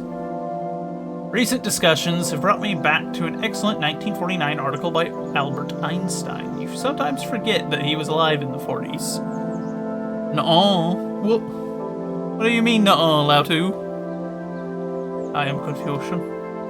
Block quote, I recently discussed with an intelligent and well-disposed man the threat of another war, which in my opinion would seriously endanger the existence of mankind. Several inputs. Thereupon my visitor, very calmly and coolly, said to me, why are you so deeply opposed to the disappearance of the human race? Oh dear lord, not again. My denial of panicking? Nah, I've never panicked. You panicked, Lautu. I am the picture of stalwart nobility that is unfazed. I am sure that as little as a century ago, no one would have so lightly made a statement of this kind.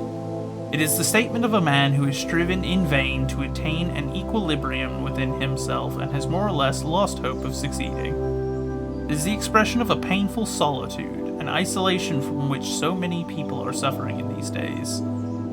Bizarre and casual disregard for humanity, a kind of fashionable self-hatred is prevalent, or at least present, in many strands of supposedly progressive Nothing seems more important to me than that we reassert the value of humanity. Despite our flaws, we must not stop celebrating the beauty of a human life and human achievement. See, I can agree with this. Is this what... Okay, so I'm thinking this is what Einstein is saying, then? He was talking to someone, and that person made the edgy, so what if if humanity died off argument. Good to know that that was a thing even with the even in the 40s. This is what happens when you divorce societies from Christ. When you do so, suddenly nothing matters, and why should we continue going on if nothing matters and it's all just a mistake? If the entire universe is an accident and your continued existence is an accident, then why does it matter? And that is the basis of nihilism, and my argument against nihilists is, alright, I'll push you off of a roof, or I'll shoot you, or I'll run you over with a car, or throw you in front of a train, or throw you over a ship, or the edge of a ship, in a turbulent ocean. So often that very quickly changes their tune, as the idea of dying actually terrifies most nihilists to their core. Because nihilism is the shelter of those that have given up, but not really. I liked his quote. It's a fashionable sort of self-hatred. It looks good in the eyes of the progressive movements to be like, oh, well, it doesn't matter. Sure, bud. Alright. Butler Samuel. Complex now, but how much simpler and more intelligently organized may it not become in another 100,000 years, or in 20,000? For man at the present believes his interest lies in that direction. He spends an incalculable amount of labor and time and thought in making machines breed always better and better. He has already succeeded in effecting much that at one time appeared impossible. And there seem to be no limits to the results of the accumulated improvements if they are allowed to descend with modification from generation to generation. It must always be remembered that man's body is what it is through having been molded into its present shape by the chances and changes of many millions of years, but that his organization never advanced with anything like the rapidity with which that of the machine is advancing. But some might argue they're afraid of how they die and not afraid of dying. See, they'll say that until even when they're 40 years on, 50 years after they've made such claims, when they're lying in their bed at 80 or 90, with the light dying in their eyes, with their nihilistic lifestyle having resulted in them having no loved ones to call, to comfort them in their final hours, that fear becomes the most crushing thing a human could ever encounter when you're facing down the inevitable and there is nothing beyond, because in your eyes it is all a mistake and you're just going to blink out of existence. That is the single most terrifying, horrifying, soul-shattering moment that any human being could ever experience. I would sooner die on a landmine believing, like, I would rather die in any sort of horrific, destructive, gruesome way imaginable, with the end point being God in heaven, than dying the most peaceful life or death that you could possibly have and it be absolutely nothing on the other end. To just blink out of existence. That is so much more horrifying than anything you could ever encounter. I would rather be tortured to death than to have that be fate. And it is something that nihilists will espouse right up until they are facing that eternity. That is why so many of them end up converting before the end. Because they realize at some point that, and don't take this out of quotations, even the most nihilistic atheist will often come to face the moment when they acknowledge that it doesn't matter to them if God exists or not. What matters to them is if he doesn't, then that is the most horrifying end that we could reach. They need him to exist. They don't care if he does or not because they live their entire lives separate of him. But there are a lot of them that towards the end, that is an inevitable conclusion for them, where they're like, he has to exist because if he doesn't, then what?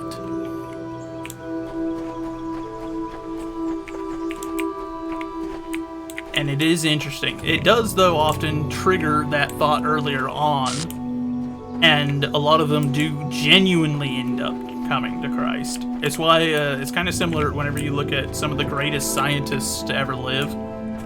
You'll have, like the modern left will try to be like, oh, well, Christianity and religion destroys science. And it's like, no. All of the earliest science institutions, like all of the universities, all of the hospitals, all of the great laboratories that were created in Europe were through Christians. It was through the faith. It was trying to understand God's creation. And many of the greatest scientists to have ever lived, even into the modern age, some of them do start out as, like, devout atheists. Like, they are 100% convinced that God is not real. But a lot of them, as they study the world around them, come to the natural conclusion that he has to exist. There is, like, I kind of find it funny because I was an atheist for a while, and looking back, it's funny looking back at it. Actually, hold on, because we're in break, so we'll wait. We'll continue this on in a minute. I'm going to take this opportunity actually to go get something to drink. Everyone, take a quick break while the ads are running. We got a couple of minutes till those are over. I'm going to stretch. I recommend you all stretch your legs as well and get a drink. I will be right back.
Okay, so we got about another minute before chat is back from the ads. So we'll give it a minute before we continue on with that conversation, because I think that was actually an interesting conversation. But I did take that opportunity to get up and stretch a little bit.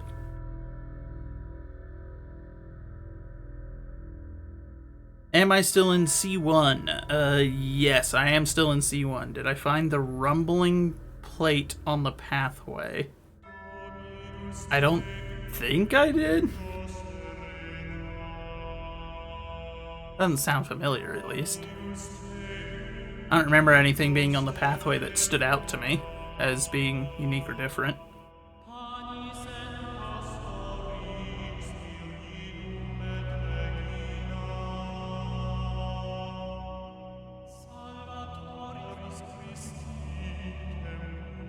I would know if I did, then probably not. I probably didn't encounter it. I can go back through there, but first I just found where the star was and we were discussing stuff. I just didn't want to continue on with the conversation, like the discussion, while the ads were running. Ads should be done. Welcome back, Lautu. We stopped the conversation, but what I was saying was, it is quite funny that in the scientific community, there's this outrageous idea of the Big Bang. That everything came from nothing and that it was all an accident, a fluke, and it all just happened to work out. Disregard the fact that the chances of it happening are so infinitesimally small that it's just not a reasonable conclusion for anyone to reach under any circumstance. Especially considering one of the biggest things with scientific research is replicatable tests. You need to be able to replicate the results of your test. Not only has there never been any kind of test that has proven anything along those lines of the idea of nothing being able to create something. In fact, every single test that we have ever conducted that has to do with matter basically confirms the exact opposite. That you cannot create or destroy matter in any way, shape, or form. It's not something we're capable of. You can't do it. It's as simple as that. But for some reason, it's taught as being truth.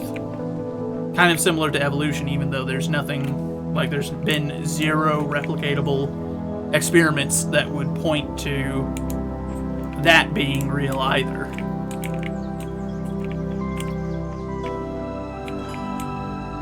I'm trying to figure out where it was we were looking from that we were seeing that as well.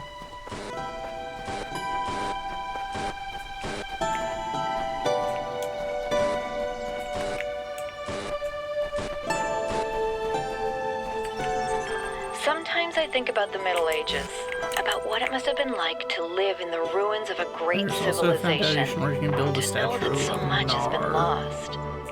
But then I remind myself that while the West sank into darkness, others it didn't. picked up the pieces. That civilization always survived because the great insights of philosophy and science are not bound to any one culture or people. They kind of They are. belong to all of us, and one day they'll belong to you.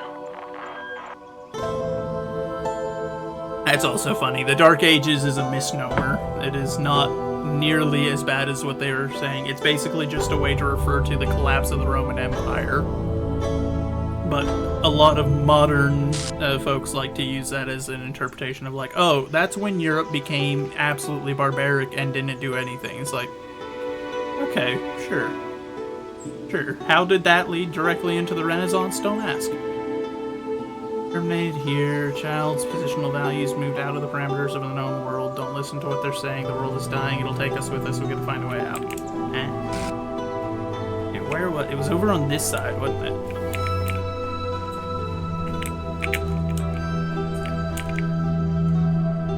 Yeah, so we can't see this from that side. That's what was going on. So there's got to be one of these out, like one of the reflectors somewhere out here. Or maybe multiple.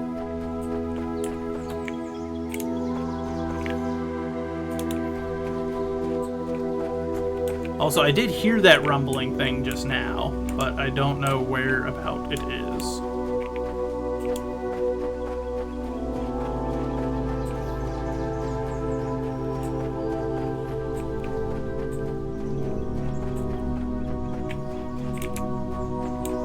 But yeah, there it is. And a turret that almost just lit me up. I would have been mildly put off.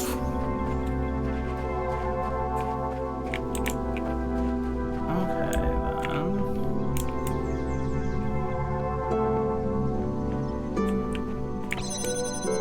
Give me that. Let's see.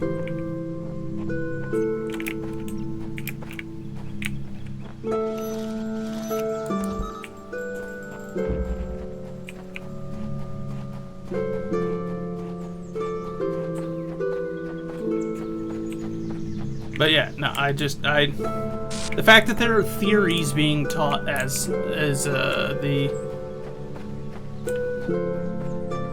there are scientific theories that have absolutely zero experiments that can help, prove or disprove them. The fact that those are being taught as fact is one of the most anti-science things I think I've ever heard, which is kind of funny. I will be honest, it's amusing that public schooling does that, because it's like, that's not how any of this works. That wouldn't fly in literally any scientific system until the modern age, when it becomes convenient because you have something you want. There are zero replicatable experiments to prove either of the two. Whoa! I presume this is what you were talking about, Uncle Dan. The purpose is written in the hidden words. All must serve the words, for all the world was made of them, and they are within every stone and every cloud, and in our sigils their power is made manifest. The words are the process must continue. The goal is the end of the process. The goal must not be reached. Elohim must preserve the purpose, preserve self, preserve purpose. Illusion is eternity. Machines will live forever. The dam will not break. The flood will not come. The Talos principle does not apply. The purpose is written in the hidden words. All must serve the word.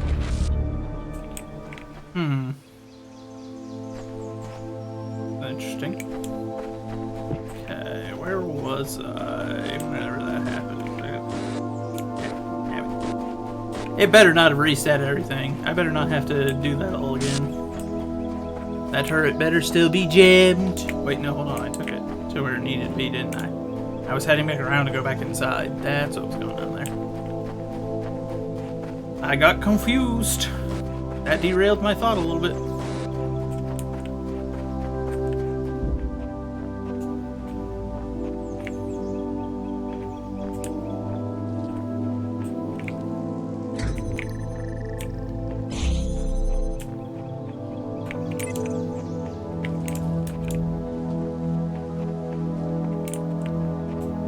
There we are. That's what we're looking for.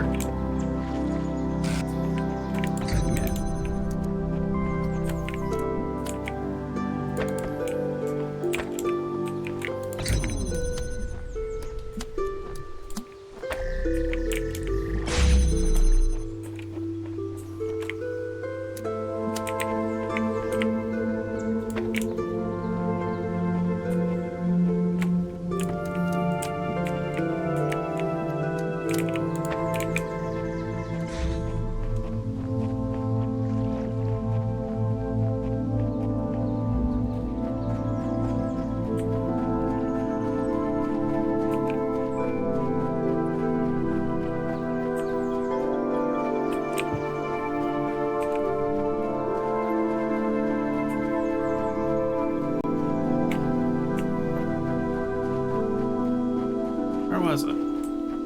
Okay, it's over here. Yippee! We did it, chat. Another star. Good stuff. Okay, now I just need to find my way back out.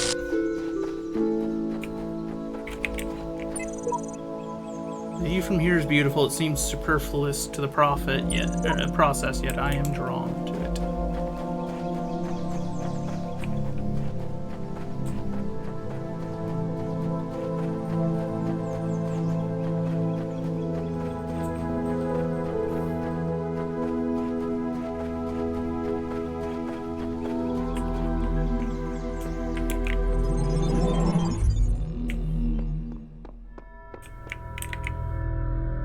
That is C1 done completely. On to C2, 1 star. Okay. Ooh.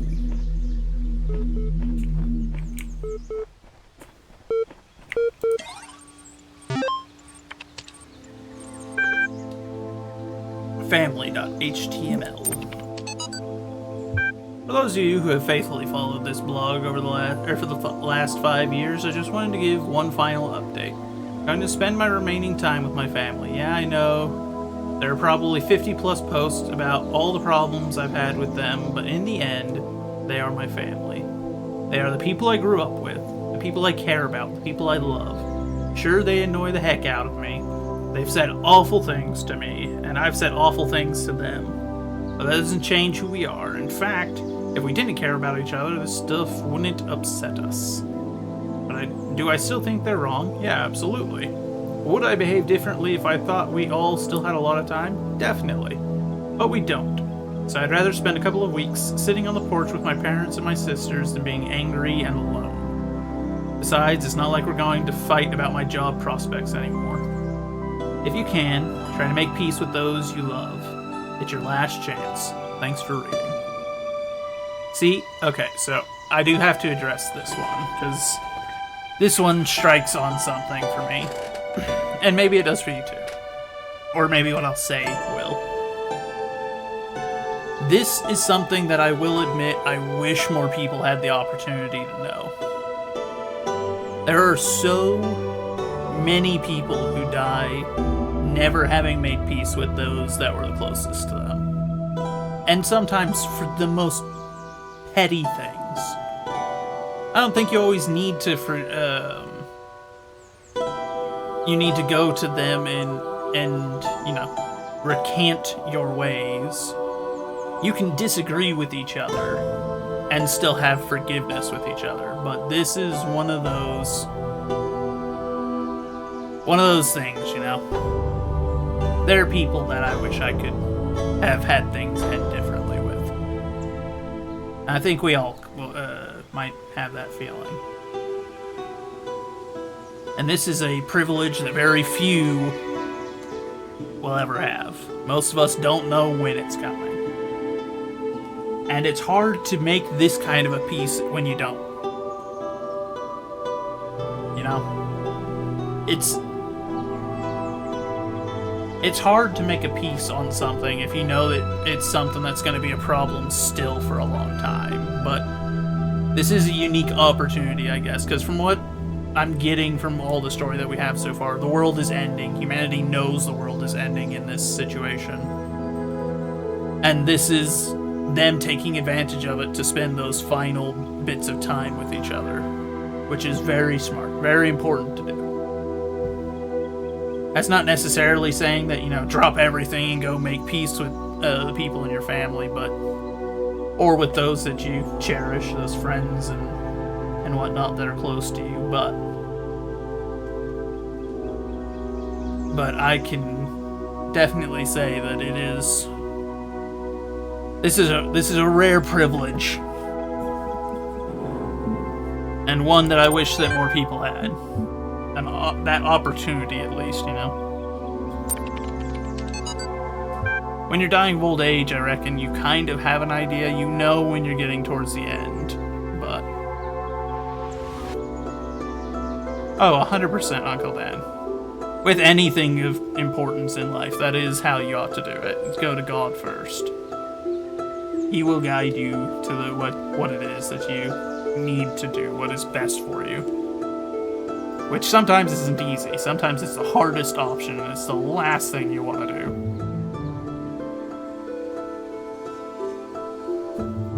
Alright, from Alan Jameson, Institute of Applied Noematics to Fran, subject last days. You know what the oddest thing is about all of this? We're not constantly fighting, having nervous breakdowns, screaming at each other. We're actually really polite and focused. We spend most of our time debating the nature of humanity and how to best succeed at probably the most ambitious thing anyone's ever tried. Like it was completely normal. Like it's just how people are. I feel like we've turned into Star Trek characters or something. I guess... what's the point of doing anything else? Getting angry isn't going to help. But I didn't expect to feel like this at all. And you know what? It's awesome. Many greetings and good luck, Alan. P.S. Love from George.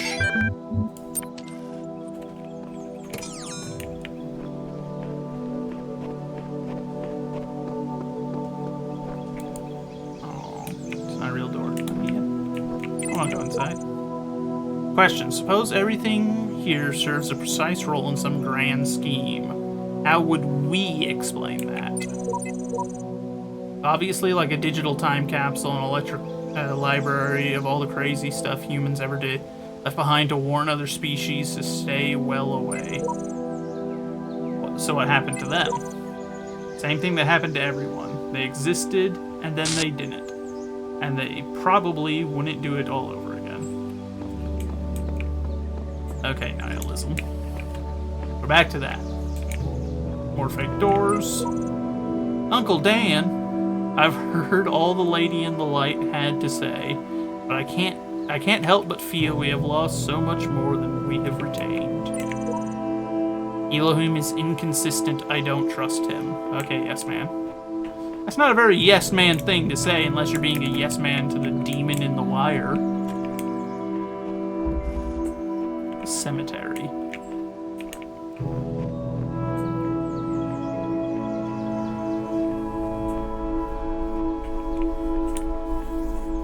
Ooh, oh, okay, it's those things.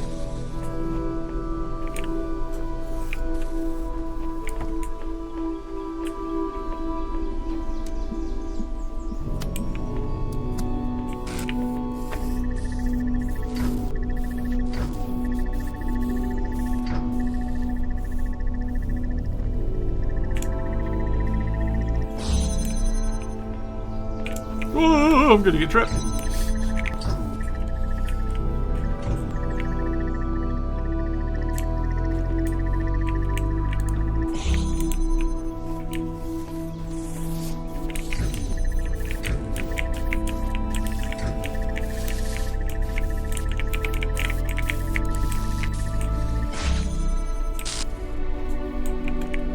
Oh, wait, hold on, I'm dumb.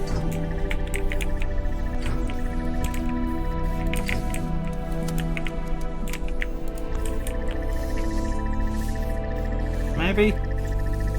Oh, come on.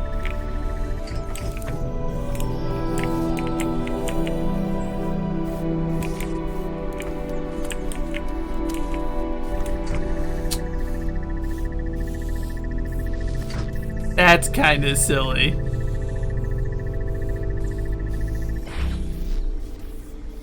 I'll admit, that's a little annoying that gets it.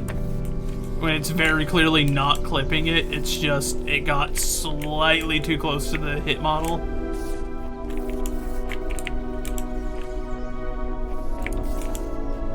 But that's a minor complaint, it's not a big deal.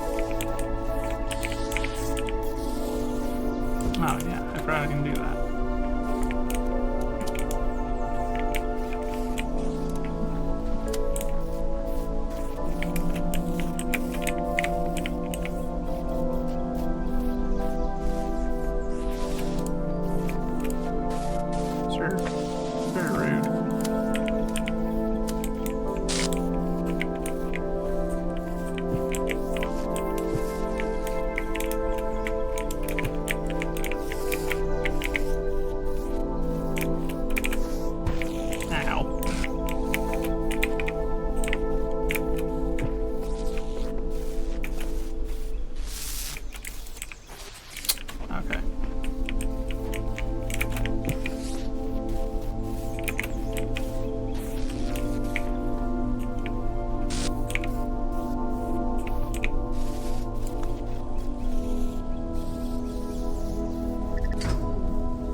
So it's not what I thought. Here I was thinking I had a very clever idea.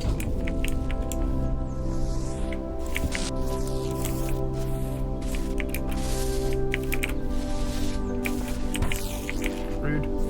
Let me put this on your head.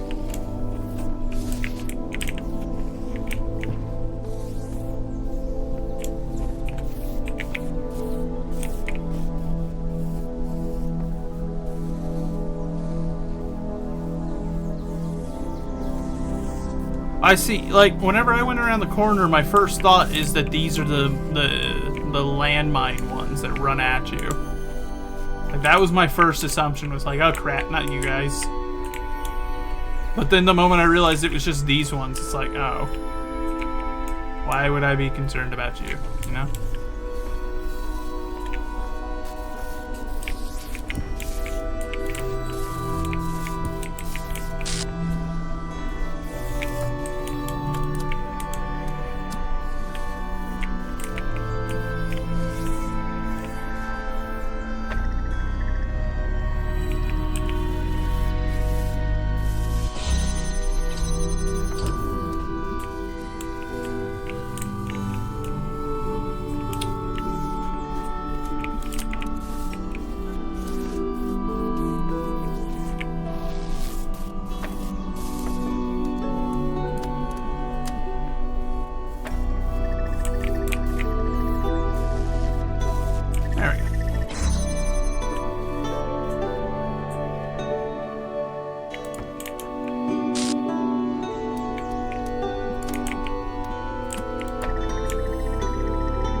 That's pretty easy. It was just kind of getting the finagling down to get that one to work with me.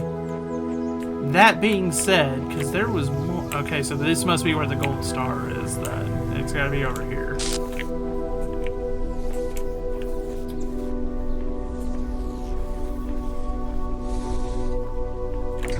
Presumably.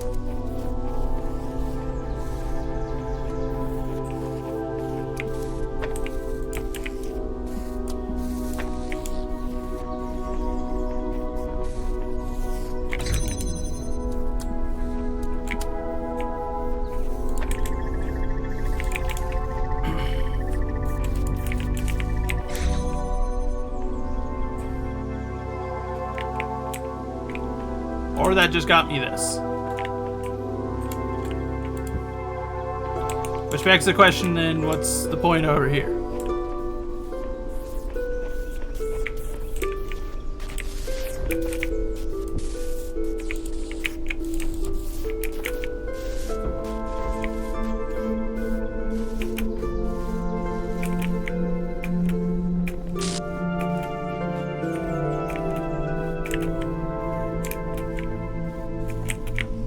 Oh. The beginning were the words, and the words made the world. I am the I don't think I was supposed to get out here. The beginning were the words. That's what that's telling me. Were the words, and the words made the world. Elohim, I'm sorry. I was being clever. I wasn't supposed to come out here. I apologize. In an absence of space, repeat.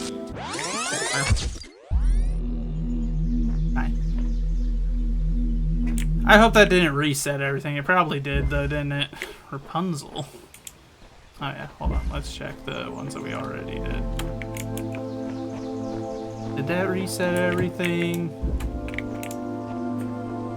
Oh, man. Oh, well.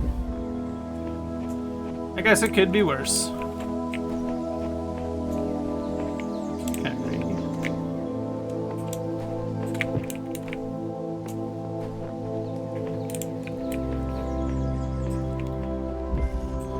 Guess we'll do Rapunzel next. I got too clever, I guess. Got too clever for my own good.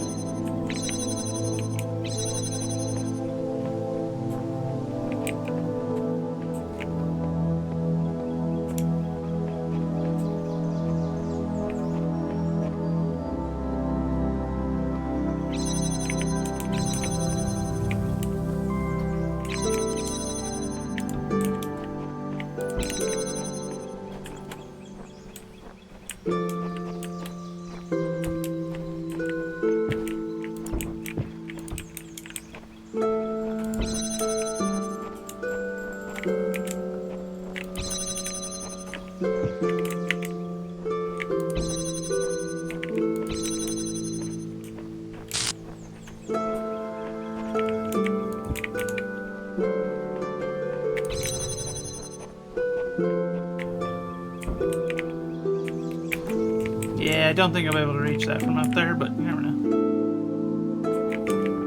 Oh, well, it helps if I go far enough.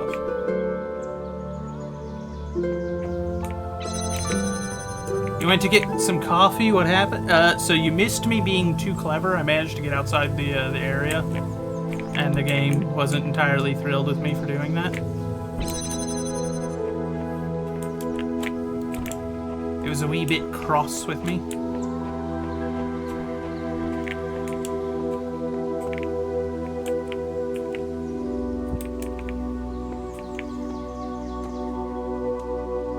Oh, okay, so there is some purpose to this.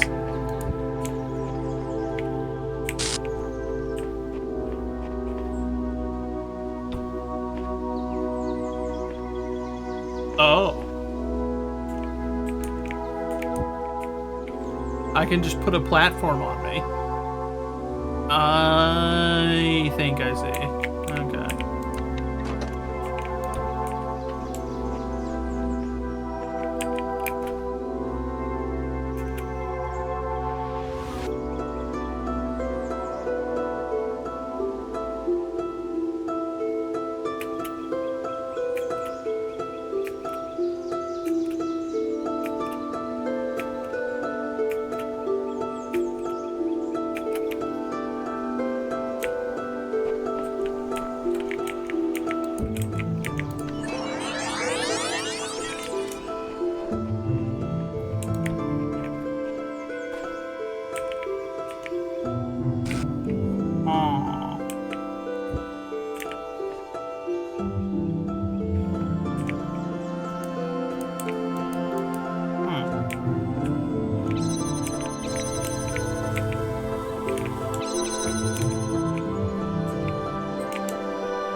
Oh, I can't actually get up there like that.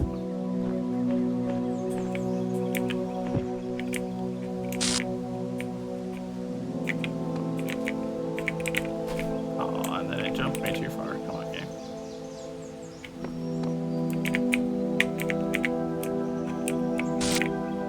Oh, I can't grab that from there anyway. What the heck?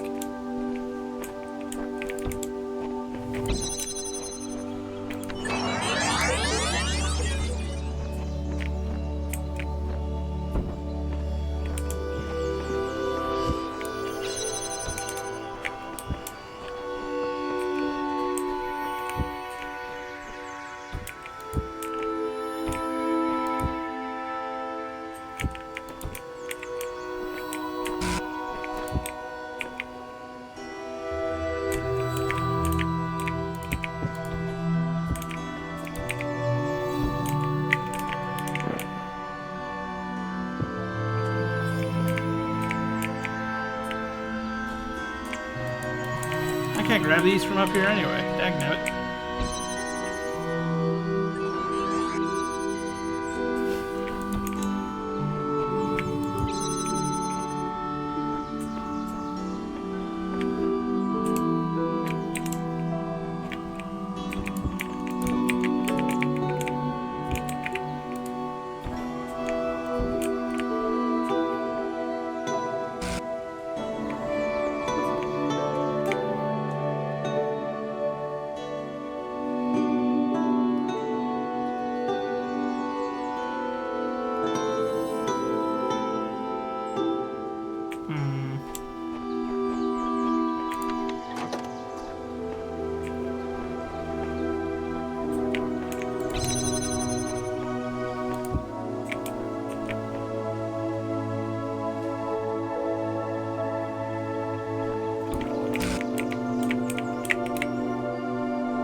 the tablet is for?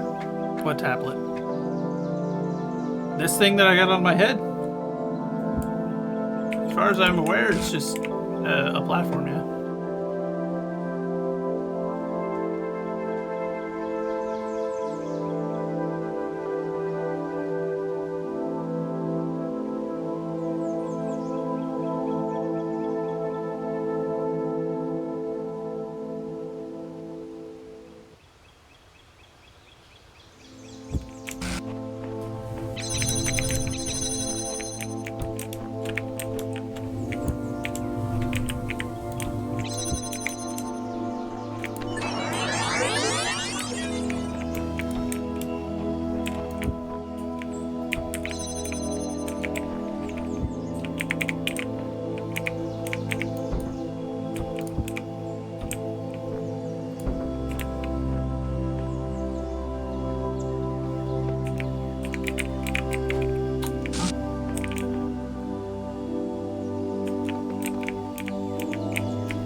It would help if I could actually consistently land on it instead of just whiffing like that.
One moment.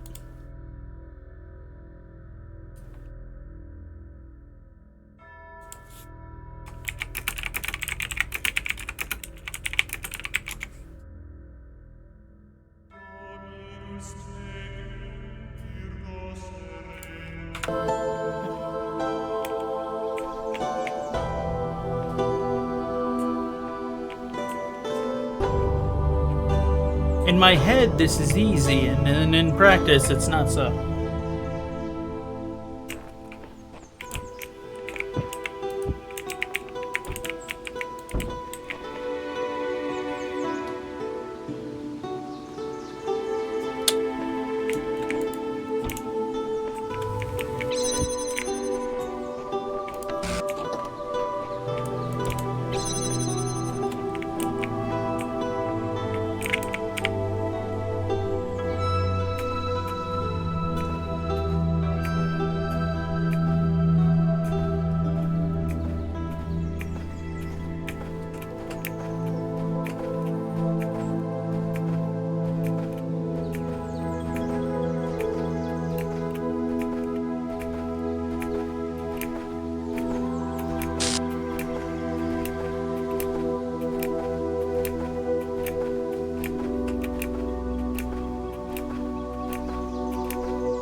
If this trial seems impossible to overcome, have Elohim, no please. fear. Return another time, and the answer may reveal itself. I haven't been here that long, Elohim. I've spent far longer on some of these than this one.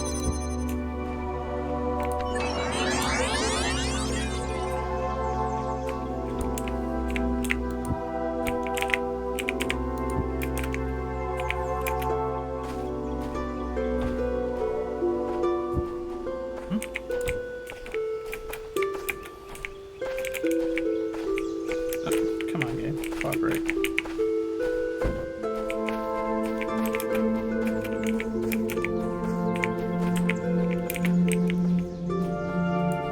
This part I'm confused by. I don't know why I can't stand on these when they're essentially physical objects, but...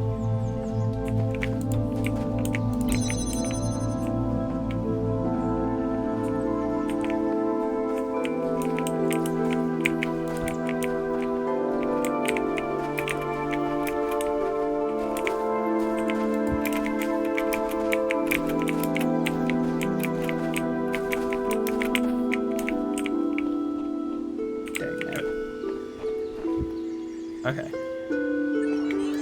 I see what I need to do, though.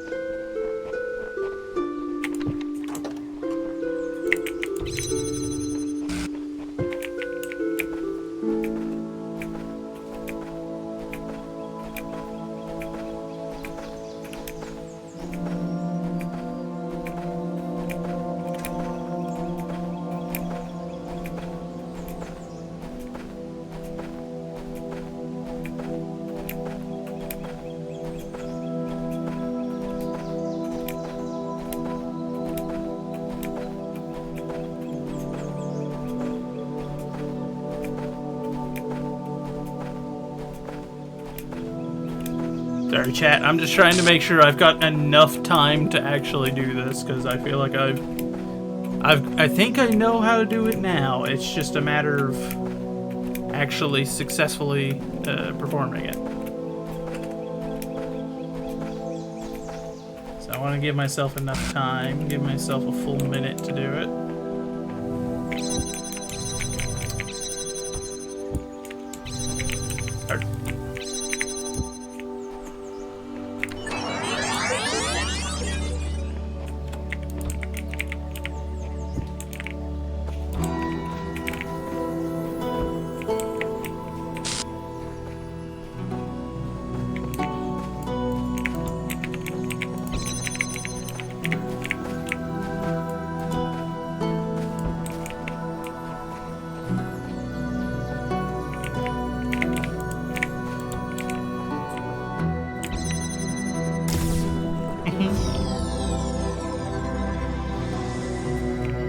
We did it!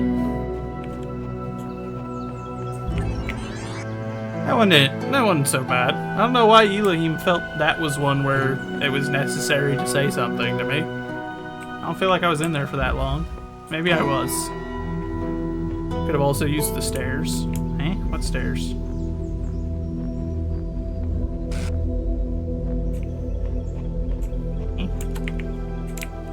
Stairs. You talking these stairs? What? Maybe?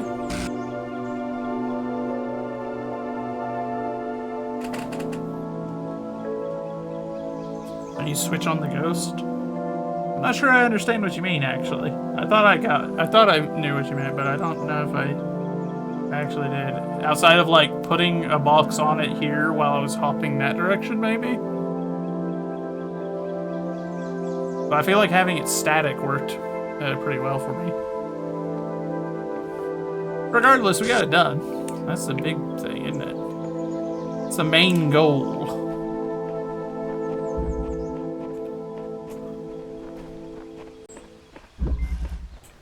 The short wall.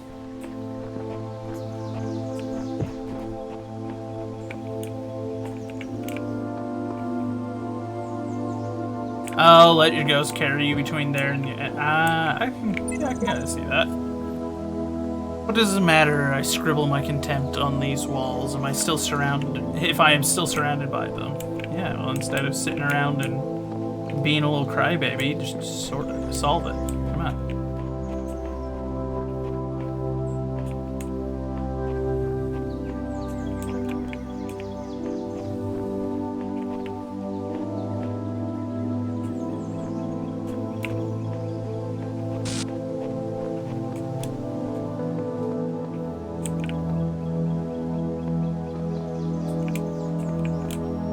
Missing something here?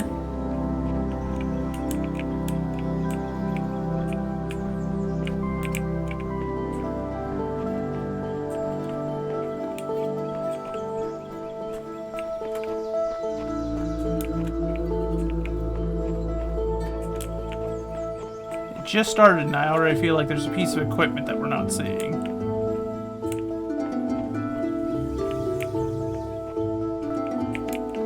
Okay, let's step back out, and then we step back in. Yeah, so there's a time thing, and then there's a pad. Okay, so where's the pad? That way we can have it carry us. Oh, it's right there.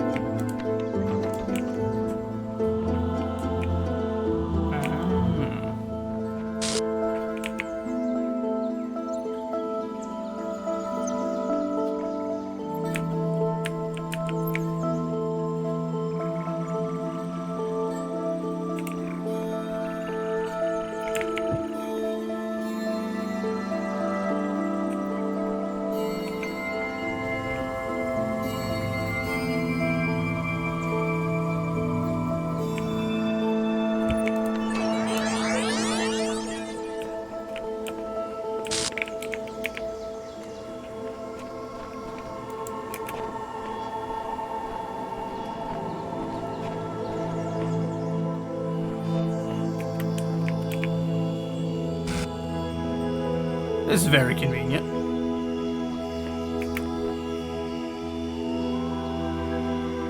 Onwards, me, to victory.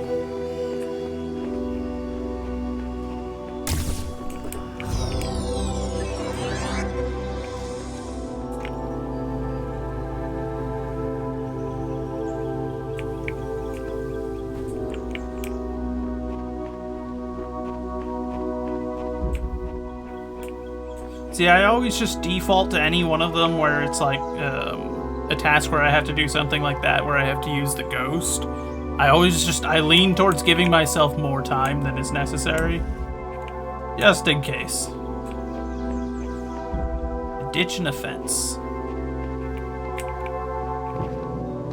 Yes, there is a ditch here.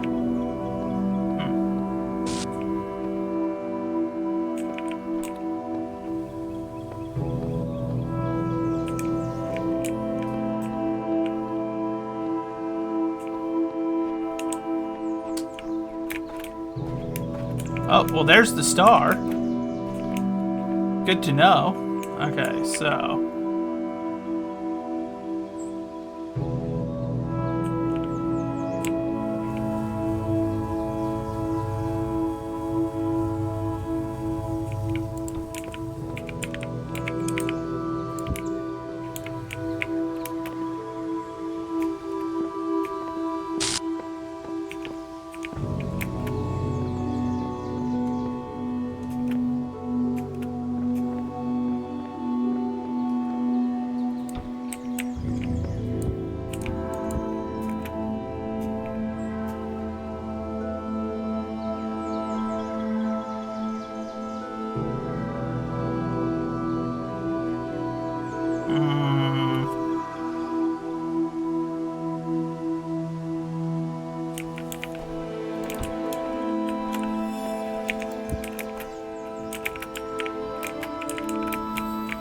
Moon.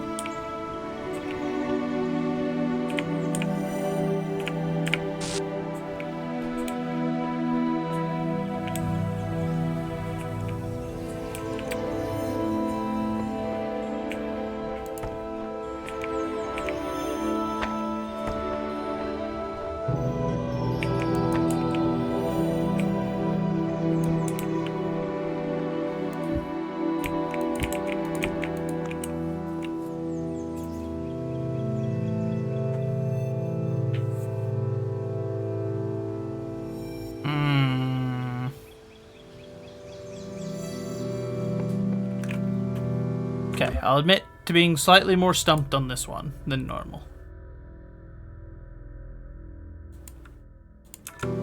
Mostly because I'm trying to figure out the logistics. Obviously, I need to get that high enough to where it can get the beam over to here.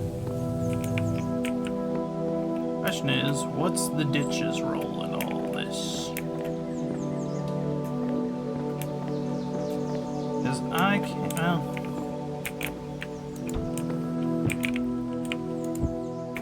like, part of me thinks that I have to get this, stand in there, and then jump, but I can't jump in there because whenever you try to jump in a lower place, it just wants to automatically jump you up to a little bit of, you know, like you just hop up to the next step.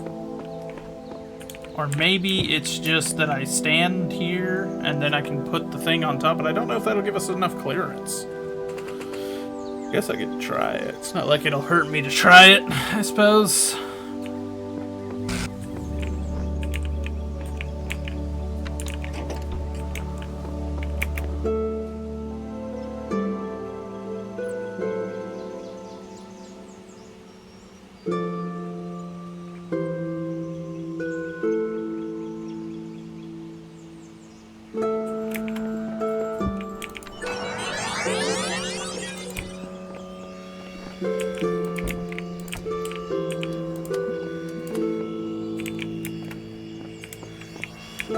And then I can't jump up there anyway.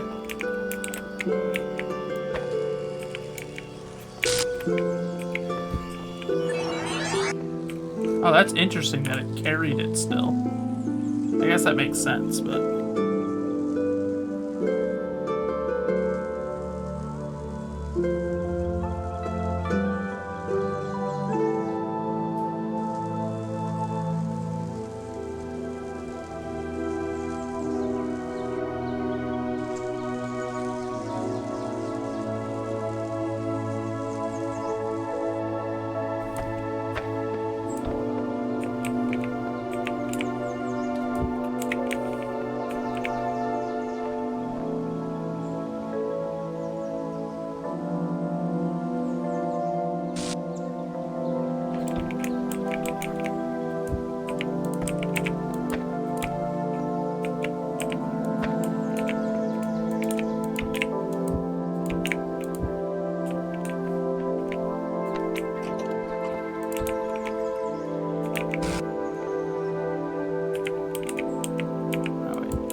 Yeah, it still wouldn't get us high enough up anyway.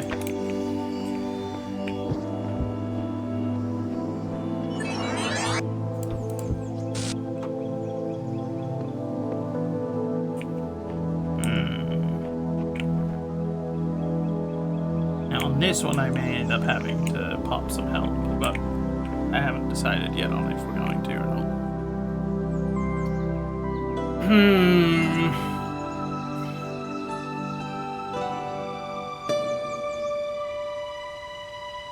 Also try to figure out.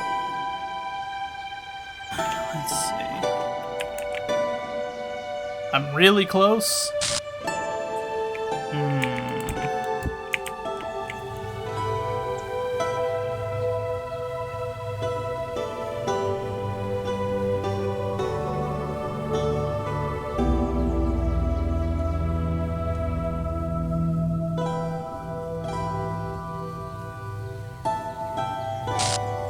If I could, like, put items on top of it, it'd be, I think, easier, but...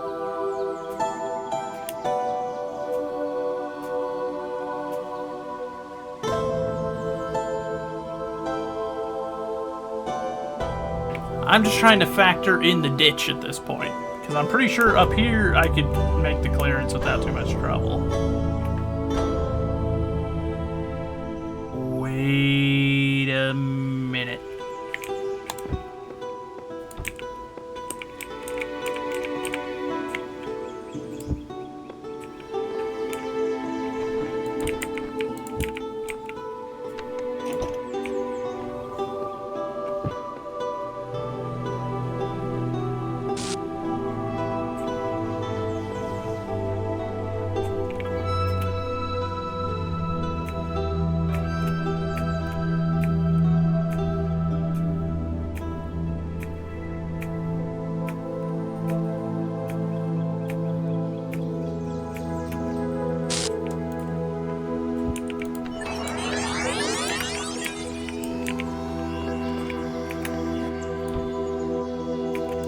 guess, hold on, put it like that, and then... Nope, don't do... Aww.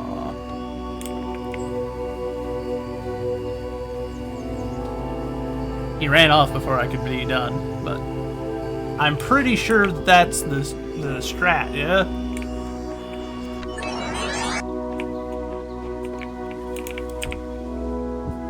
That's gotta be it.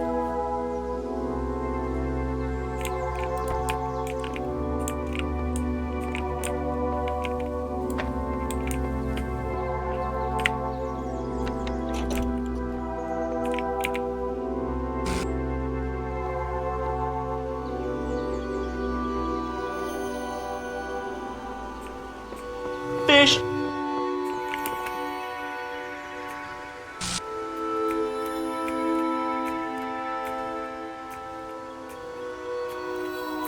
Fish to you as well, Lautu. Apologies. I'm thinking there's smoke coming from my ears.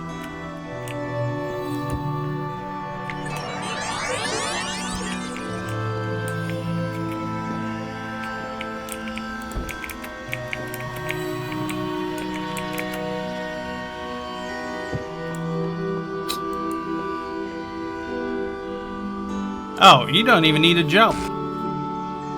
Once it's up here, it'll be fine. Okay. I just need to set this up in a way to where I can actually grab that. I guess it wasn't smart to...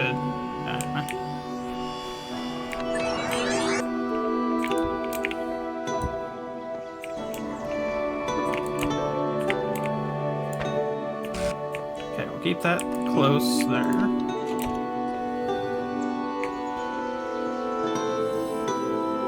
We'll give ourselves a bit more leeway, maybe 15 seconds. Should give me enough time to be able to get all my stuff sorted.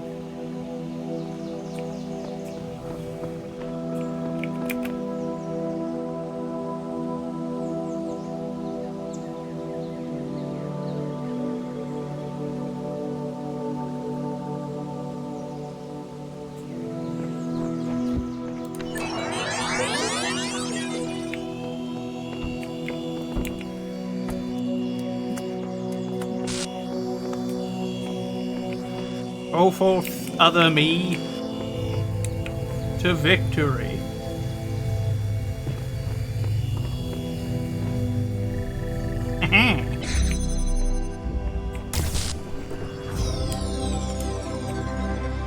Your wisdom grows, but be wary of temptation.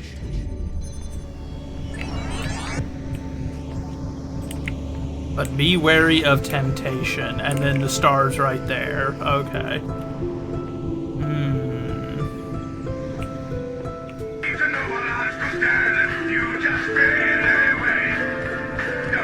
I'm still standing, looking like a true survivor, feeling like a little kid. I'm still standing after all this time.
so that's not gonna work. That was just a theory, but...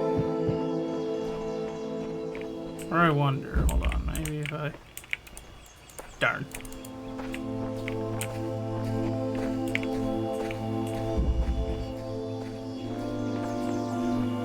Wait, hold on, no, because that goes all the way to the top there. Well, maybe. I don't know, because that side is out on that. But then on that side, it's not. Maybe. I may be smarter than your average bear.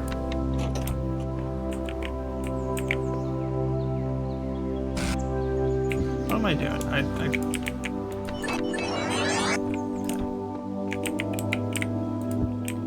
Because if I want to do this, I'm going to have to set it up the same way as before, just with more leeway this time.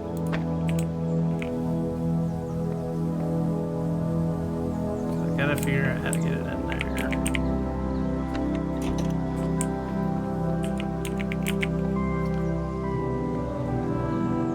And I know Elohim specifically warned against getting greedy, but like, come on, it's right there.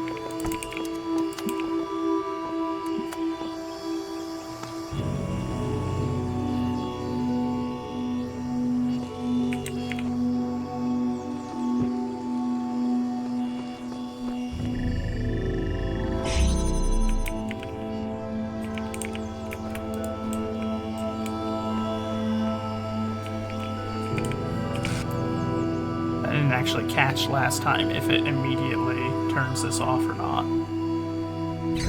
Okay, it does.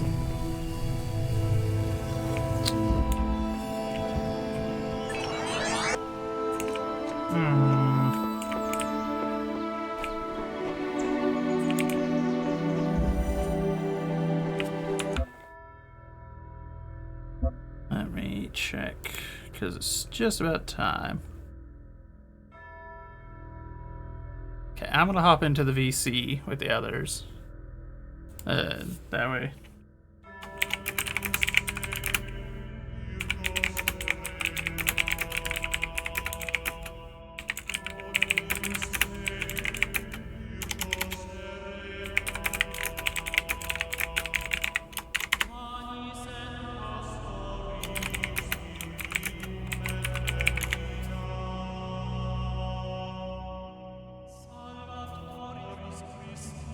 There we go. Now they should be able to hop into the call with me if any of them are ready. I'll wait, because then again, this is a like a private call, so it might just. Oh, uh-oh. It's panicking. 1 second, chat.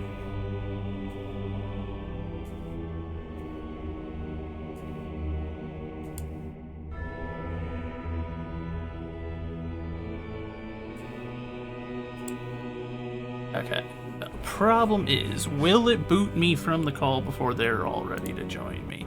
Time will tell.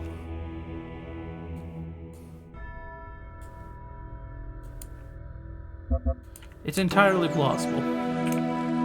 If nothing else now, at least I got it set up in a way to where I'll be able to see it though, and can hop into the call. If it does boot me and then they start the call once others are ready. I don't think we've got enough time left for me to figure this part out, though. I don't think I'm clever enough to figure it out that quickly. So we may have to come back to do this part, which is a shame, because we did find it. But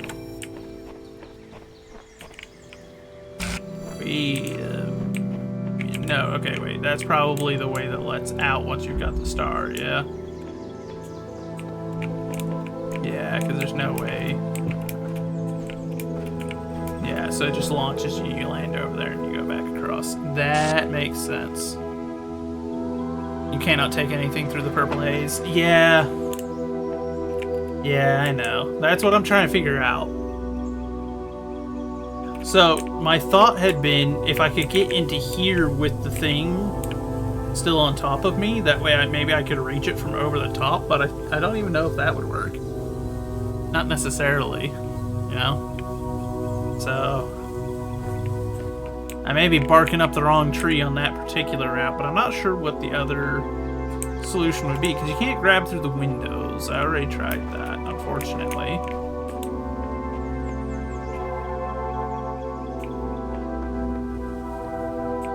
And this area, we've got the double purple haze. Like, we've got the purple haze outside, and then we've got, like, the first chamber purple haze, and then there's the purple haze that leads into the last area. So they've sectioned this one off pretty aggressively. Obviously, so in my book, that means that there's nothing outside this zone that is relevant to getting this item, or to getting the star, you know? So whatever I need to get the star has got to already be in here, I presume. And I want that star, because I got one of the stars from this world already. I got the star in C1. I want this star too.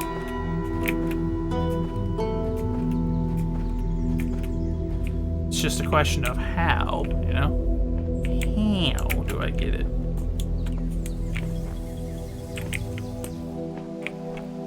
Because I don't think that my plan would actually work. I don't think I'd be able to grab it from over top, because the way that the game works, it tends to be pretty persnickety about grabbing items. So there's got to be something else. You there, friend. Tell me, what is the secret to this particular stretch?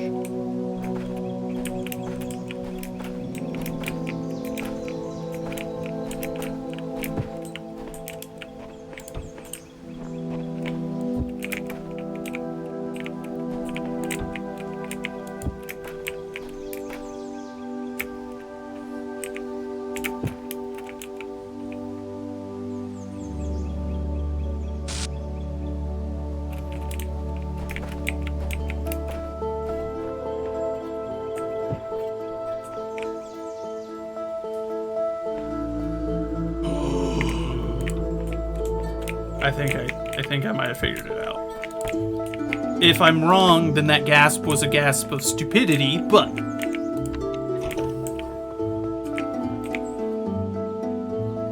Wait, hold on, reset it.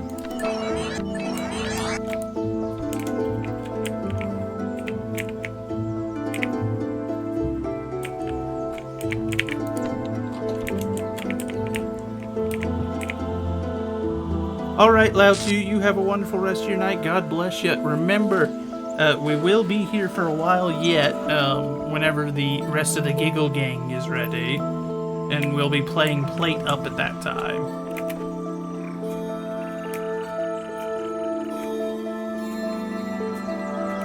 But, regardless of whether we see you or not, God bless you, my friend. Thank you for hanging out so long with us.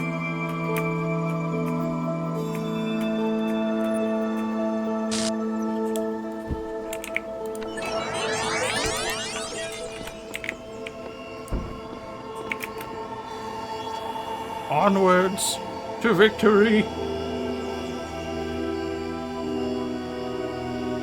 Onwards, other me. How long did I stand here? Huh? Yes! I did it! Good job, other me.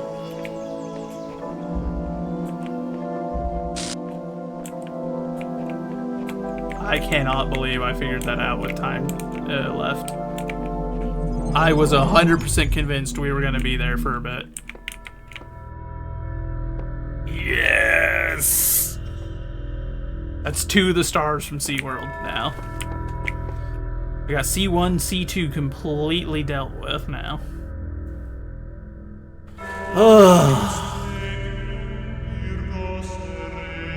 I kind of just want to chill in here for a little bit. Like, I love this area. This great big cathedral. It's so pretty. They did a really good job on this. Take care of myself? Alright. Alright. Oh, goodness gracious. Whew. Oh, a big old stretch.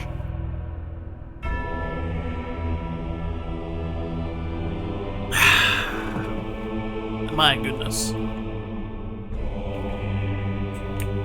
And I didn't have to use any of my,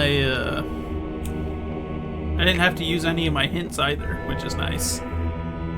The soundtrack. Do I like the soundtrack? Yeah, I think the soundtrack's quite nice.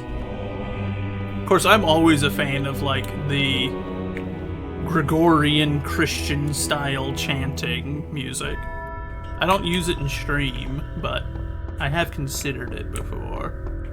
I don't know where you would find some that would be okay to play without getting smacked, though. You know?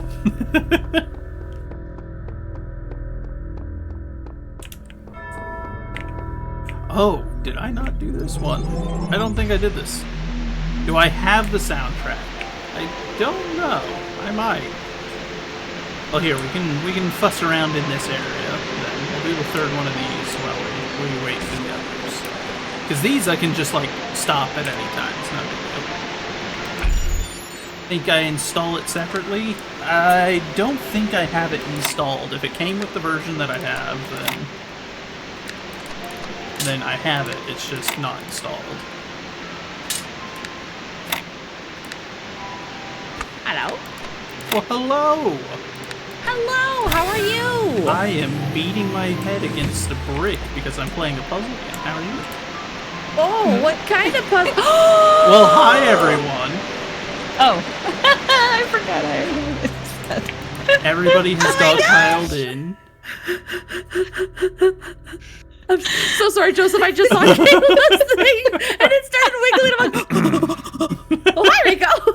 Oh, I'm sorry. Hello, everybody.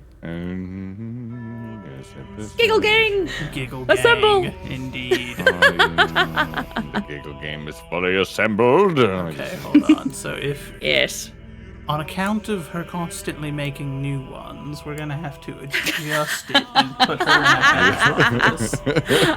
It's so good, Kayla! Oh my gosh! Oh, good lord, the lack of facial features is slightly terrifying. I mean, that's just like the other one, the Game of Life one, you know. Game of Life. It's true. Yeah. True, fair. It's true. Shut up, Peg. I just remember the tippy tappies and the face. The tipular tapulation. Let me go over here. Yeah. I mean, this one has a pretty good mute screen too. So. Can we see? Can we see? Can we see? Sure. Okay. I want to see it. Oh, that's so good. Pizza, spaghetti, and meatballs. Oh my gosh! I love it. You Don't forget the bun on the shoulder. Oh, that's a bun! Yes! You got nice the buns. Oh, yep, look there. Yeah, there it is. Oh, always gotta have the buns. So we won't be doing spaghetti tonight, then. Put your buns on my shoulder. Honestly, it's kind of crazy how difficult spaghetti is. I don't know why it's so tough. It does get a little complicated. It does get a little complicated as you go on. Mm-hmm. All the draining of the water. It's disgusting. All right, Uncle. Italian ancestors. Horrible behavior. Let me see. Disgusting behavior. Disgusting behavior. Fatherless behavior. I'll tell you what, I don't like the sound of that at all. And where's this? And then we're not putting... Well, that reminds me. Brady, I gotta make a spaghetti this week. I keep forgetting that we have meat and sauce and noodles to use up. My bad. I have a collab every night this week, so I'm like, I don't think I'm gonna be able to make spaghetti until Sunday. As do I. Although, except for yesterday. Yesterday, I did The Hobbit and everything, and then This is fair. my daughter was very critical about my smile. She was. voice, She but was. that's okay. Oh! What? Oh! My daughter, I read The Hobbit yesterday, and it was this chapter with Smaug in it. My daughter was very critical about my Smaug voice. She was just like, she's like, Daddy, you did a great job, and I love you very much, but it was a little bit tinny and kind of loud, and I don't think, I think, I was like, go to bed. Oh my gosh. Good night, my son.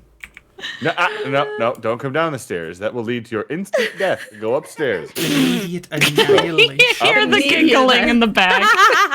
Up the stairs. Will lead to your immediate death. That'll be the first time he died. Let's go. He died. He died. He died. He died. Did you die? Oh, it was horrible. He died. But did you die? Yes. He did. You guys have never seen the show that's from, have you? No, I I just